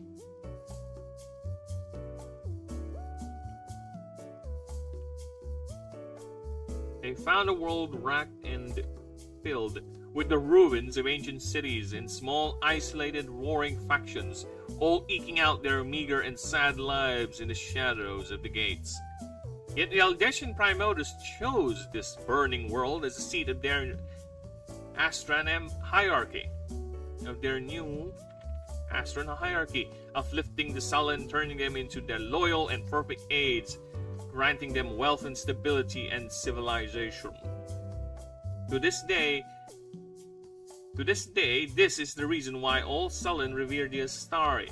All the surviving families can trace their heritage to service of the ancients, and the greatest of families are those that directly serve the gods, especially the imperial household, where the Sullen clan of Orechichniak are the personal stewards and aides of Lord Aurelian and his immediate family. The most notable member was Chumak, the seneschal during the time of the Great Schism. They were the only race that did not suffer, at least in proportion with the other races, during the Cosmic Order, due to their roles as aides and servants, thus preserving many of their hoarded wealth and status, which to this day, many of the richest families control the great temples of the gods. In fact, families have been known to go to great bloody lengths to gain guardianship over these sites, especially those belonging to Lord Aurelian. These loyalties extends to even to that of the betrayer, as the last remaining temple dedicated to him is maintained and protected by the Sullen clan of Shilu, not out of loyalty, but as a caution to the folly of unchecked ambition. They have no innate access to mana. However, some families claim they do this by choice, or they believe that only their masters can and must wield it. Though they are not seemingly hostile to the idea of other races utilizing it, either way, they are not without merit, for they comprise of some of the most materially wealthy families in all of Ashen, funding dwarven enterprise, sustaining elven humanitarian efforts, launching espers into space. Currently, they are keen on preventing the upcoming mana drought that threatens to plunge the world into a dark age that even the cataclysm cannot match. These great patrons of art and sciences are ready to do their part. Sullen animans are not common, but the sight of one comprise are considered to be quite a curiosity, especially one that is hand-picked by a hierarch. Though, it must be desperate indeed for the high seats to call upon one to join the Astari, or Daddy has made a substantial donation. Or maybe...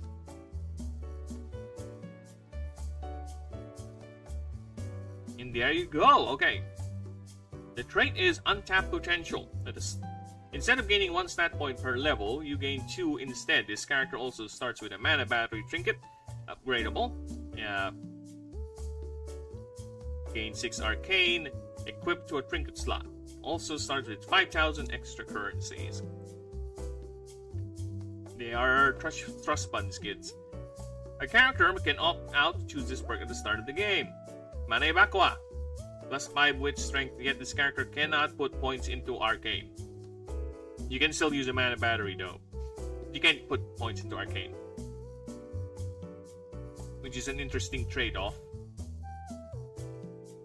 And there you go, shit! That's all the races, and I think that is a good place to end the stream. I will go ahead and rest my voice for a bit, and I'll be continuing tomorrow for the rest of the character backgrounds. So yeah, we're halfway through the doc. Very good. I made some substantial additions and changes, so that's very nice. I'll go ahead and continue working on Lucerius offline, but in the meantime, I'll go ahead and call it for now. Okay, I do thank you for everyone stopping by. I do thank you for you, Gourmet, Denisium, of course, all of you, Ninja, thank you, Pao, just saying good day and fucking off. Gargantuan, thank you. And I'm gonna go ahead and say goodbye. Toodles and Pips, you all have a lovely one. Thank you for the subs, thank you for the all of that. And see you guys next time.